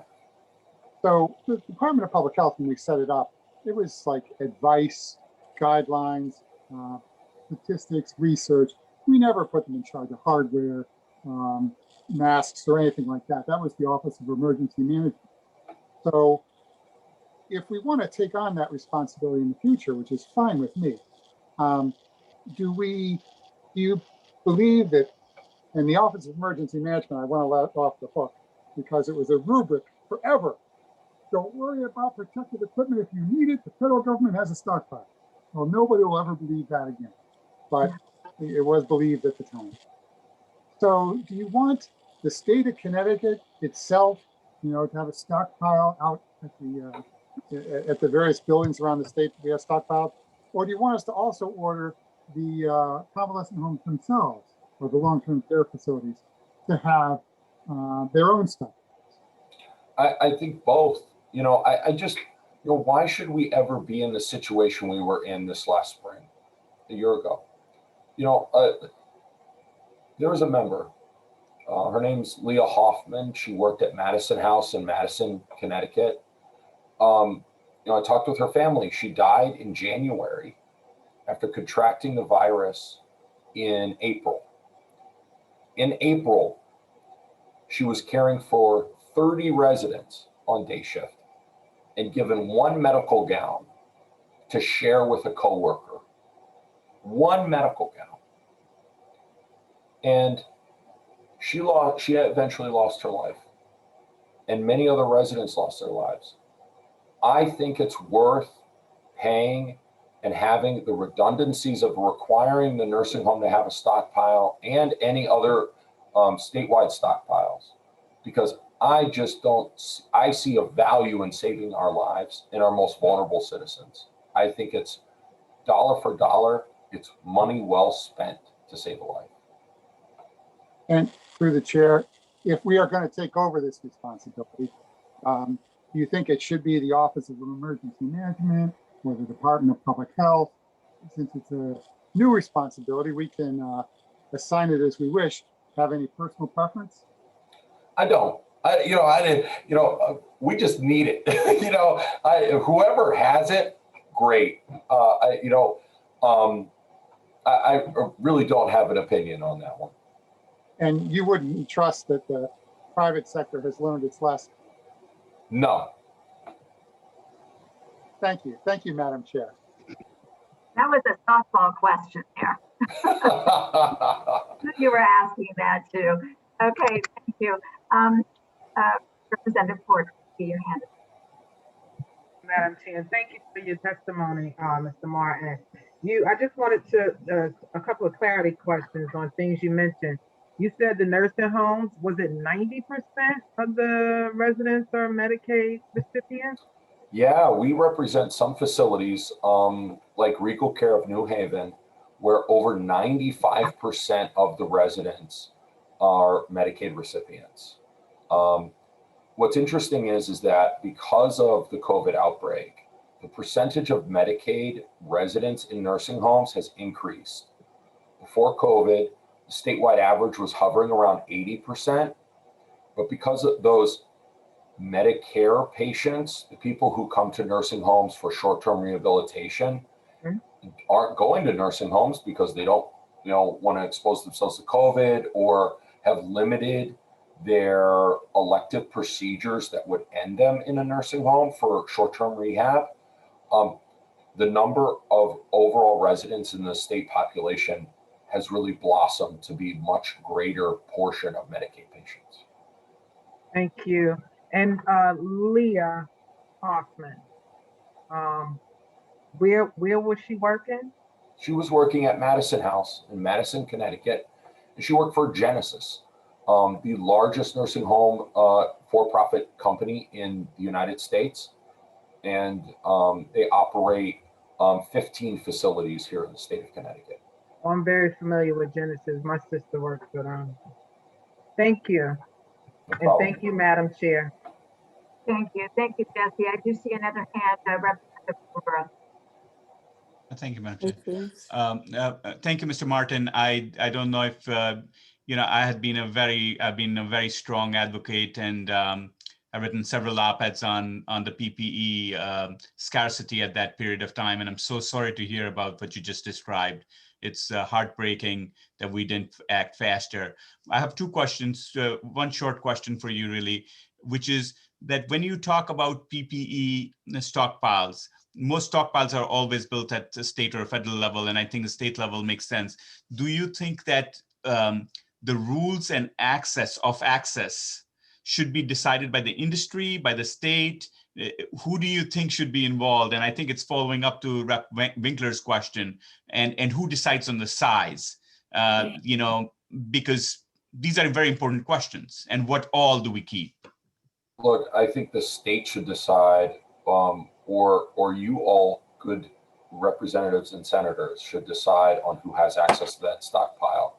I don't think we should leave that to for-profit institutions that provide care in the state of Connecticut, and or have self-interest in how they decide who gets PPE and who doesn't. The size, more is better. Again, my daily life for the last year has received nursing home calls from our membership through the most horrific and the most unimaginable crisis that they've ever seen in their lives. And I know the membership of District 1199 wants to make sure that we can make sure that this never, ever happens again. No, thank you, Mr. Martin. I 100% am with you. I think the stockpile issue, there are other parts of the law which, from hospital perspective, I think it's not the best idea to keep these stockpiles at either from a financial perspective or either from a viability perspective at the local hospital or nursing home level. I think centralized stockpiles make a lot of sense. Now, can you also tell to the hoarding issue?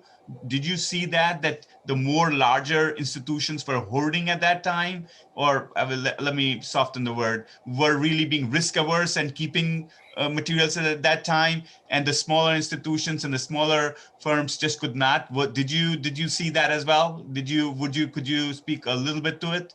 So the experiences of hoarding or rationing of PPE was something that was very commonplace in nursing homes. I know I received phone calls of workers who were coming on shift and given one mask to wear for 3 months, where they had supply closets that were full of masks and full of other materials. And, it wasn't until the Department of Public Health and the National Guard started to enter nursing homes in the month of June, 2.5, 3 months after the pandemic started in the state, that we started to see accountability on the shop floor, accountability on the nursing care units for people to get access to those materials.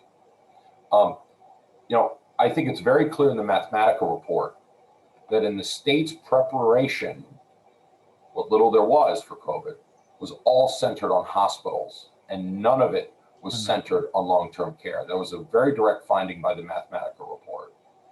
And there should be accountability at both levels, both the state, because the number of residents that are receiving benefits through the Medicaid system, and there should be accountability by the employer to have both stockpiles. And, again, more is better than none, but the unfortunate part, Representative, is that the state of Connecticut's Department of Public Health and the National Guard saw these hoarding issues firsthand. They were reported, they witnessed them physically in the homes, and virtually no fines and no accountability was ever given to these nursing home operators. And that is a piece that, with additional stockpiles and responsibilities, as this legislation lays out, we hope to alleviate. And Thank you, Mr. Martin. Point well taken. You should, if you have a moment, read what we had written. I had written in May in op-eds around the state that was necessary, and I think we got to it at that time. But just to your point, I fully understand that it was late in June that happened. And there was a lot of issues there. I don't think this is the format to discuss it. But having said that, I do think you're right that we need to create a strong stockpile. And I strongly believe, based upon stockpiles of various other commodities and life-saving equipment, it does not have to be at localized, because that's not effective. It has to be at the state level, administered by the state DPH or something. And I thank you for your input on that. And thank you, Madam Chair. I think this is a very important point. We should of the bill we need to work on. Thank you. Thank you, Jessica. I don't see any other hands tonight against you and your union for all the work you did to fight for. Really appreciate the that you engaged in, and please have the next. Thank you very much. Next up, I'm sorry, Madam Chair. I was just gonna jump in real quick to let you know that you're coming through. You must have some unstable internet going on because you're a little choppy and you've been like that for a few minutes now.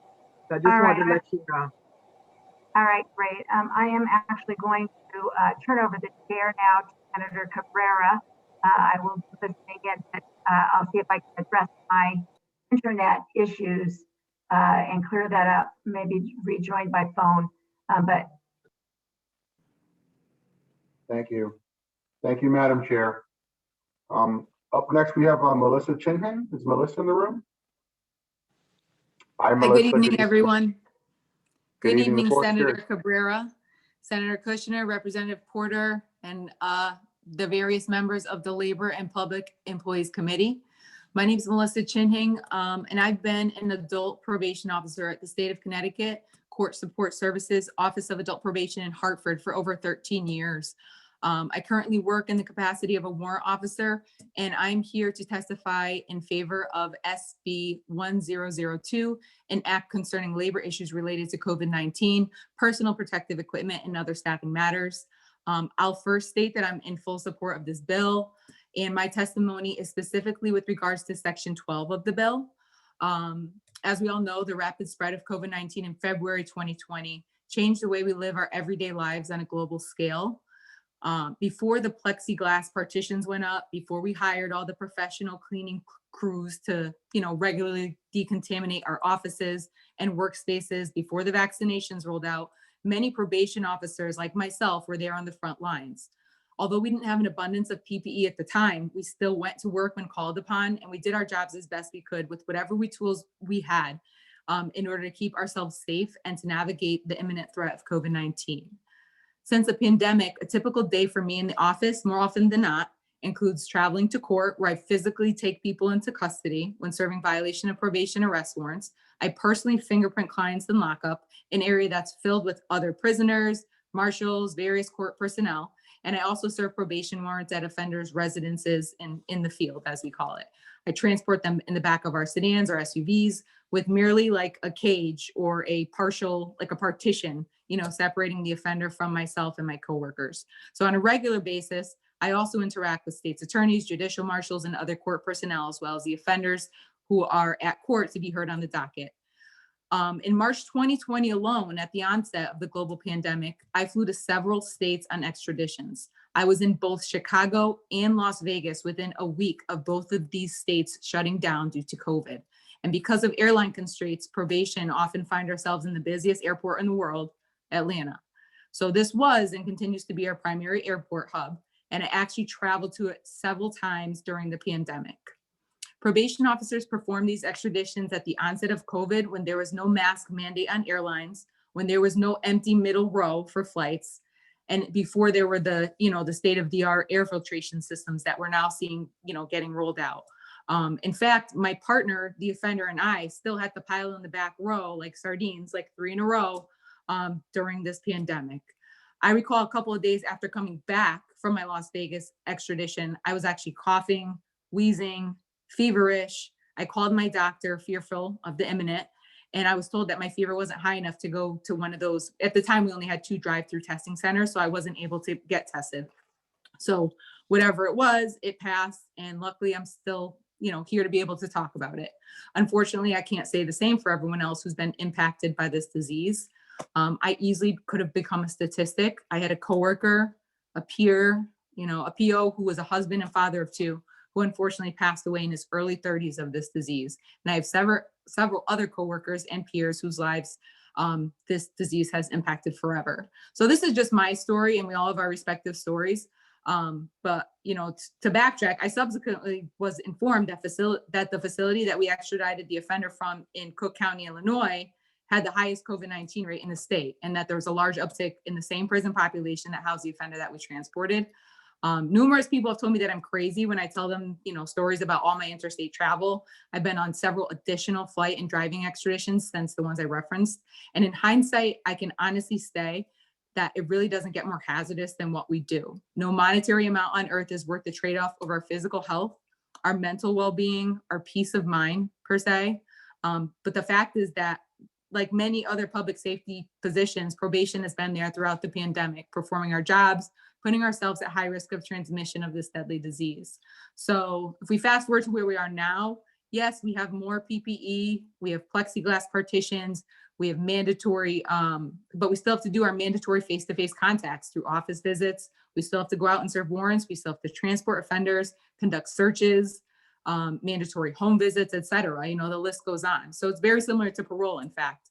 And, you know, our administration has implemented several tools and policies that minimize the spread of this disease. But as you can see, we've been putting ourselves in harm's way from day one. Thank you, I've Ms. received. Your 3 minutes have ended. Please conclude your remarks. Thank you so much. Well, in conclusion, you know, I've received notice after notice of both staff and offenders that have tested positive that were in either my office building or whom I was in close proximity to. And this is like a real thing, the hazard, the risk, and the daily sacrifice that we continue to make to perform our jobs effectively and serve our community is real. So just thank you for your time and this opportunity to speak. And in closing, I urge you to support this legislation. Thank you. Thank you, Ms. Henry. We appreciate your time this evening. Thank Any you. questions? Any questions? Seeing none, thank you so much for your time this evening. Thank you. Have a good day. Next, we have Mr. Carl Chisholm. Is Mr. Chisholm in the room?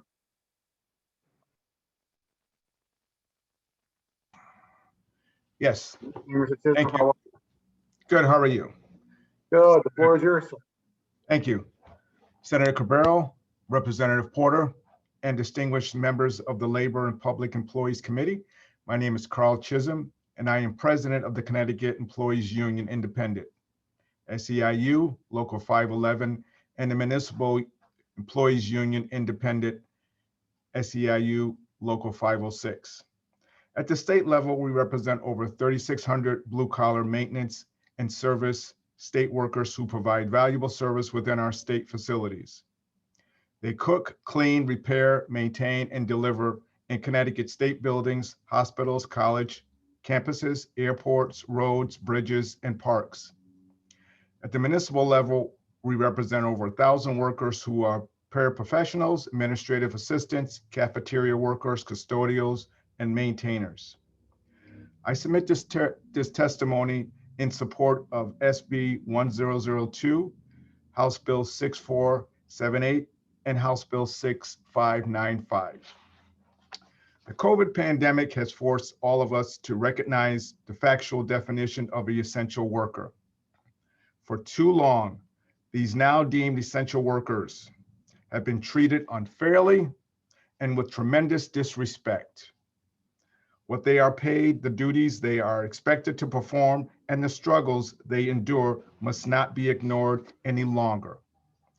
Support of these 3 bills is necessary for a step in rectifying an unequal and disparate treatment they endure and will go a long way in restoring the dignity they deserve.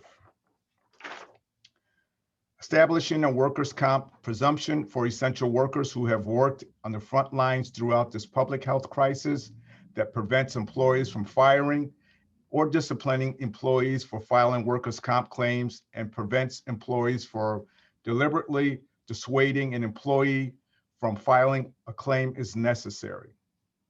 Allowing employees to bring civil actions, employers who violate these provisions is necessary. Expanding partial disability workers' comp benefits for workers is necessary. Raising the workers' comp burial benefit retroactively for essential workers who die due to COVID-19 is necessary. Establishing recall rights for workers who were laid off during the pandemic. Requiring PPE stockpile distribution and inventory mandates. Paying essential workers hazard pay for their continued dedication and service throughout the pandemic. Establishing paid sick days, definitions to discourage use of prohibited retaliatory actions by employees and requiring data reports for hospitals and nursing homes are all necessary measures to ensure that we support these workers now and in the future. That is so important. Supporting these bills and working hard to ensure they are put into statute is at the least we can do for each and every one of these workers who have put their and their families' health at risk for so long. Furthermore, once this pandemic is over, we must not forget their jobs are still as essential and important as we move forward. All workers deserve dignity, respect, and fairness, no matter the job title. I hope we all have learned at least that from this painful period in our lives. And in closing, what I like to say is I strongly urge the committee to support these 3 bills. And please, please don't let these people down. Thank you. Thank you. Thank you, Mr. Chisholm, so much for your testimony this evening. Any questions, Mr. Chisholm? Seeing none. Thank you, sir, for taking time out of your day to talk to us today. Thank you. I appreciate it. You're welcome. Up next, we have Ms. Tara Maxwell. Ms. Maxwell in the room?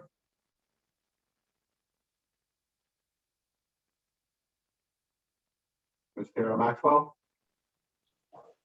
Hello? Hi, Ms. Maxwell. Floor is yours, Hi, ma'am. how are you?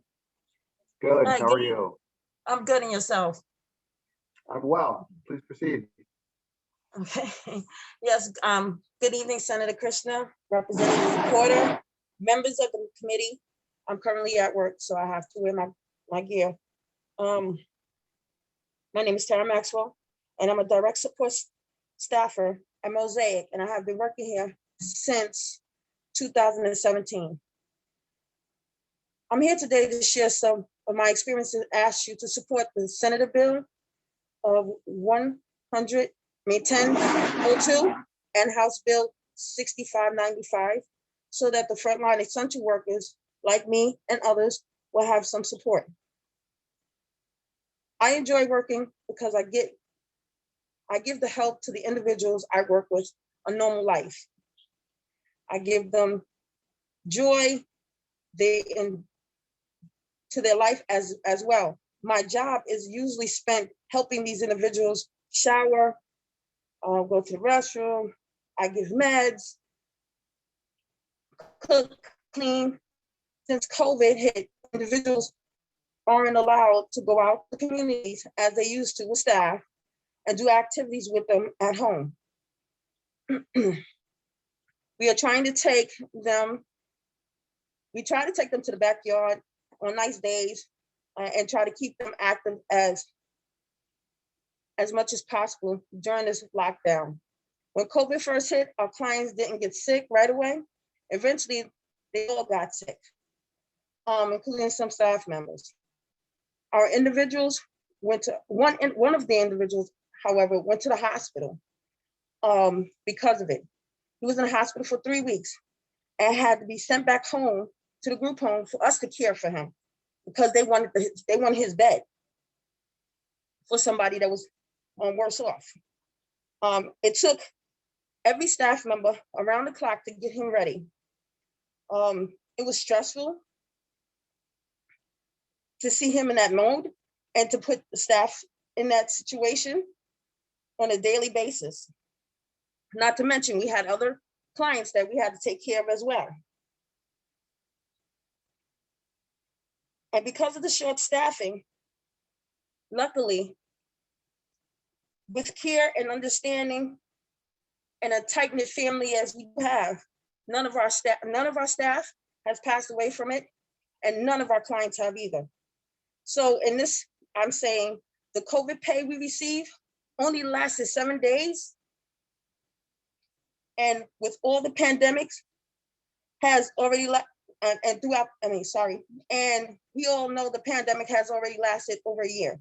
Management didn't pay us any extra past the 7 days, even though we still had sick individuals in the house.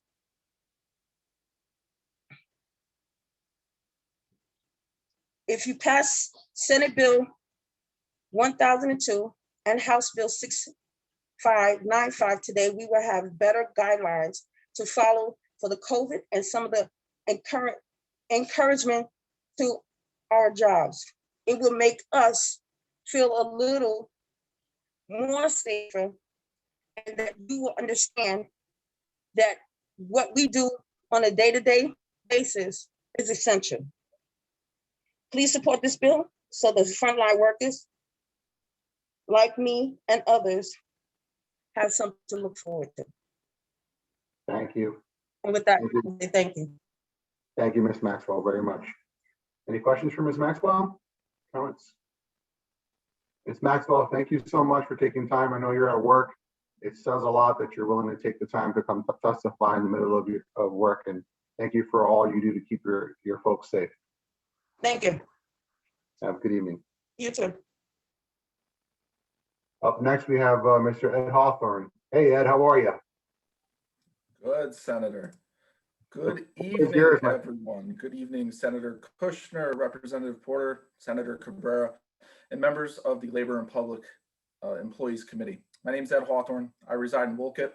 I'm proud to represent the working men and women of Connecticut as the president of the AFL's Western Connecticut Area Labor Federation. I'm here today to testify in favor of House Bill 6478.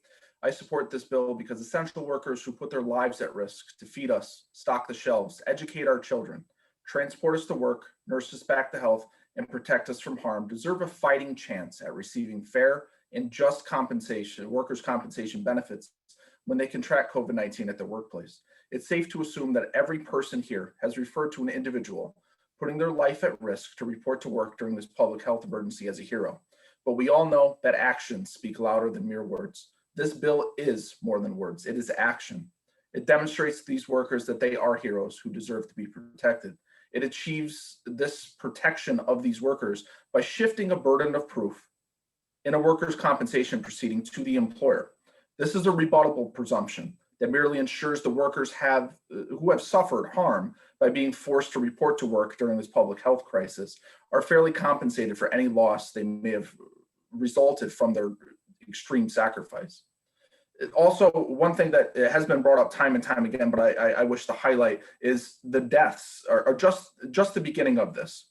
There are long-term COVID sufferers that a recent report says is approximately 10% of those who have suffered from COVID-19. And according to the CDC, they could last for weeks and months after their acute illness has been recovered. Another section that I really want to highlight and really hits home for me is Section 2 of the bill that prevents employers from firing and disciplining employees for filing workers' compensation claims. As president of the Western Connecticut Area Labor Federation, I work very closely with the employees of Waterbury Hospital and have since the beginning of the pandemic. On January 13th of this year, we held a virtual meeting with these workers to discuss the current working conditions. A nurse who regularly interacts with COVID-19 patients tested positive for the virus. When she informed Human Resources, she expected to receive help. Instead, she received immediate advice from the Human Resources professional that she should not file a workers' compensation claim because the hospital provided her with adequate protective equipment. Fortunately, I was there and I was able to provide this nurse with the legal guidance that they don't get to make that decision. It is in her best interest to file a claim to preserve her own rights. As we've seen time and time again, if you've heard throughout this very long hearing, and thank you all for bearing with us today, employers who put their employees in harm's way will do anything within their power to achieve maximum profits for very minimal liability for their actions. Fortunately, the bill before you does a great deal to provide these heroes with a fighting chance. I conclude by asking you to let your actions speak louder than words. Demonstrate to these essential workers, whom we all rightfully refer to as heroes, that we will fight for them in their time of need. And please, I implore you to put their best interests ahead of those who wish to unjustly profit from their sacrifice and vote in favor of House Bill 6478. Thank you all for your time and everything that you do, and I'd be happy to answer any questions you might have. Thank you. Thank you, Mr. Hawthorne, for your testimony. Any questions for Mr. Hawthorne? Seeing none.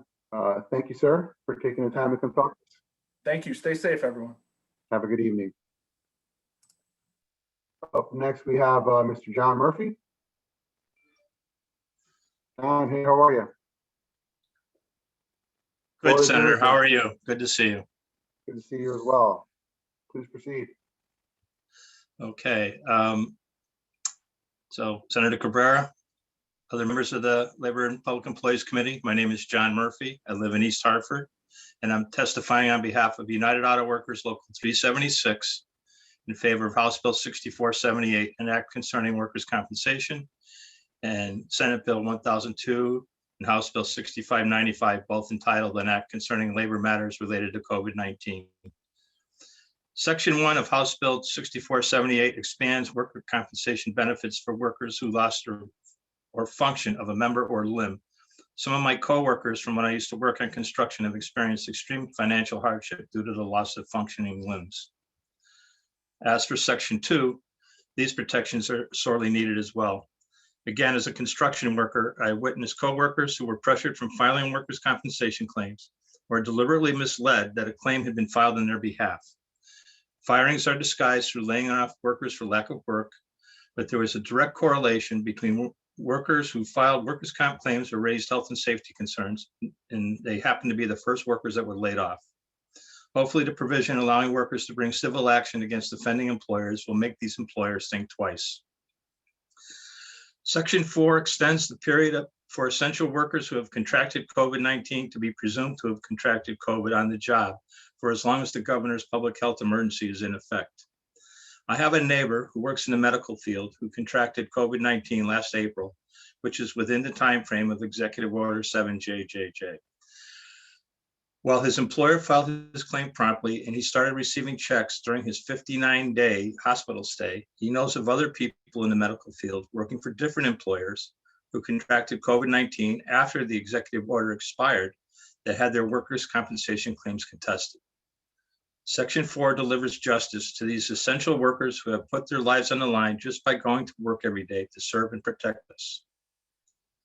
Raising the worker compensation burial benefit in Section 5 has been sorely overdue since the benefit has not been increased for 24 years. For these reasons, please pass House Bill 6478 and Senate Bill 1002 and House Bill 6595, both of which share many of the same points contained in House Bill 6478. Thank you. Thank you. Thank you so much. Any questions for Mr. Murphy? Okay. Thank you so much, sir, for taking the time to talk to us. Thanks for hearing me, and thank you for your patience and your stamina, all of you. Thank you. Have a good evening. Up next is Ms. Cynthia Johnson. Ms. Johnson, good evening. Good evening. Good evening. Good evening. The floor is yours. Good evening, Senator Cushman, Representative Porter, and members of the committee. My name is Cynthia Johnson, and this is my daughter, Anissa Johnson. We live here in New Haven, and I have worked for the last 5 years caring for my daughter as a personal care attendant. I come before you today to ask that you pass Senate Bill 1002 and House Bill 6595 so that PCAs like myself have protection during the COVID pandemic. I love my daughter and have cared for her entire life. However, a series of events that began in 2015 led me to become her PCA. My daughter Anissa lives with a rare case of epilepsy syndrome, which causes her to experience a variety of seizures, one of which are known as drop seizures. In 2015, Anissa was walking to the store when she experienced a drop seizure and fell to the ground. When she hit the ground, the doctor said she hit her face so hard, her gums released her teeth. She broke her jaw in 3 places. Her teeth were not broken, the gums just released them. Recovering from this fall took almost 2 years.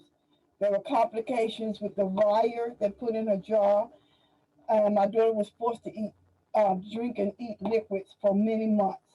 She lost weight during that time from 156 to 93 pounds. In addition with her battle with epilepsy, she struggles even to this day with vertigo and some form of PTSD from the trauma of that fall. It was during my daughter's recovery that she was put on the Medicaid waiver program. And we would not have been able, I would not have been able to get paid without it. It has meant a lot to both of us for me to be able to stay at home and care for her and to know her needs are being met. However, as a PCA working in the state of Connecticut, I am deeply saddened and angered that the needs of PCAs like myself are not met, especially during the pandemic. PCAs are professional caregivers. We go to work every day to ensure our consumers have the care they depend on. Yet we are paid poverty wages and provided barely any benefits. PCAs like me live paycheck to paycheck. On top of our inadequate wages, we are not offered the type of benefits others are offered through their jobs. We are not given any paid sick leave or health insurance plan to fall back on if we become sick. This has been especially stressful during the COVID pandemic because if PCAs like me get sick, we have to lose a day or more wages. We don't get paid sick leave. Losing wages means that we are forced to come back to work sooner, even if we might need extra time to recover. Connecticut needs to do more for the needs of home care workers. We are an important part of the long-term infrastructure in Connecticut and must be treated as such. The work we do allows people to live and receive care. Thank you, Ms. Johnson. Your 3 minutes have ended. Please conclude your remarks. Sure, and must be treated as such. We allow those to stay in their own homes with dignity. Although we are grateful for what Connecticut does, please don't turn back now. We know that if we lived in other places, we would be in worse shape. But does that mean that we're in such good shape that we don't need the help that we are getting from the state of Connecticut? I love this state because of the care it has shown me and my daughter. Please, please don't turn your backs on us now or those that are in need. Please pass Senate Bill 1002 and House Bill 6595. Thank you for your time. Thank you. Thank you, Ms. Johnson, for your testimony this evening. Are there any questions for Ms. Johnson? Seeing none, thank you so much, Ms. Johnson, for taking the time to come speak to us. You're welcome. Have a good evening. Next up, we have Mr. Julio Reyes. Mr. Reyes, are you in the room? Mr. Julio Reyes? Yep, I'm here. Hey, Mr. Reyes, how are you this evening? Good. I wasn't, let me start my video. Okay. There you go. Now I got you. Good The floor is evening. yours. Thank you. Good evening to the committee and to all the people who have testified. I've been here all day. It's been something to behold. So my name is Julio Reyes, as you said, and I work for Young Adult Services for the Department of Mental Health. I've dedicated my life now to working with young people who have mental health challenges. And the work that I do has been a great source of perspective for me, insight on what it means to be vulnerable and how close we all come at times to tragedy in our lives. The people I work with, they've often survived tragedies in their young lives. And this fact, usually, if I'm working with them, it's because those circumstances has set them on a path that has really compounding challenges. When you suffer serious trauma in your young life, you have your brain becomes rewired, and you subsequently have trouble with school, and that leads to trouble with work. You have trouble forming relationships and trusting people, which just leads to mental health issues. And so the people that I work with are usually, dependent on the system, and near poverty in terms of their economic means. And that carries with it, poor health outcomes as well. These are just sort of the way that things are. As healthcare workers, we try to help our people shoulder these struggles. We share their trauma vicariously. We get injured sometimes in the course of our work, and we get sick. I myself got sick. I got the coronavirus and I passed it to my daughter. Luckily, I fared rather well. I know of people that I work with who did, worse, and people that work within my department that have lost their lives. So over the past year, actually, healthcare workers have accounted for 25% of the serious cases of coronavirus. And if you look quickly at the OSHA website, this is really nothing new. This has been historically the case. Healthcare workers, it says, I quote directly, more workers are injured in the healthcare and social assistance industry sector than any other. That's pretty unequivocal. So, Thank you, Mr. Reyes. Your 3 minutes have ended. Please conclude your remarks. Okay, I'll wrap it up. Today, I come before you to say that if being a hero, as these bills invoke the word hero, if it means that you're just going to ignore the sacrifice, the real sacrifice that real people have made, then don't call us a hero. This is a chance, as other people have said, to put action behind those words. So I urge you to take action, and I support Senate Bill 1002 and House Bill 6595. Thank you. Thank you, Mr. Reyes, for your testimony. Any questions for Mr. Reyes? No? Okay. Well, Mr. Reyes, thank you so much for all your hard work and for taking the time to come speak to us. Thank you. Have a good evening. Up next, we have Anise Jones. Ms. Jones, are you in the room?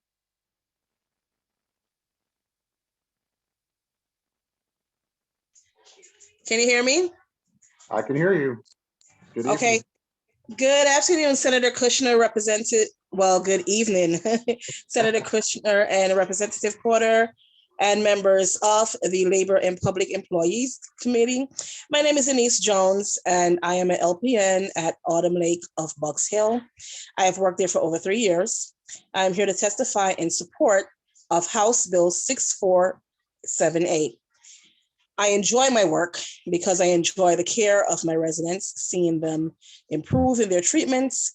I work on the rehab unit, so it is always a great feeling, seeing them get well enough to go home to their families, and also, taking care of my long-term care workers, advocating for them, etc. On December 1st, 2020, I tested positive for COVID-19. After having a negative test on November 23rd, 2020, I had every symptoms possible. I ended up being hospitalized for 3 days, due to me being chronically anemic. While in the hospital, I had to get 2 units of blood. My return home after the hospital was 2 weeks of pure misery. I was literally fighting for my life. I truly thought that I was not going to make it. I thought I was going to die. I am an asthmatic, and when I was, when I couldn't breathe, I was told by my doctors that I couldn't even use my pump because it would do me nothing.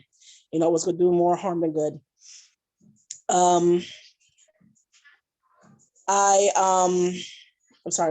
was quarantined, myself for 2 weeks away from my children, in my room, because I did not want them to contract it. My youngest, who is 11 years old, my daughter, she became very depressed. She was paranoid. I was unable to see my grandchildren. Over it, overall, it was the most horrible thing that I've ever had to go through. I returned to work around the 15th or 16th of December. Even though I was not ready to go back to work, I could barely walk. I had trouble breathing, and it took me, it seemed like forever to get my regular work done. I ended working like longer hours because of it. I really had no choice. I had to go back to work because I needed the money. I needed to catch up on my bills, etc. You know, on December 21st, my job provided me with the paperwork documents and encouraged me to file for workman's comp. Still, to this day, I have not heard back from them. It would have meant a lot to me, you know, if they could have, you know, said something. You know, I felt as if that I didn't matter, like the state didn't care about me. You know, it was like I was nothing to them. I worked so hard in taking care of my residents. And when it came my turn to be taken care of, I felt like management and the state of Connecticut, you know, they turned their backs on me. I felt like nothing. I felt like it was a front when they were calling us heroes and talking about protecting us. Hello? Hello? We can hear you. We can hear you. You're here? Okay. In conclusion, you know, the bill would be a step towards making the frontline healthcare workers impacted by the COVID-19. Again, we put our lives on the line to care for our residents and to save, you know, our communities. We deserve a better. Please pass Bill 6478. Thank you, Ms. Jones, so much. Any questions for Ms. Jones? Seeing none, Ms. Jones, thank you so much for taking the time to testify today. Thank you. Have a good evening. You too. Next up is Ms. Natasha Cruz. Ms. Cruz? Hello, I'm here. Hi, good evening. Good evening. Sorry, I gotta close the door because if not, you guys aren't even gonna hear me. Gonna hear my daughter screaming. Okay, sorry, I've got this written down. Yep, take your time.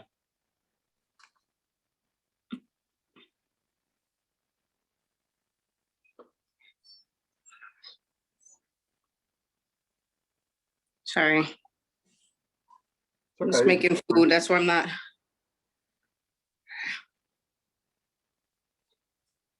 Take your time, begin when you're ready.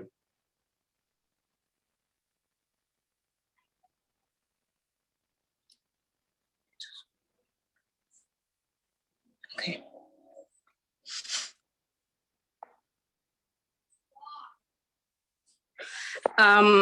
Okay, so.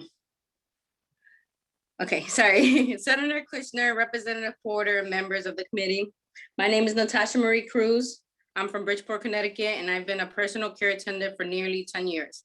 I've cared for at least 6 different consumers who have physical disabilities or who are elderly, who need support to live independently. I like that home care is a one-on-one setting, and I've become close with my current consumer who is sadly now hospitalized with COVID-19. I am here today to testify in support of Senate Bill 1002 and House Bill 6595.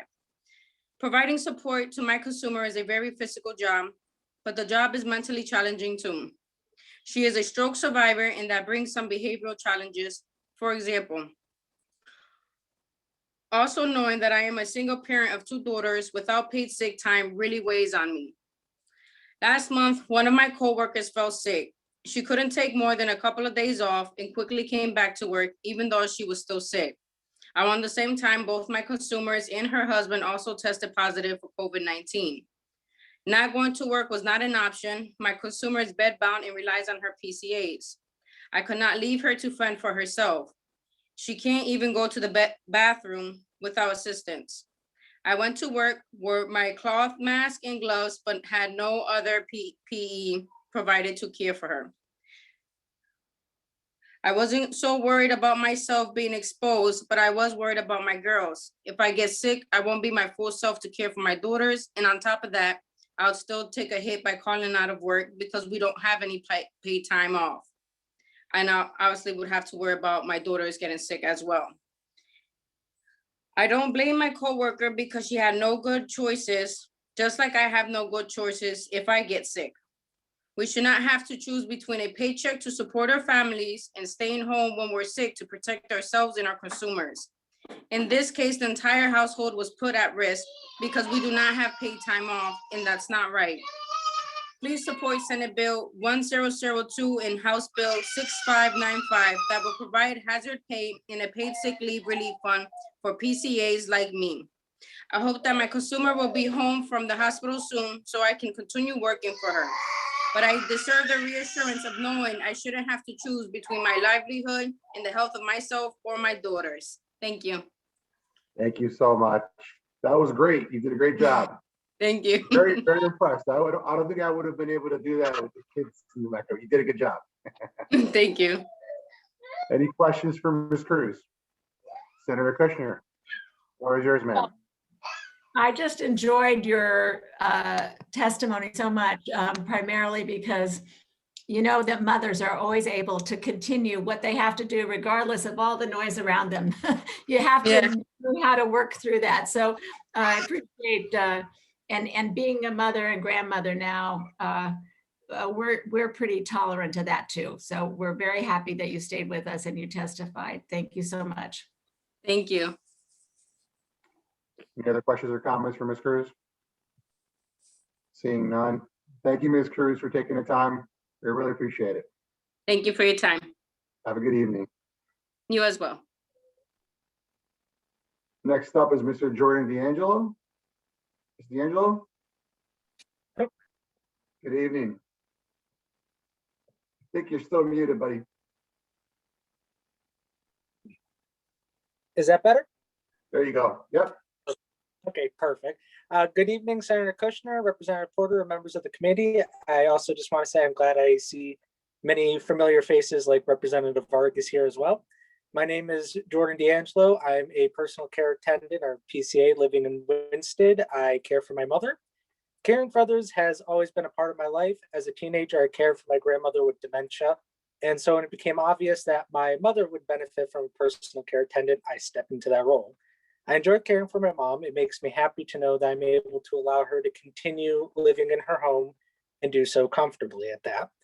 That being said, the fact that I'm caring for my mother doesn't always make things easier. In fact, it is harder because there's also the emotional tax to watching a loved one struggle with her illnesses. And though I'm only paid for 40 hours a week, I essentially work 24/7 to take care of her. Home care workers in Connecticut are professional caregivers. The work we do allows people to receive the critical care they need while remaining in their own homes. We don't just clean their homes or help them get out of bed. We help them socialize and continue to do the things that they love.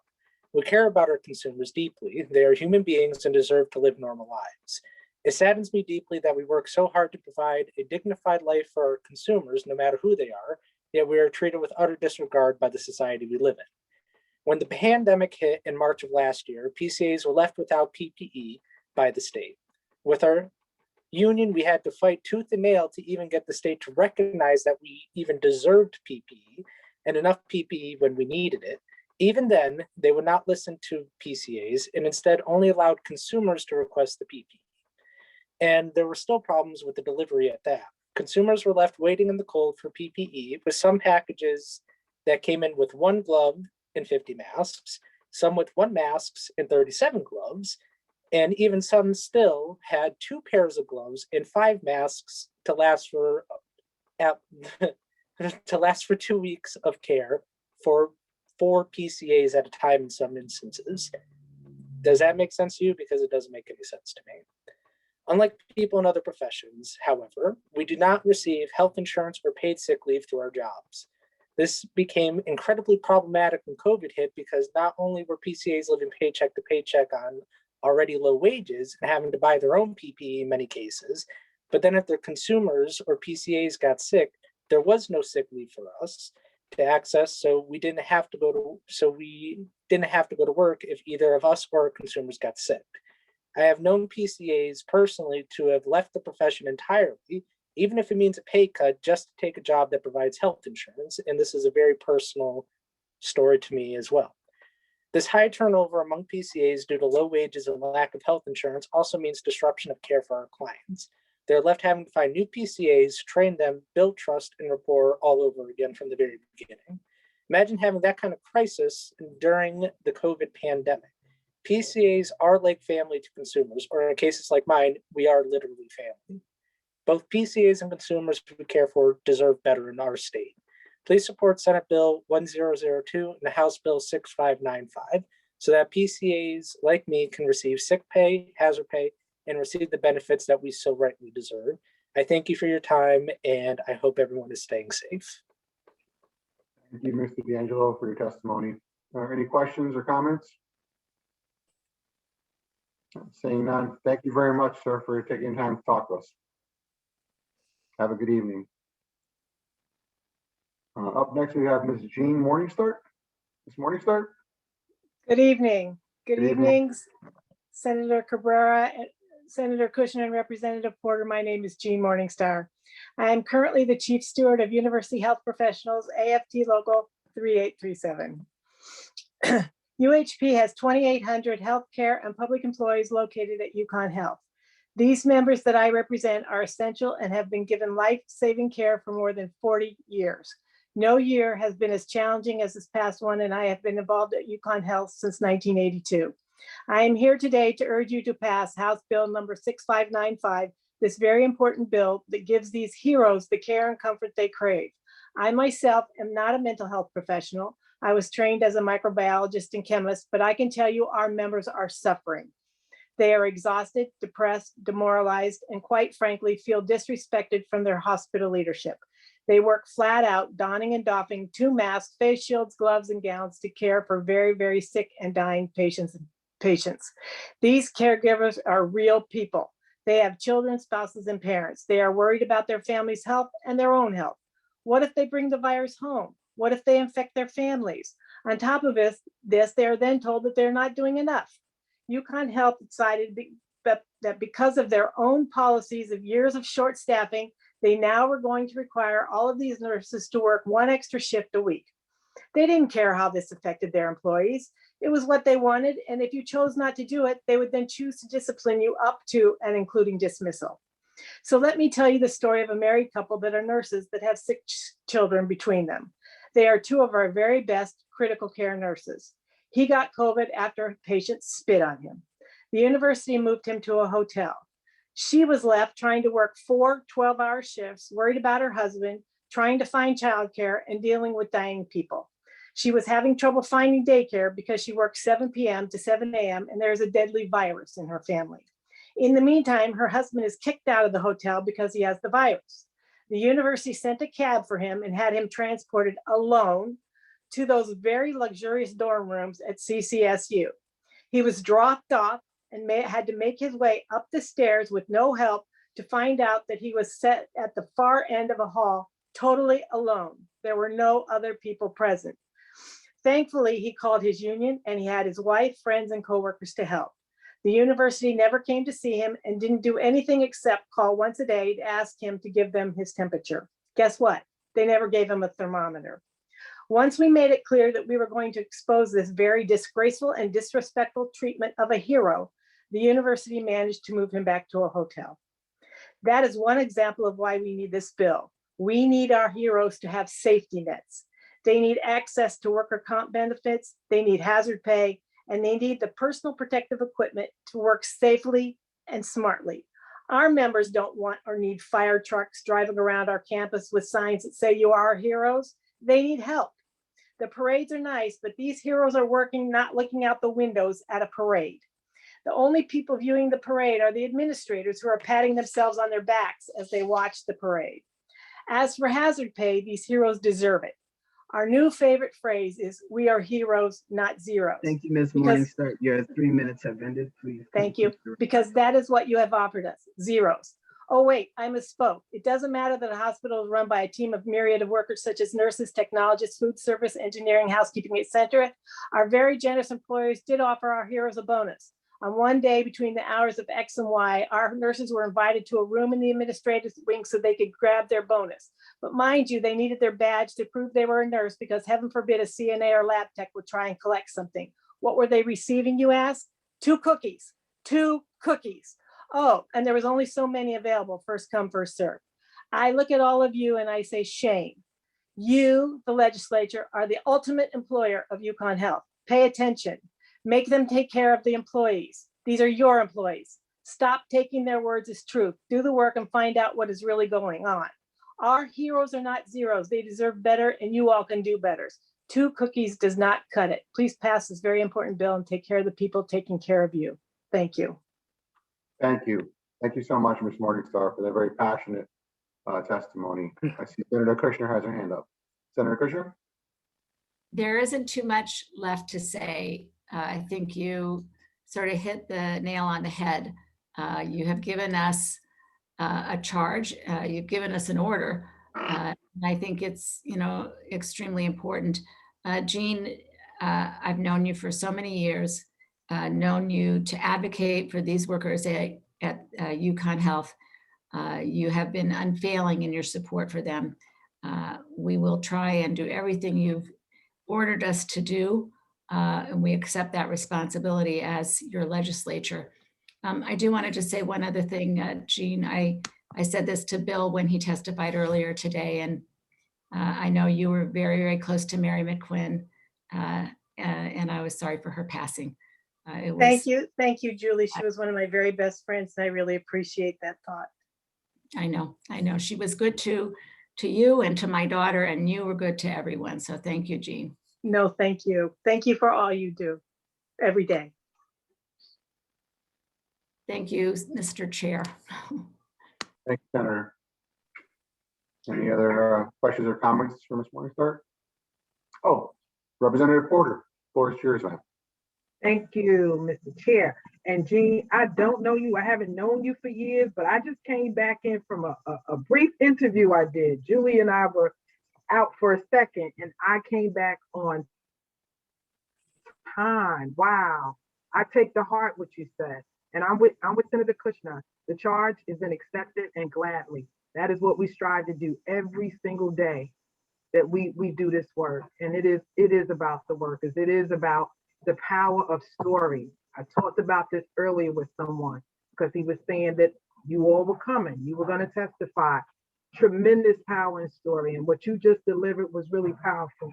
Keep doing that and keep encouraging the other folks that you work with to do the same, because it does matter and it makes a difference. And when we have to go back to deliberate on these things and to decide what we're going to raise out of committee, what we're JFing to the floor, it is testimonies like yours that give us the support we need to move this legislation. So thank you so much for your passion for people. Thank you, Mr. Thank you. Thank you, Representative Porter. I appreciate you every day. Thank you, Representative Porter. Thank you.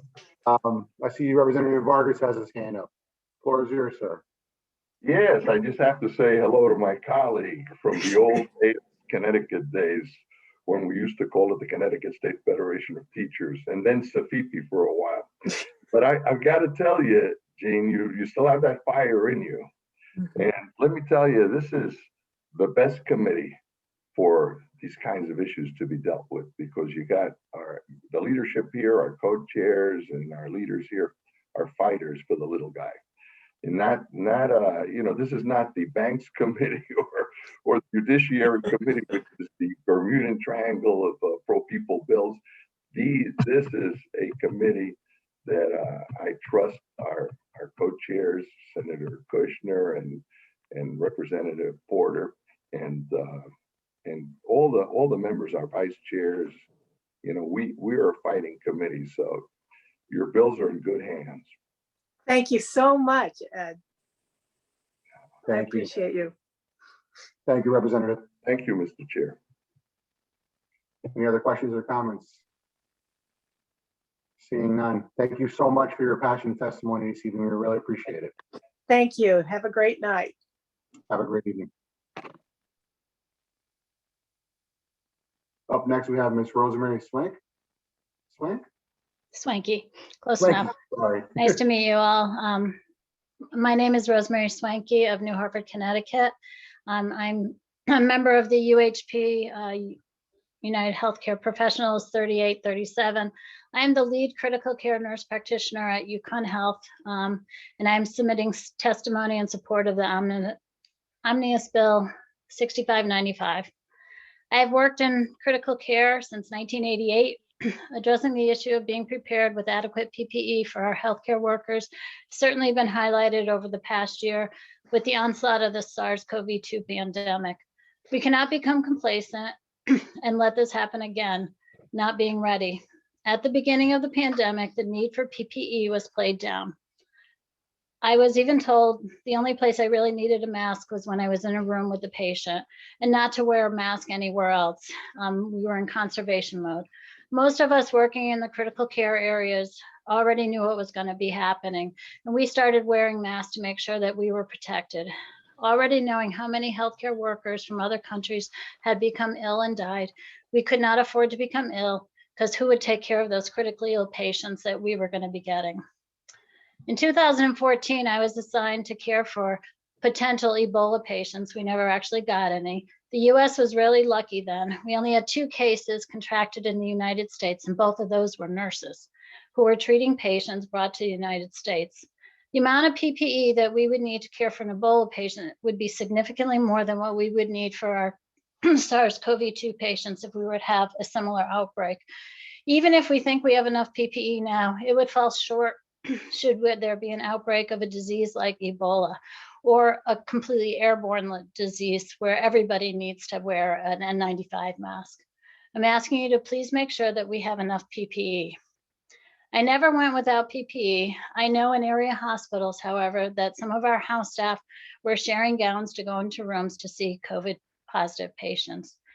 We were always in conservation mode. I still have masks that I saved in case we ran out. They're a year old now. And the masks since then have been reprocessed, and we got to wear them over and over again because they cleaned them so that we still have masks. I'm 59 years old, probably one of the oldest providers that works directly with the COVID patients in our ICU. My risk of severe illness is higher than most people that worked in the ICU, but I've been committed to caring for patients, and I would never step away when I was needed. I worked about 12 to 24 hours a day for 6 to 7 days a week during the first surge. Our staffing was already short when the pandemic hit, and I was not the only person who worked those hours. Most of our RN staff, as Jean alluded to, were working tirelessly many hours beyond their scheduled shifts. The anxiety and fear I felt during that time was tremendous. I feared for me, but I also feared for my family. What if I brought it home? What if somebody got sick at home? I made my husband sleep in the basement for 4 months. I didn't get to see or touch my brand new grandson, who was born in February last year, for more than 6 months until I could quarantine for long enough that my daughter-in-law would let me see him. My 30-year-old son is severely handicapped. He lives in a group home. I couldn't see him because I was afraid that I would get him infected. And I know because I've seen several kids die in my ICU Thank you, who were Ms. from Swanky. group Your homes. 3 minutes have ended. Please conclude your remarks. Okay. So anyway, I just want to make sure that we have enough PPE. Everybody that I work with are essential personnel, and they deserve to have hazard duty pay. It was definitely hazardous duty when we were there, and we still have patients. I still had somebody die last night from COVID, and it's still happening. Hopefully it continues to decrease and I won't have to see anybody else die. So thank you.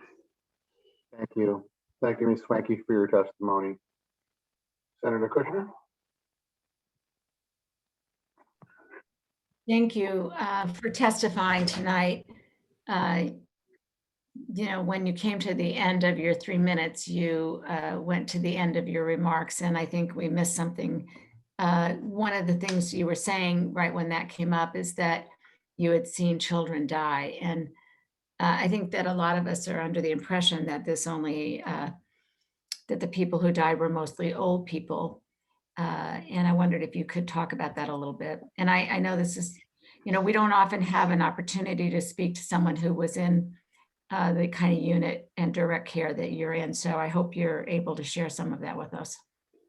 So we had a 20-year-old, he had Down syndrome die. His father died just before he did. His dad was only 45 years old. Most of the people that were in our ICU were probably my age, 50s and 60s. The elderly people, most of them decided they didn't want to go through all of the things that you would have to go through to survive this on a respirator for weeks at a time, and with little hope of surviving, because most of those patients, especially during the first surge, they were very, very sick. Once they came to the intensive care unit, there's a lot of fear that they wouldn't leave. I think it's just been very difficult. They couldn't have a priest at the bedside. They couldn't have their family. They couldn't have anybody hold their hand except for the nurses and the staff, the residents, the interns would stay with them. They would have the iPad so families could see if they had the technology. A lot of families don't have the technology to even use an iPad, so they couldn't be with them. I brought in holy water from the church, so those priests wouldn't come into the unit. We were biocontained, which means that you put on your PPE and you stay in that PPE all day long, same masks, same gowns, to conserve. It was a precious resource. We did everything. I mean, everybody worked really hard. They all did what they had to do to make sure that things worked well. But they worked really hard and saw a lot of sadness. I know that one of the aspects of our bill, we tried in this omnibus bill to capture as much as we could of the sort of most important issues that have been brought to us over the last year from working families, from workers who, most of whom were essential workers like yourself. And one of the bills, I know I spent some time talking to nurses in Danbury that worked at the Danbury Hospital. And we're also members of your union. I found that there were times when they got very distraught talking about what they had witnessed and what they had experienced. And some folks did feel that the combination of so much death, being there when family members couldn't be there, having to work extra shifts, the concern about possibly contaminating your own family, bringing home with you, all of that led to some people experiencing what are classic signs of post-traumatic stress injuries. And I wondered if you've seen any of that amongst your coworkers. We know that different people react to stressors in a different way. And we also know that it doesn't always hit you at the time that you're actually experiencing the crisis, that it can come back later in life, sometime later often. I wonder if any of that has been in your experience in your hospital work. I absolutely think that there's a lot of the nursing staff that have experienced it. Some of our younger house staff that, are very new and hadn't seen a lot of people die. They definitely have felt it and worked through it or trying to work through it. I don't know that they know how to work through it. A lot of us, for a long time, I had written in my statement, though, you'd go home from work, you couldn't even get a hug from your family. You couldn't touch them. You couldn't have any kind of support for you. Everybody was alone and by themselves because everybody's afraid. I mean, they were not just working really hard, but the general public were afraid of us because we worked with COVID patients and nobody knew what was going to happen. So you've gone through a very stressful time and you have no support because there's just nobody there that can help you as much as you want. And you just keep going back every day. It was easier probably just to work every day, 16 hours a day, than have to think about it. You just went home and tried to go to sleep and get back up and do it again. I know we've been talking a lot here today about thank you isn't enough, and that's why we're doing these bills.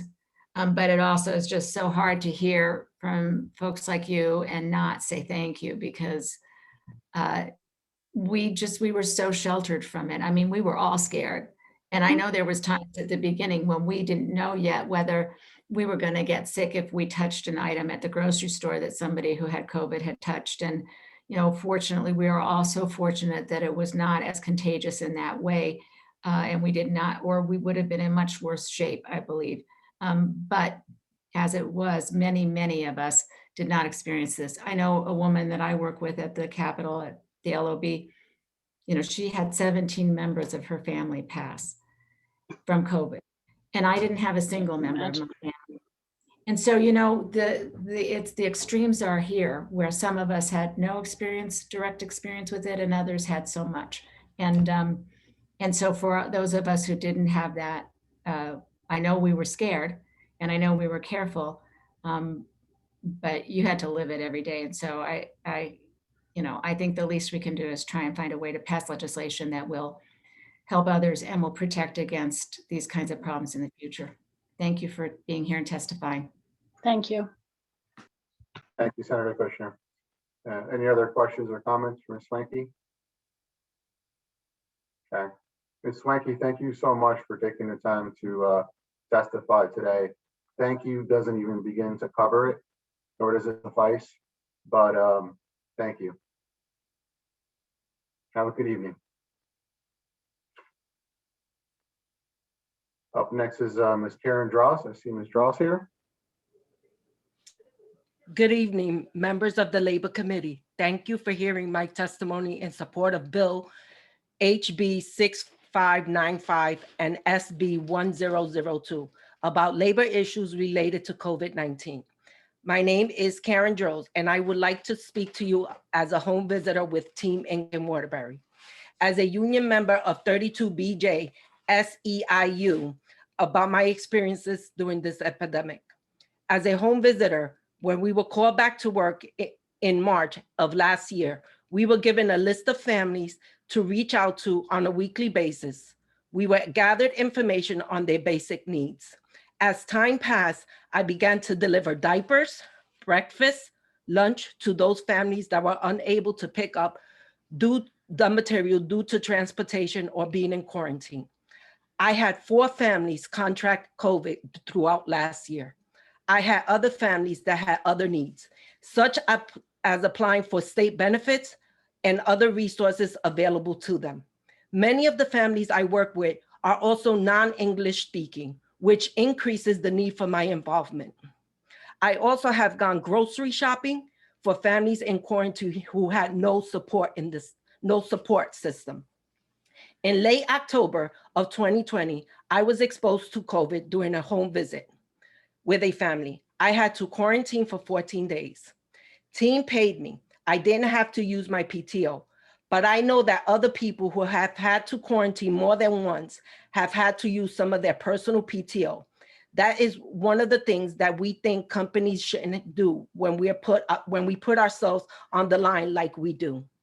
In one of our meetings, one of our teachers who is 69 years old, who cares for an elderly husband, a sickly husband, told us she had applied for unemployment and Human Resources denied her application. They also told her to cease any application for unemployment. We are asking you, please help us. Give us the same respect and care that we show our families and children in Connecticut community. By passing the bill so we can have both essential pay for all the risks we take and guarantee that if we have to quarantine or fall sick, our employers will continue to support us. Thank you for hearing my testimony. Have a good evening. Thank you, Ms. Dross. Any questions or comments for Ms. Dross? Representative Porter. Thank you, Mr. Chair. I just wanted to say thank you, Karen, for being here tonight and for sharing your story. We've been fighting since March. It's been a year we've been at this. So hopefully now that we're back in session, back to legislating, we will be able to get this done. But your story matters and you matter. And I just want you to know that. Ms. Porter, my husband, Harry Jones, wanted me to say hi to you. Tell Harry now, I know who his wife is. Hi. Have a good evening, everyone, and thank you for your support. Thank you so much. Have a good evening. You too. Oh my God. Thank you, Mr. Chair. Thank you, Representative Porter. Up next, we have Mr. Mark Lighton. Mr. Lighton in the room? Yes, I am. Thank you. Good evening, Mr. Lighton. Garvey, thank you very much for allowing us to come aboard. Senator Cabrera, Senator Kushner, and the rest of the committee, I appreciate the opportunity to come before you. I come before you obviously in support of these bills, but in particular in support of House Bill 6478 specifically, and we've heard a lot of testimony regarding the various areas of this, but I will narrow my comments to that of Connecticut General Statutes 31308A.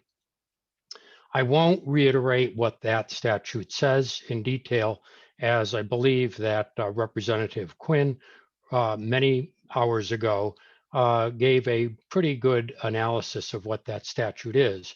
But in short, a person who has exhausted their temporary disability benefits and permanent disability benefits, if they are unable to return back to their old job, then they can apply for a wage differential between what they would have earned had they not been injured and what they are now capable of earning. That is what we call a wage differential. That, however, under our current statute, as it was changed in 1993, I believe it was, limits that to the same number of weeks as the permanency benefits. Again, while Representative Quinn outlined that, I believe that as Dr. Abad had done a few hours ago, put a face to the reality. In this case, I have a client, and I have many clients who face this scenario, but I have a client, his name is Mike, who is a veteran. He served tours in both Iraq and Afghanistan. Fortunately, came back while not mentally completely free. Physically, he suffered no injuries. However, when he came back, he was working, and during the job, he was working below, and a worker from another company dropped a large construction brick 3 stories onto his head. He was severely injured, suffered significant traumatic brain injury, even though he was wearing a hard hat. He has now gone through the process. He has received his benefits while he was out of work temporarily. He has received his permanency disability benefits, and he is now receiving discretionary benefits under 31308A. The reality is, though, the most he can get is the same number of weeks as his permanency. In this case, he was given a 15% permanent partial disability to the brain. Keep in mind, a 15% is a very significant disability to the brain. His cognitive functions have been affected significantly, his memory, all of these things make it so that he is unable to return back to his old job. Now, here's a man who is married, 4 children, served his country, and now is in his mid-30s, facing the prospect that he is unable to earn nearly as much as he had before. Through his own hard efforts, he did get retrained as a veterinarian technician, but his income is less than half of what it was Mr. Layton, before. your 3 minutes have ended. Please conclude your remarks.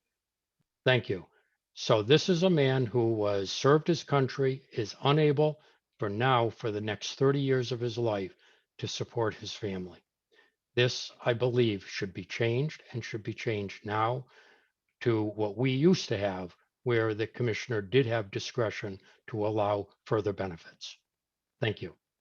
Thank you, Mr. Lighton, for your testimony. Any questions or comments from Mr. Lighton? Senator Kushner? I switched computers so I could be heard better, but now I can't move around as well to get to my mute buttons.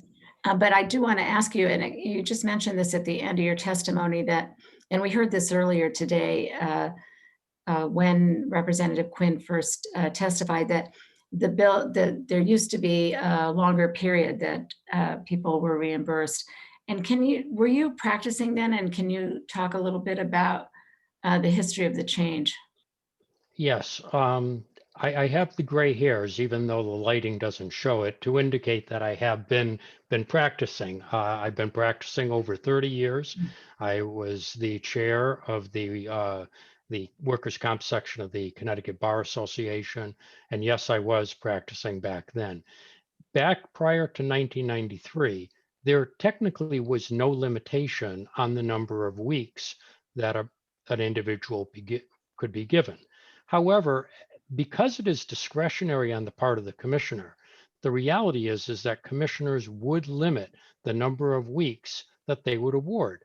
And there was kind of an unwritten rule that it would be typically about twice the number of weeks that a person could get. I had a client, for example, who was a truck driver, and he ended up having I believe it was a 10 or 15% disability to the cervical spine. And he could do most anything, but as a truck driver in his, again, mid-30s, he couldn't pass the driving test because he wasn't able to turn his head sufficiently. So here is again a man that was unable to do that. In that case, the commissioner had the discretion and used the discretion to give benefits to him for a longer period of time.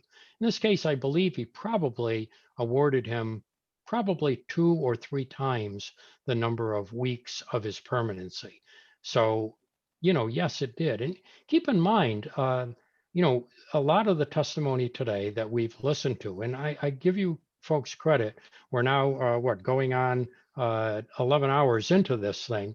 A lot of testimonies talked about the COVID victims. Keep in mind, there are going to be a lot of people who are injured with COVID that will be unable to go back to their old job. Nurses, other workers who will never be able to go back to that job, that they will never be able to recoup that income. And this draconian limitation that virtually anybody in the workers' comp system agrees that this is a horrendous thing. And I can give you the history of why that happened if you want to hear.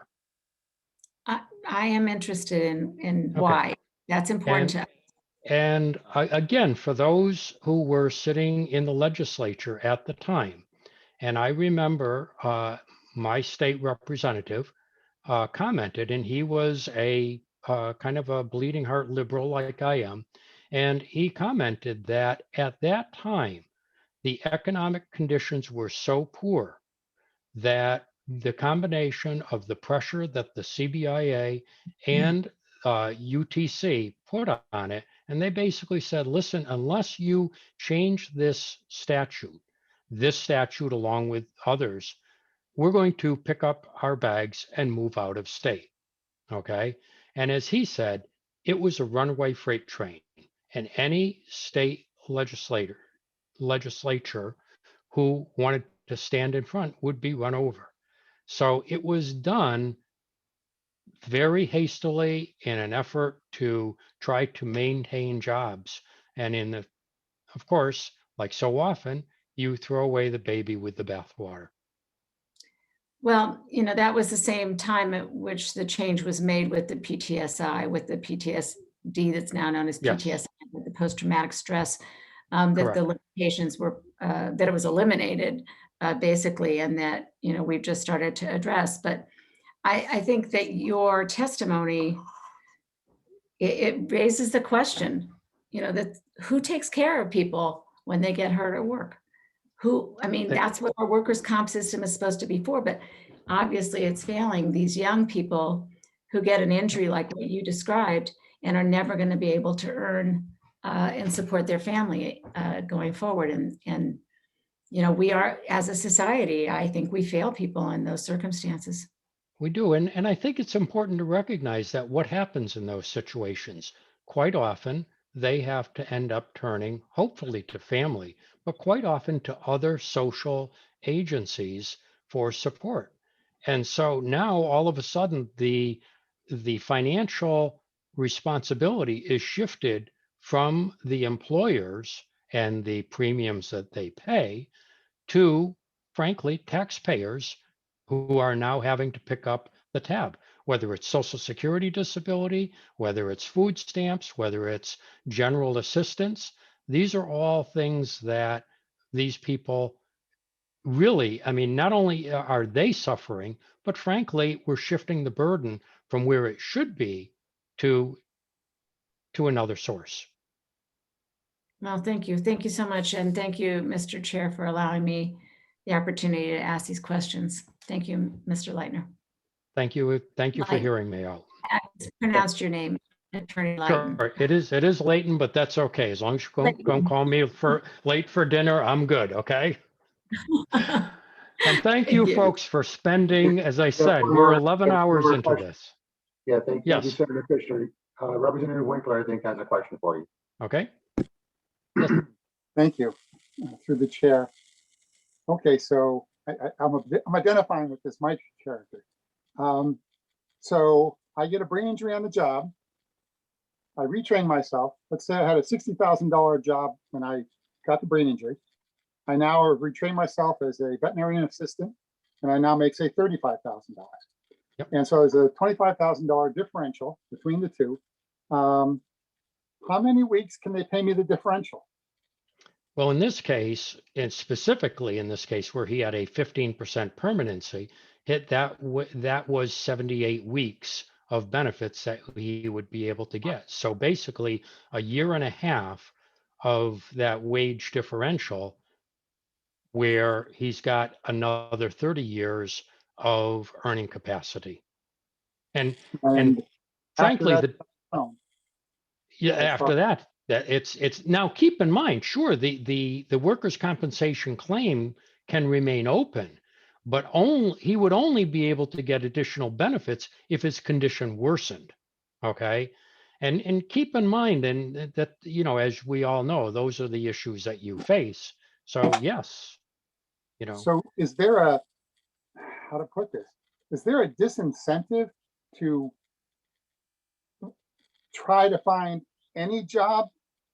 Because, I mean, you'd be better off going for total disability? Well, that's a good question. And that's part of the problem that we often face, is that if a person is going to be limited to that number of weeks of this differential 308A benefits, then at that point, then they say, listen, we have to try for a total disability. We have to show that we are unemployable. Keep in mind, in workers' compensation, that's a very difficult standard. It's frankly much easier to be found totally disabled under the Social Security Disability Act than it is the workers' compensation. And whether that should or shouldn't be true is another open for debate. But that is the reality that we face in workers' compensation. So yes, that does force somebody to say, no, I want to go forward. And that involves significant litigation, significant costs, and it could end up actually costing the employer or the carrier more money. And so that way, you know, there's always, let's face it, one of the issues you're going to face is what kind of fiscal note might this have? And the reality is that if you limit 308A, you are also going to push people more towards trying to establish that they're permanently and totally disabled. And if you're able to do that, theoretically, they can get those full workers' comp benefits for the rest of their life. But again, that is a very difficult standard. But when it comes to the issue of a fiscal note, and that we all know that is a big issue. And that is a reality that it's not, you're not comparing apples to oranges. You're not going to say, okay, if we increase this, then we're going to have this increased cost. Because if you do that, you also may have a decreased cost in total disability benefits. Back when I used to be involved in these kinds of things, getting Social Security disability really didn't help very much towards a total disability for workers' compensation. Has that No. changed at all?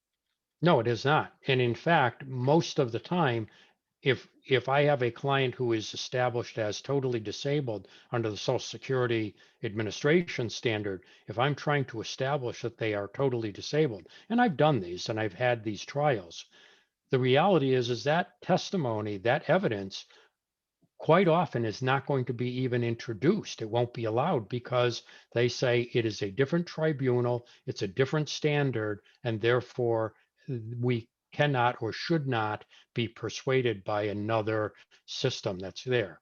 If they do allow it, and sometimes they will, they'll say it goes to the weight, but the reality is they place no weight on that. Do I have time to ask another question? Sure. Pardon? Sure. Please proceed, Representative Winkler. Okay, so I get the feeling that workers' comp is a black box that has unpredictable outcomes for the people outside it. It makes perfect sense to the people inside it, but outside it, they can't, I guess the people inside can't hear the screams. So you said that everybody and almost everybody in this system understands that what you described tonight was a terrible result. But every time I ask the workers' comp commissioner a question, I can't get him to ever say it's a terrible result or a terrible problem. It's always just try the system and see what happens. So my question to you is, do you think that the commissioner himself would say that this is a terrible result? I guess that depends upon whether you're asking that on the record or off the record. Okay, the reality is that they are going to say, as we heard Chairman Morelli earlier comment, that, well, listen, I don't want to have this used as persuasive.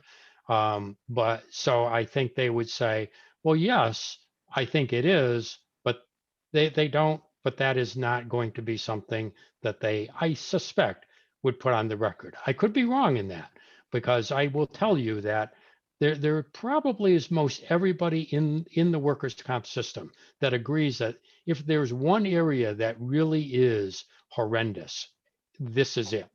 But again, it's easy to say, it's another thing to do. And last question, partial disability, the differential, was never permanent for life. It was only at the discretion of the commissioner? That is correct. Always discretionary on the commissioner, both as to the amount and as to the duration. Okay.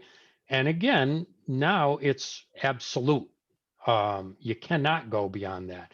And to take that discretion away from the commissioner is extremely unfortunate and harsh, extremely harsh. Thank you. Thank you for your indulgence, Mr. Chair. No, I thank you for taking the time. No problem. Thank Okay. you, Representative Winkler. Have a nice Any more evening, questions? folks. All right. Have a good evening. Take care. You too. Up next, we have Ms. Denise Falzone. Ms. Falzone, are you there?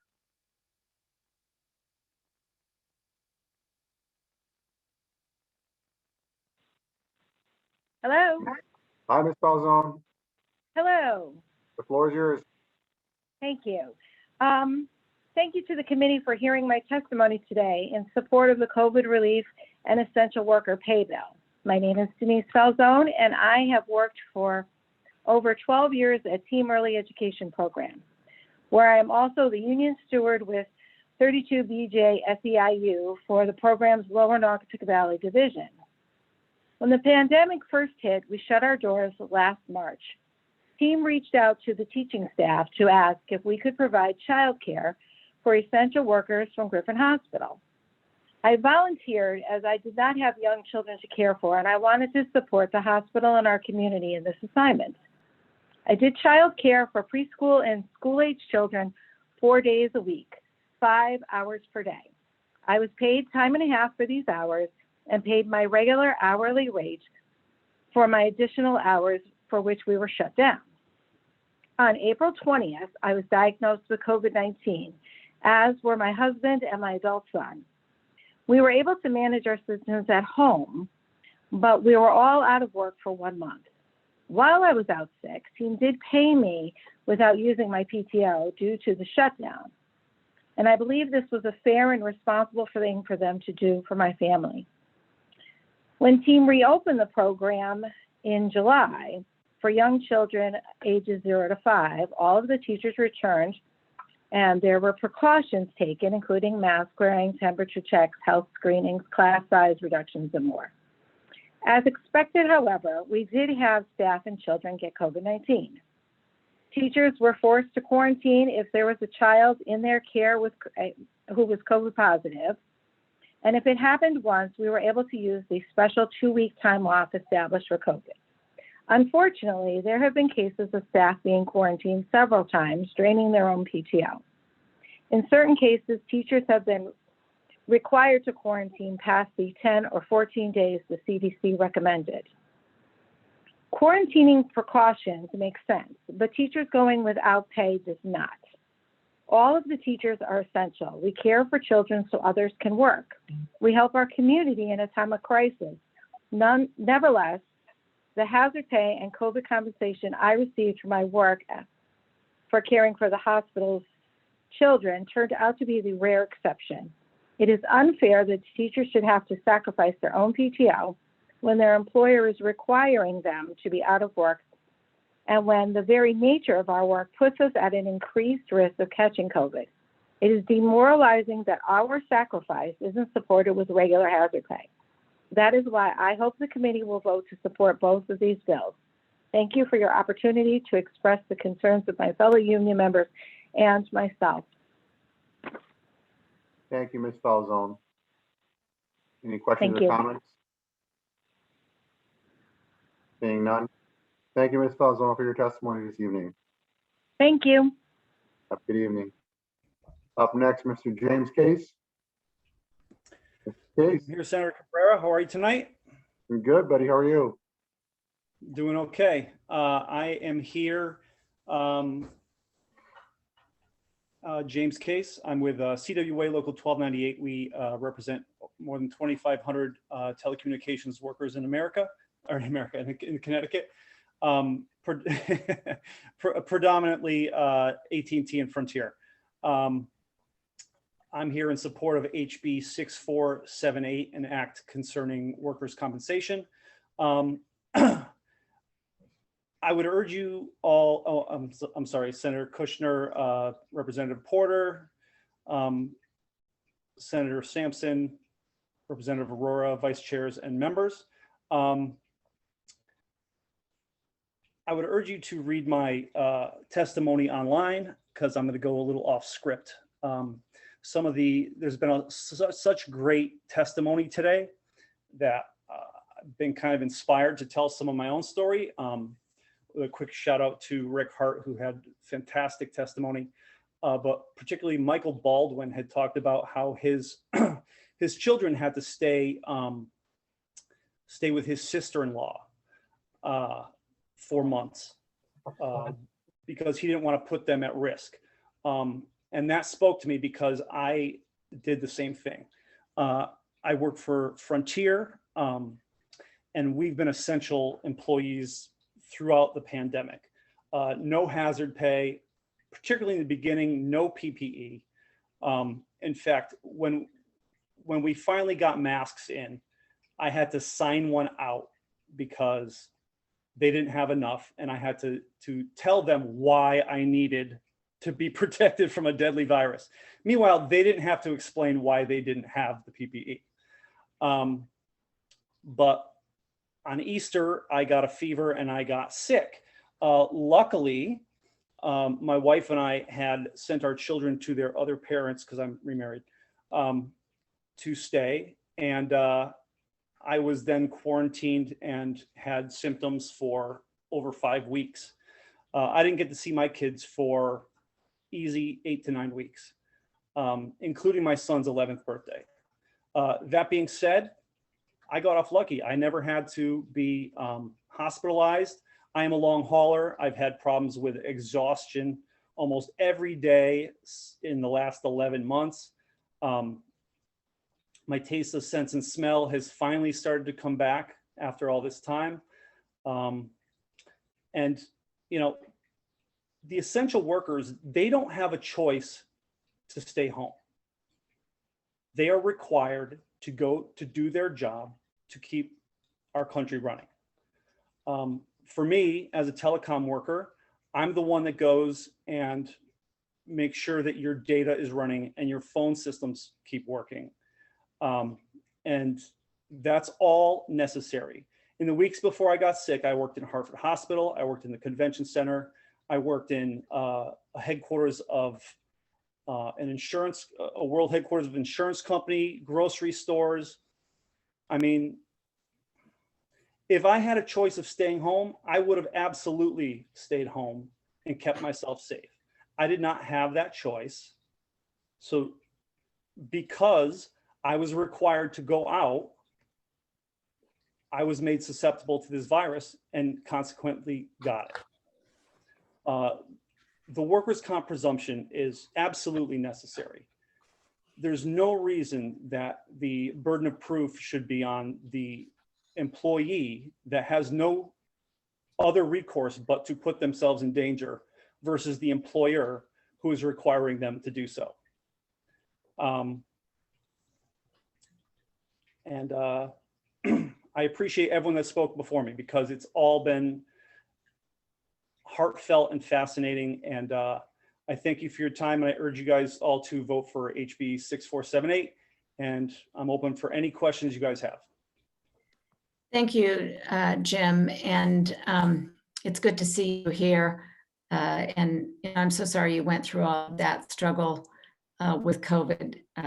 It's hard for all of us, especially when it's folks we know like you from your time up at the legislature. So I do see a hand, Representative Porter. Thank you, Madam Chair. And I don't have any questions for you. Glad to see you. Glad you're well. I had no idea you had gone through all of that. It was rough. Yeah, and you look great. I mean, you really do. And I hope you're feeling better.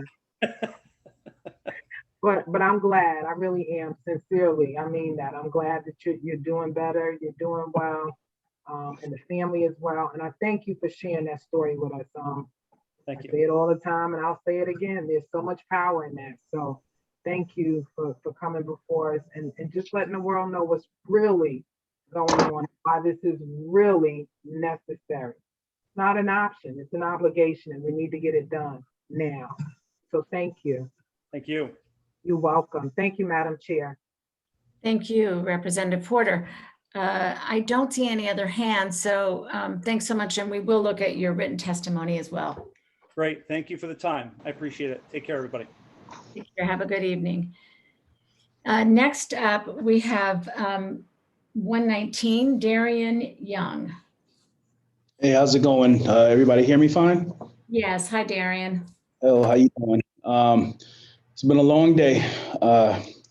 Good evening, Senator Kushner, Representative Porter, and members of the community. As I just said, my name is Darian Young, and I've worked in state service for about 7.5 years. And currently I work in Whiting as a forensic treatment specialist.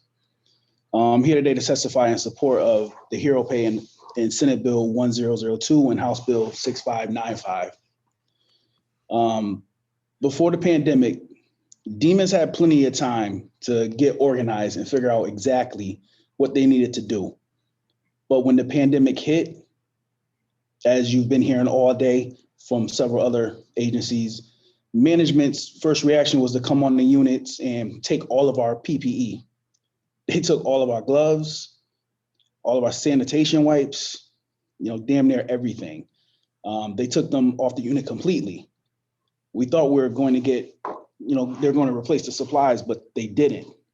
They pretty much were winging it.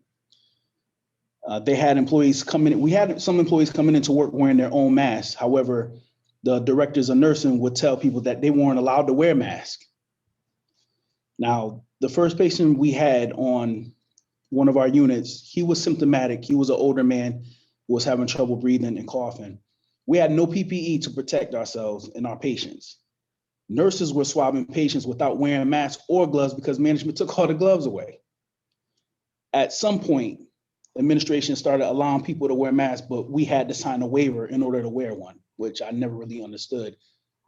However, a few days later, it was mandatory. Now everyone had to wear a mask. The rules changed so many times, I can't even count.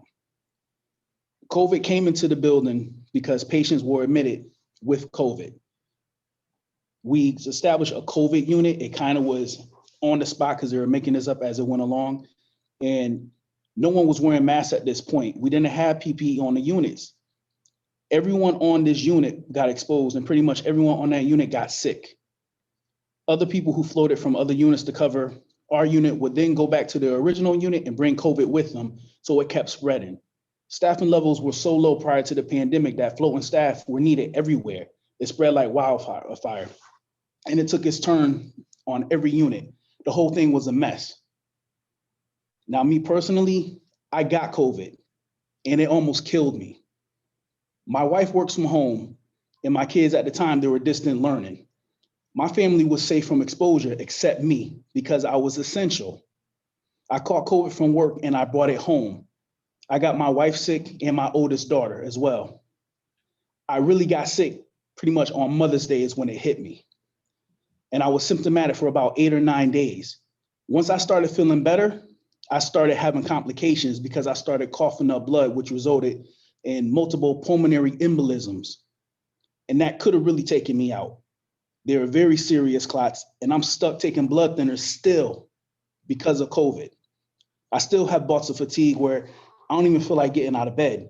However, I have to come into work still, and we're still short staffed each day. So I'm guaranteed to get mandated. So I'm working 16 hours every day I work. The amount of stress is incredible. Now, I'm almost a year removed from this COVID infection, but I still have lingering effects, and I hope they go away, but they still don't understand exactly what this does long-term. Now, workers like me have to continuously keep working, continuously keep suiting up, and continuously keep going into this fire every day. We deserve hero pay. There's signs in people's yards that say we're heroes. They say it in commercials on TV, and yet no one wants to compensate us for these risks. We survived, but there's no telling what the long-term effects on someone's health. And I know for a fact, if I had the ability to work from home during this time, I would have never gotten this. I got it at work, and I put my family's life in danger. It's real. And the fact that we even have to go through these hoops, it's a slap in the face. There are two different Connecticut's.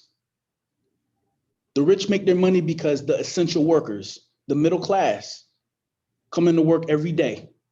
We're the ones at risk. We're the ones taking care of our patients day in and day out. When I signed up to work in hazardous duty, I knew I had to be at work, rain, sleet, hail, snow. However, Mr. Young, your 3 minutes have ended. Please conclude your remarks. Thank you. No one anticipated this life-threatening virus. I just urge you, please pass Senate Bill 1002 and House Bill 6595. Thank you, Darian.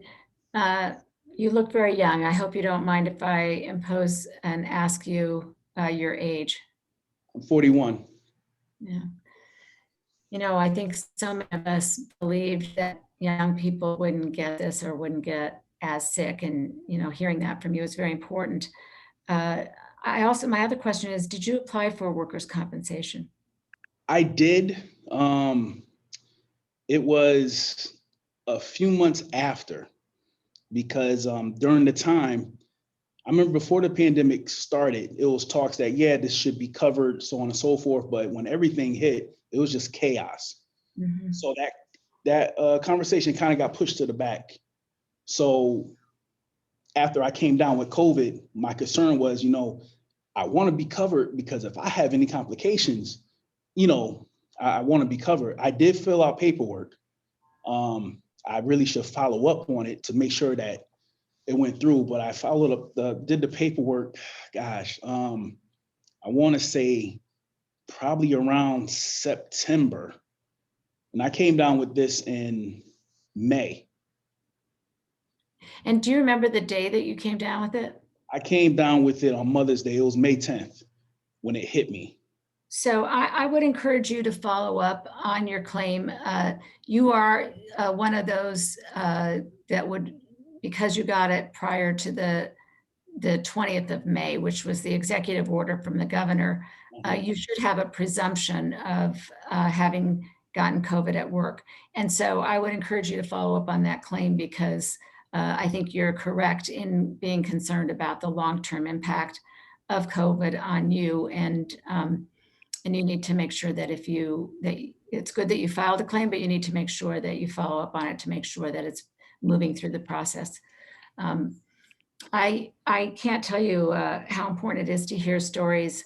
I know I see that my co-chair, Representative Porter, has her hand up, and I just, before I call on her, I know we were hearing of what was going on in your, in corrections, and it was very frustrating to us that there weren't more precautions taken. So, I'm very sorry that this happened to you and your family, and hopefully we can fix things so it doesn't happen again.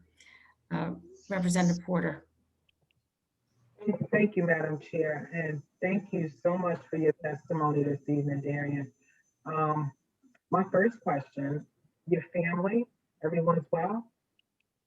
As of right now, everyone is good. Okay, praise God. That's what I want to hear. I'm glad you're doing better.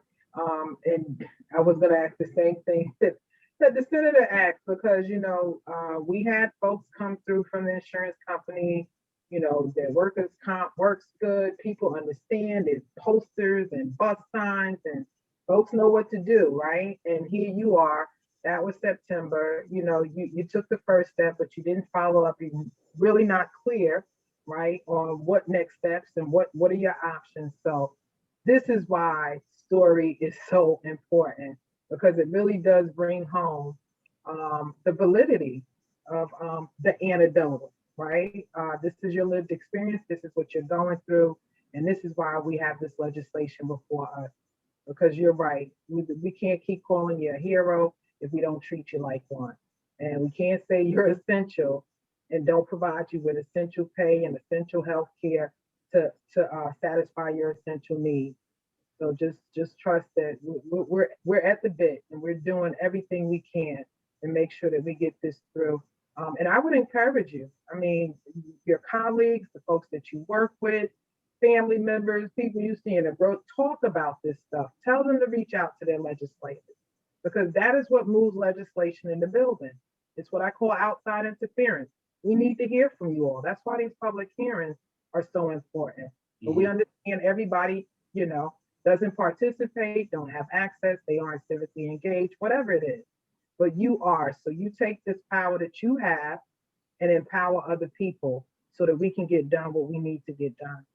All right? I appreciate that. Thank you. Yes, thank you. And you have a good night. You too. I don't see any other hands. So thank you, Mr. Young. Thank you for being with us tonight. Thank you. Next up, we have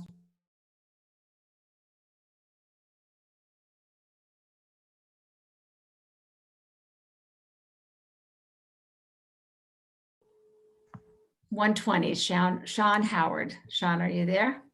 Yes, I see you. Go ahead. Yeah, I'm here, Senator. Good evening, Senator Kushner, Representative Robin Porter, and the rest of the Labor Committee. My name is Sean Howard. I'm a state correctional officer and president of Local 387, representing frontline prison staff in the Cheshire Correctional Complex. I'm here to speak in favor of the House Bill 6478. I'm submitting this testimony on behalf of AFSCME Local 387, AFSCME Local 1565, and AFSCME Local 391. Together, our three unions represent more than 4,500 dedicated state prison employees.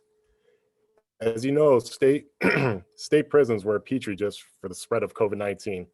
At the beginning of our pandemic, the three correctional units had to buy over 10,000 masks just to make sure we had some protection during this. Since March 2020, more than 1,000 correctional staff and more than 4,100 offenders have tested positive for the coronavirus, and 17 offenders have died from this virus. I contracted COVID-19 while on the job, and more than a year later, I'm still living with the damage from this disease. COVID-19 left me with a heart condition. It left me every day fatigued and short of breath. And the worst part is sometimes I can't even play with my son.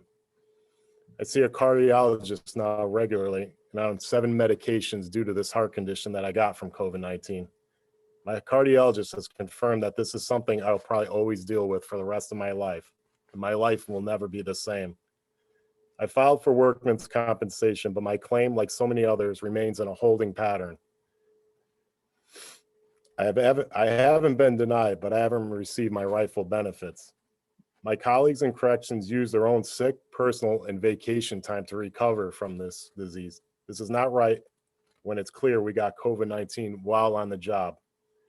Throughout the pandemic, my fellow correctional employees and I have gotten the job done for the people of Connecticut. We kept our facilities running despite the risks because our communities depend on us. When the pandemic hit, my job became essential and dangerous at the same time. But the system is saying we don't matter by ignoring our workman's comp claim and the long-term health impact. The system is saying it's my problem and my fault. That's just not right. COVID-19 has caused financial and health problems for thousands of workers who contracted the virus on the job. We need to fix the workman's compensation system to protect our workers in our time of need. Governor Lamont's executive order was a start, but it covered a limited time period, and to my knowledge, no one has even been appropriately compensated for their claims. We can and must do a better job for frontline public and private sector workers who got the virus on the job and whose lives have been harmed as a result. Therefore, I'm asking you to support House Bill 6478. I'm also asking that you support the heroes pay because like my fellow colleagues have said, you say we're heroes, show us.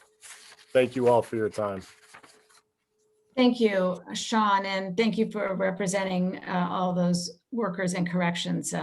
We know that by having representation, people have a shot at these things, and without it, it's so hard for workers.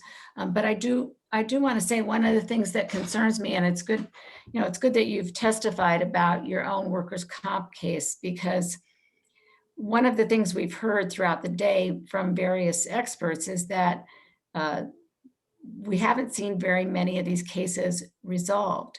And I think what people mean there is we don't expect them to be finalized because so many people are still don't know yet the full extent to which they'll need the support of the workers' comp system.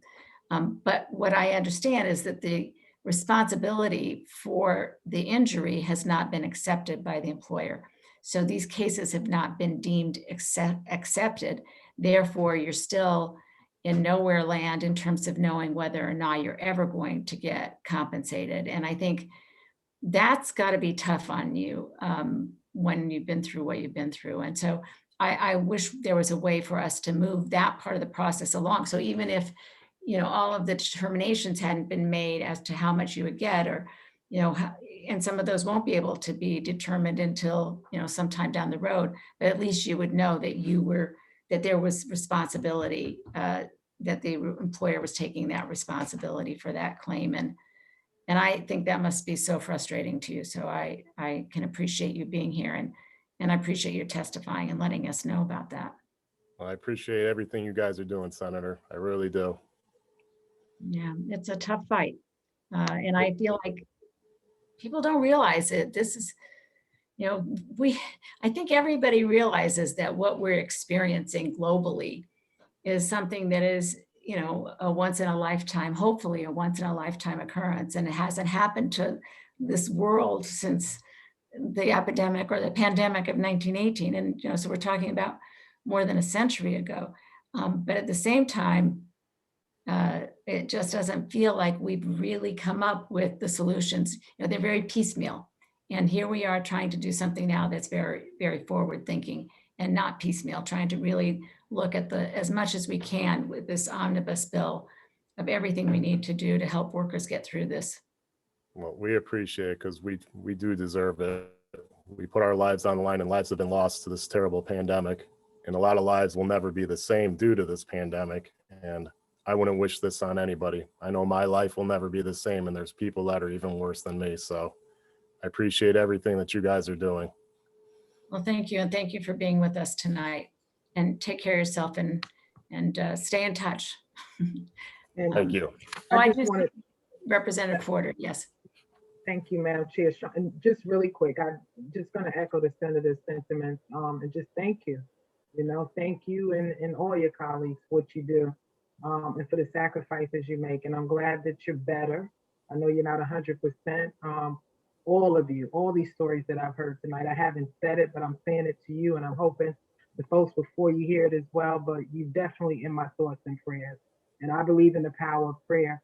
And I just wanted to leave that with you tonight because you've been through a lot, and it's not over. It's not over. There is this long haulers thing.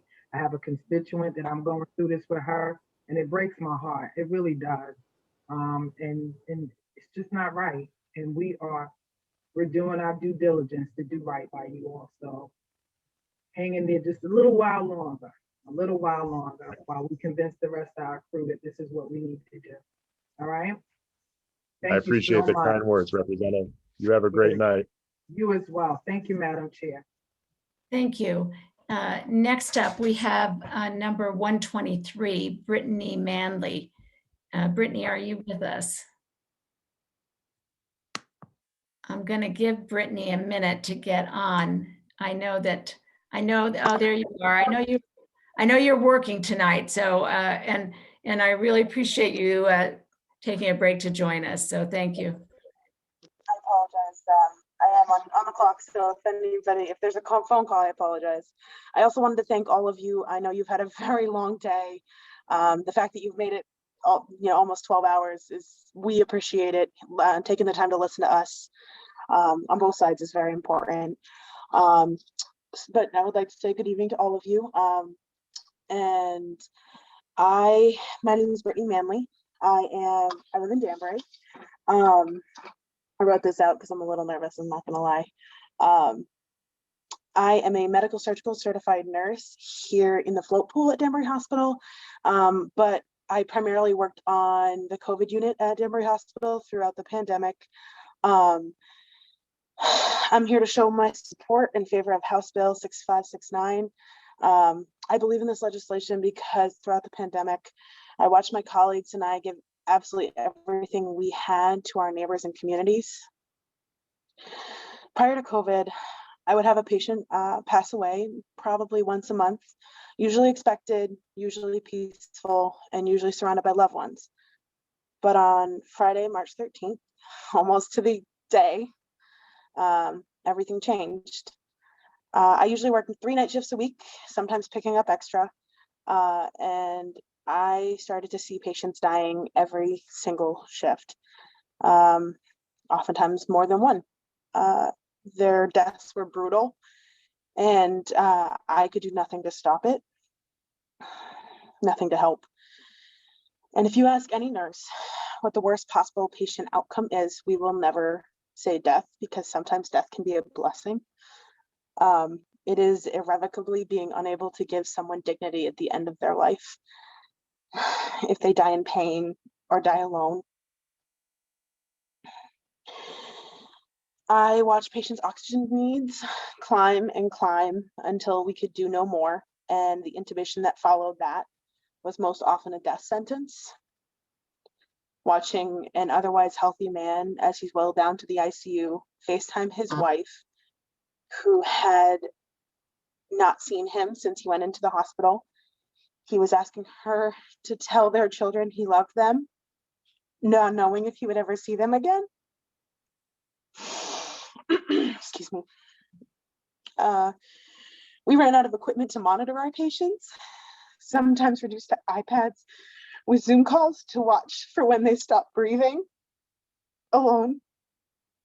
We ran out of staff to take care of them. Nurses going up to 6 and 7 critically ill patients, while we were promised a 4-to-1 ratio. We were told to conserve PPE, even when we knew it put us at risk, when it put our families at risk.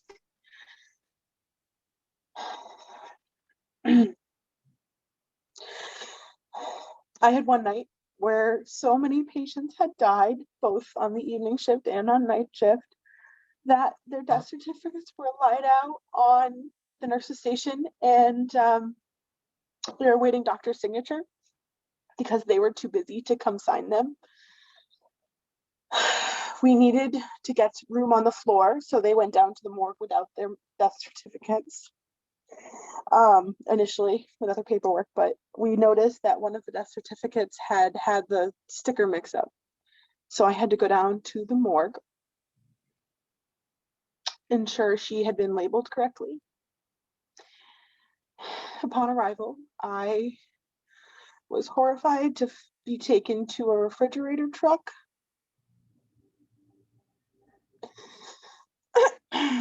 full of dead bodies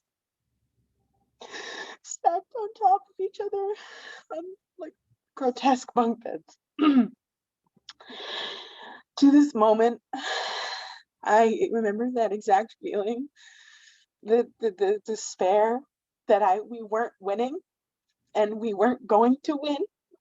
And to this moment, I feel that pain. I have never felt that as powerless as I have in that moment. And it changed me. It truly did.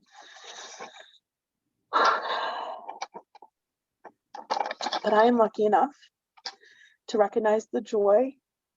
I get to see the world around me, the hope that is everywhere, that I find in my coworkers, that I find in people like you lovely folks who are fighting for us. In the vaccine, getting to see people have their lives back a little bit. But in the back of my head, I never forget those people that we couldn't save.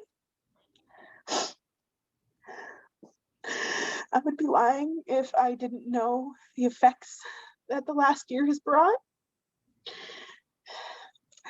I always took for granted my ability to have compassion in all things.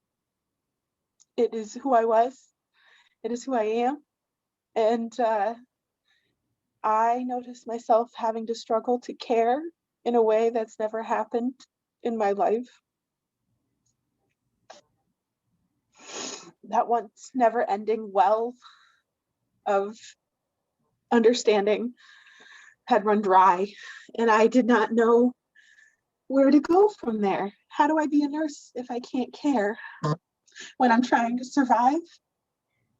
When I'm watching my coworkers feel the same way and we try to talk to each other, but the trauma just keeps coming. People are still dealing with COVID every day. I work with nurses who face it still. And sometimes you don't win, even with all our wonderful options we have now. This trauma, this heartbreak, this compassion fatigue is only compounded by a healthcare system that only takes and gives nothing back. We receive no hazard pay during the pandemic. We receive no bonuses unless we work extra shifts over a full 8 hours over our control hours, actually. We receive no mental health services, nor encouragement to seek them out if we needed them. And we were continual and still are understaffed and overworked. I have 100 stories of death and horror and of hope. But my fellow healthcare workers and first responders and essential workers have 1,000 more. I ask that you take a moment. I mean, I know you've had the whole day hearing this, but to understand what has been given and what has been taken from us. I ask that you decide to be leaders in showing care and compassion for the caretakers. We are so incredibly tired, but we will keep fighting for you guys. We will keep fighting for your friends and your loved ones, because that's who we are. I ask that you consider fighting for us. Thank you for your time. Well, Brittany, you and I have met before. Yes, we have. And you said a lot more tonight than you said that night, but even that night via Zoom, I understood that there was an issue we had to address in terms of the post-traumatic stress injury that our healthcare workers are experiencing. And you're a big part of why we're doing this bill. with the PTSI coverage for healthcare workers. You know, we had always intended to do a bill this year that would expand PTSI to EMTs and dispatchers and DOC workers, but we did not intend to include healthcare workers because we didn't know what was going to happen. We had no idea this pandemic was coming, but it hit us and it hit you all so hard. And I just knew that there was no way we could do a bill at this time and not recognize the healthcare workers for what you've experienced. And I appreciate the way you shared with us tonight, because it's very meaningful for you to express how hard it will be for you to feel that compassion because of what you've been through and the nightmare you've been through. So, you know, it's very important that you tell your story. I'm glad that others got to hear it because I know when I heard it with some of my colleague legislators from the Danbury delegation, we were all very much moved by what you had to say too. It's been a long day, but I think you really brought it together here. And I see Representative Porter would like to say a few words. A very few, because as always, Senator Kushner said, we think a lot alike. And I'm really sorry that you've had the experience, and so many others like you have had to have this experience. But I thank God for you, and that you're there, and that you are the one providing that service. And as you're fighting, you know, you say you're gonna keep fighting for us. We're fighting for you, and we've been fighting since this pandemic started. And we're gonna keep fighting until we get done what needs to be done. And we're gonna do right. And I just want you to know that.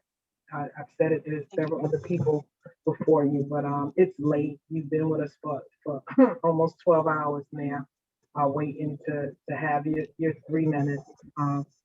And you're appreciated. You matter. What you do day in and day out matters. And don't you think that it's going unnoticed or unappreciated, but talk is cheap. And it's time for us to walk the walk, and it's time for us to do right. So yeah, we're with you in more ways than you know, So keep doing what you're doing, and know that we're fighting and that you're in my prayers, and I wish you all the best. And if there's anything that we can do, I mean, you're in Danbury with a rock star, you know, but I'm here as well, and several other legislators. She has a team of us, so call on us if you need us. I'm tired, but I had to address you, Brittany, after that. I really did. So thank you so much. Thank you, Madam Chair. Thank you. And Brittany, I'm very, you know, you work at my hospital. I call it my hospital because if I get sick, that's the hospital I end up in. And when my husband had surgery a number of years ago, one of the nurses who came to treat somebody I knew, it is a small town here in Danbury. When I went to get my COVID vaccine at the hospital, I said who I was, and the nurse who was administering was friends with another legislator, Rahab Ali Brennan, who you know as well. So, you know, it is a small town, and hearing from our nurses at the hospital means a great deal to us. And we're going to continue to work on this and try and get it right for you. So thank you so much for being with us tonight. Thank you all for your hard work. It is much appreciated. Take care. Seriously. Take care. And so we come to, I think, the last person on the list. I see number 124 is here, Cameron Chaplin. And Cameron, can you hear us? Are you here? Cam?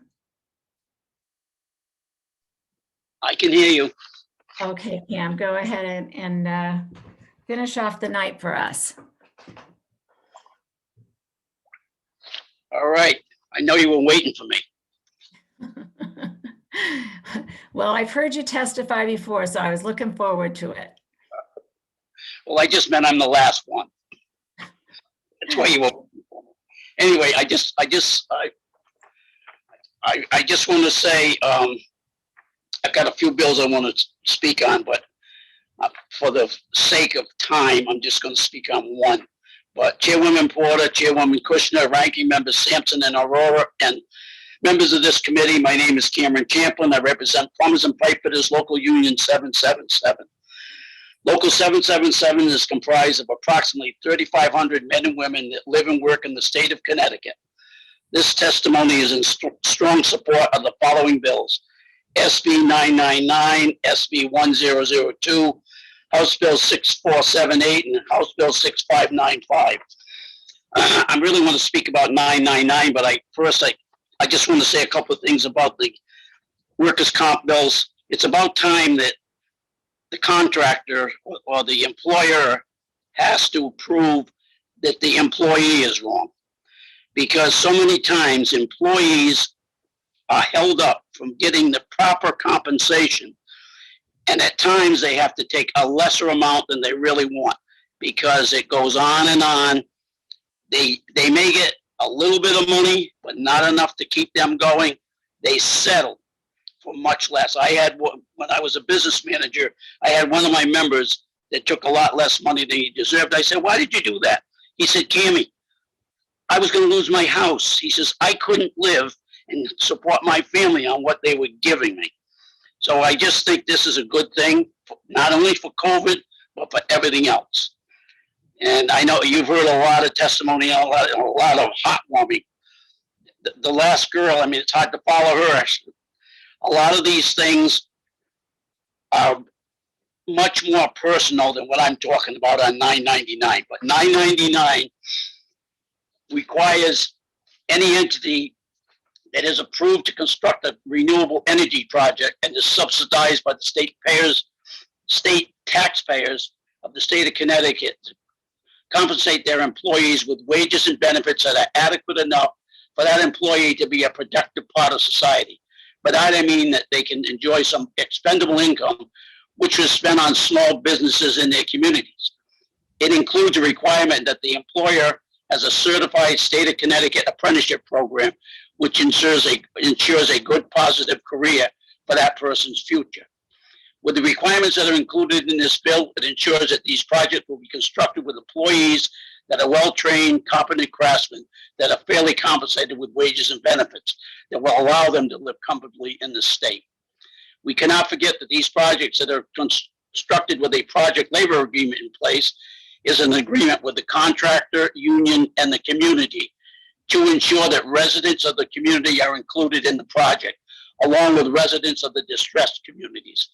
This will have a positive effect on helping our economic downturn to recover more quickly. I just want to, I did send in written testimony. I just wanted to add, we have subsidized companies to come in here and start a business, and they pay low wages. And a lot of times their employees end up on state subsistence. So what are we doing? This is something that I think is long overdue, and hopefully you will all see fit to pass this through. And with that, I'm going to end so that you can ask any questions, or just end it so you go home and go to bed.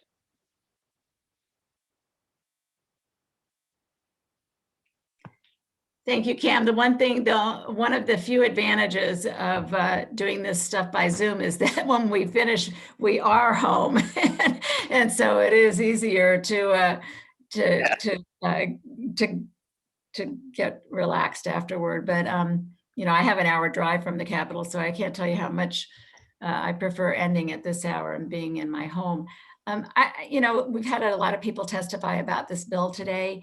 I think it's very helpful to hear from you because it does give us that perspective about how important it is to have good jobs with good benefits for Connecticut workers in the trades. And particularly, it makes me very proud of my friends in the labor movement who embrace these renewable energy sources and see that this is an opportunity for us to move forward in a way that protects the planet and the environment for all of us, but also takes care of the workers here in the state. So we really appreciate your testimony and your advocacy on this issue.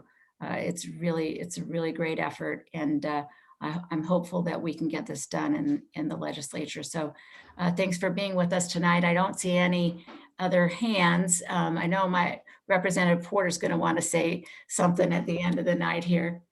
Representative Porter. Thank She's you. waving. She's waving to you. I don't see any other hands, so we will close out the evening with you. And I also want to thank you for acknowledging Brittany's testimony when you spoke. I think it must be very hard to speak after someone who has experienced what she has seen and what she shared with us tonight. True. Thank you very much for everything you do and all of your committee. I appreciate it. Thank you. So I think we have come to the end of the evening or the day of testimony. You are the last speaker, and I would like to thank all the members of the committee. I know that there are other committee public hearings.